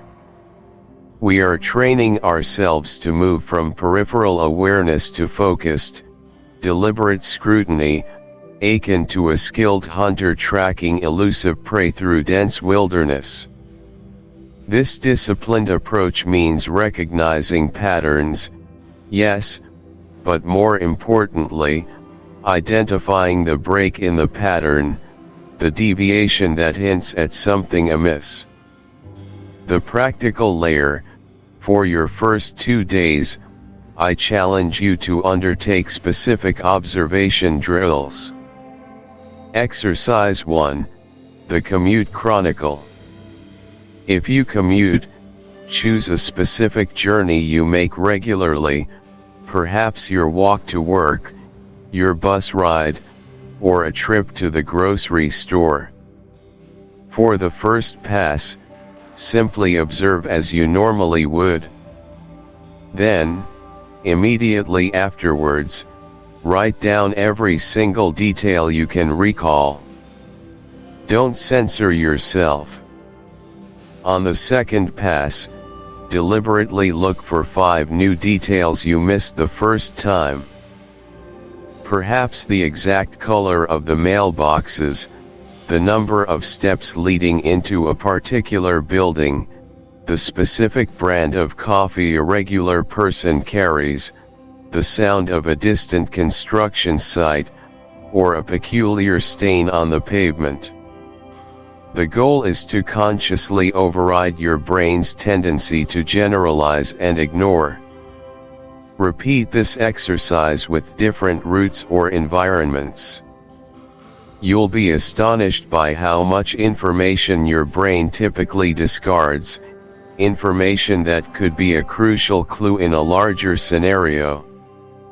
Exercise 2, the Conversation Detail. During a casual conversation with a friend or colleague, focus not just on what they say, but how they say it.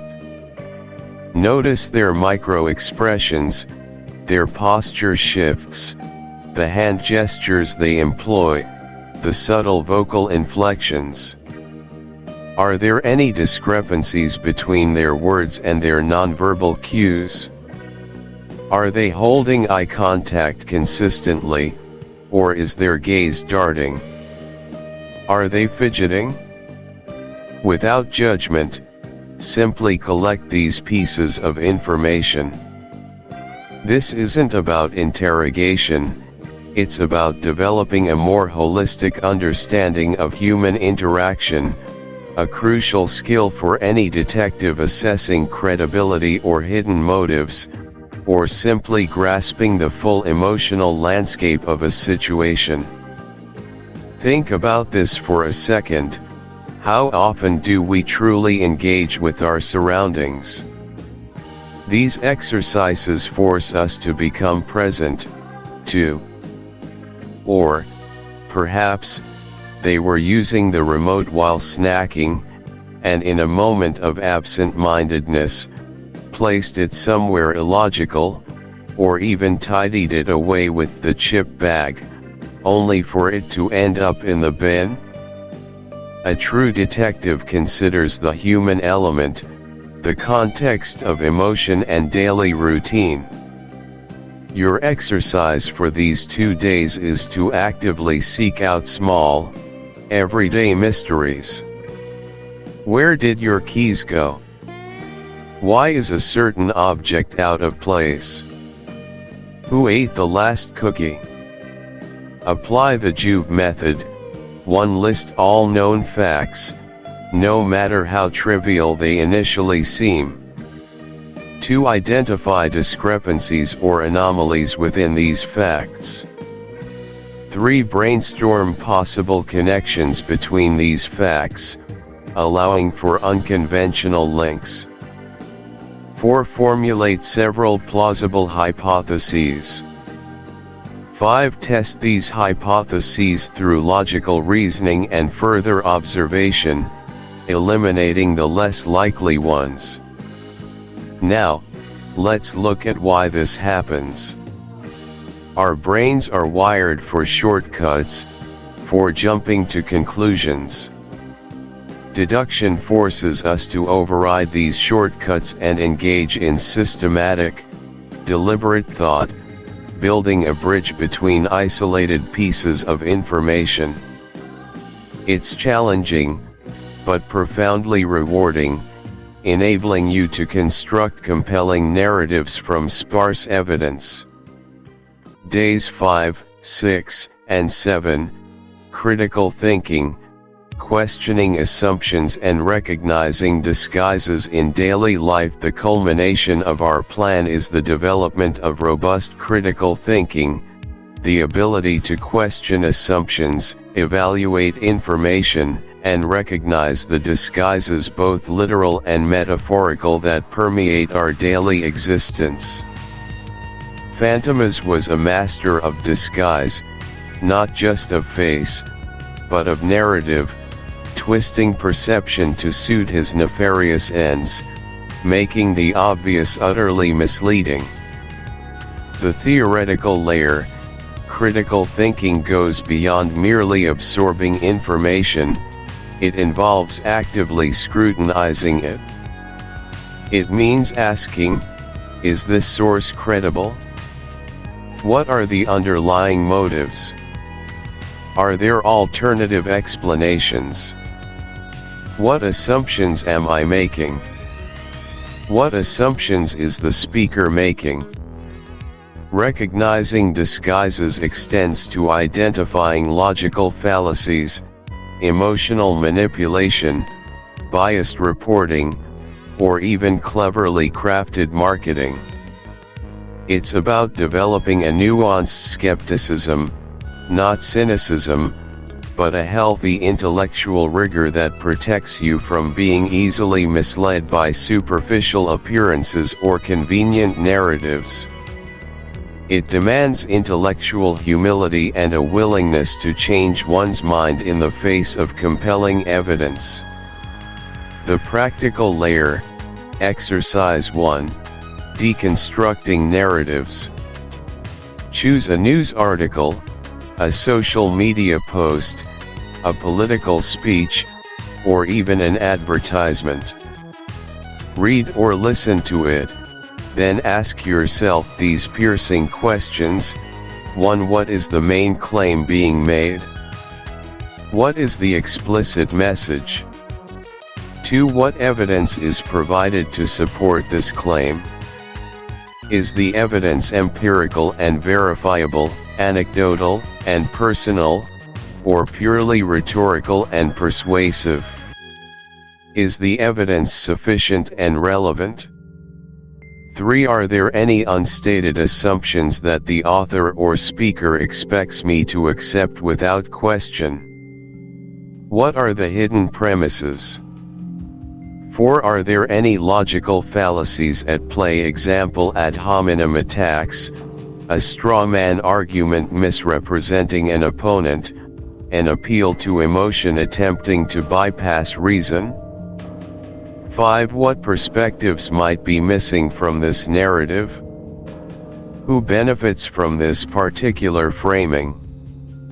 Who is silenced or ignored? 6. Could there be an alternative interpretation of the facts presented? Is there another story that could be told with the same evidence? This exercise trains you to peel back the layers, to see past the surface presentation and identify the underlying structure, intent, and potential manipulation, much like a detective seeing through a master criminal's elaborate deception. Exercise 2. Unmasking everyday disguises. Consider a persistent problem you face, perhaps a recurring argument with a family member, a challenging situation at work, or even a personal habit you wish to change. What are your core assumptions about this problem? Write them down with unflinching honesty. Now, with the detectives imparting themes of anarchy and order. Analysis, in its deepest sense, is far more than mere observation.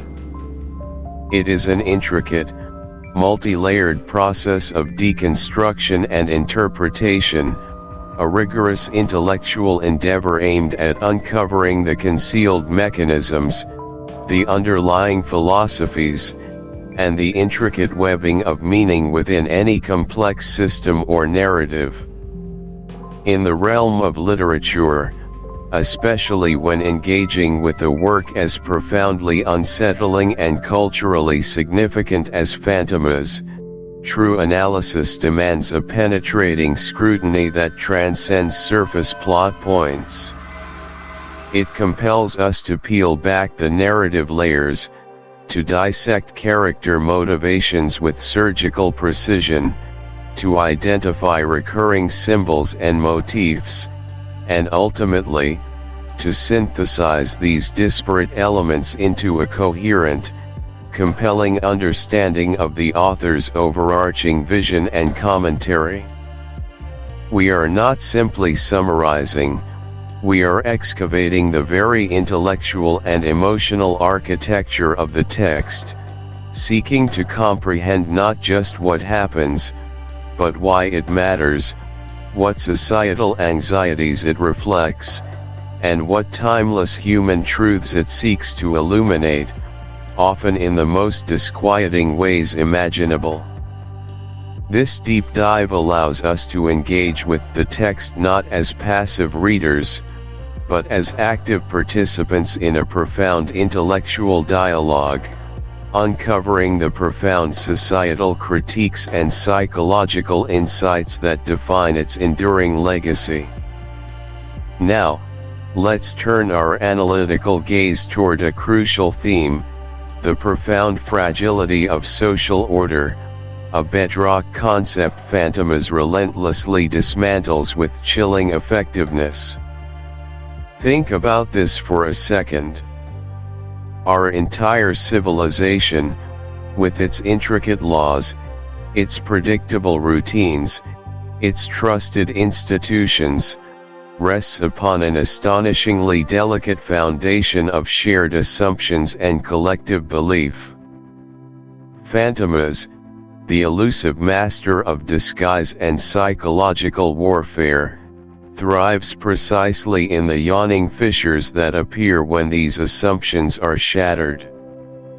He is the living embodiment of societal panic, the catalyst that reveals just how quickly the veneer of civility can crack, exposing the raw, primal fear beneath. To illustrate this precarious balance, consider a meticulously crafted scenario, one that echoes the disorienting chaos Fantomas routinely inflicts. Imagine a bustling, modern metropolis, a city renowned for its technological sophistication and its robust public services. Suddenly, without warning, a series of seemingly disconnected, utterly inexplicable events begins to unfold.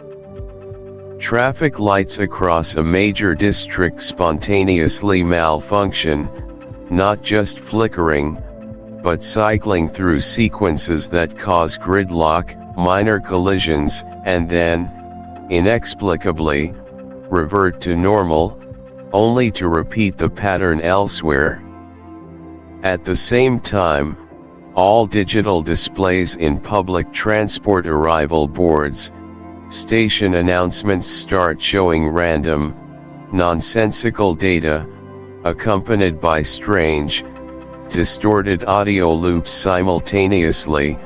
An entire financial district experiences a cascade of glitches. ATMs dispense incorrect amounts, digital payment systems temporarily refuse transactions, and stock market feeds display erratic, impossible fluctuations, only to correct themselves moments later, leaving a wake of bewildered investors and system administrators. No clear pattern emerges, no visible perpetrators are found. The initial response is confusion, followed by frustration. Authorities assure the public it's a technical anomaly, perhaps a cyber attack, but the sheer randomness and the seemingly impossible scope defy conventional explanation.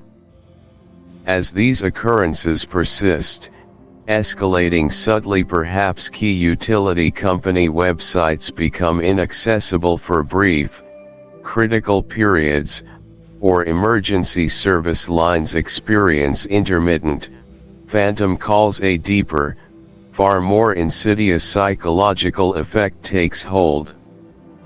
Trust erodes.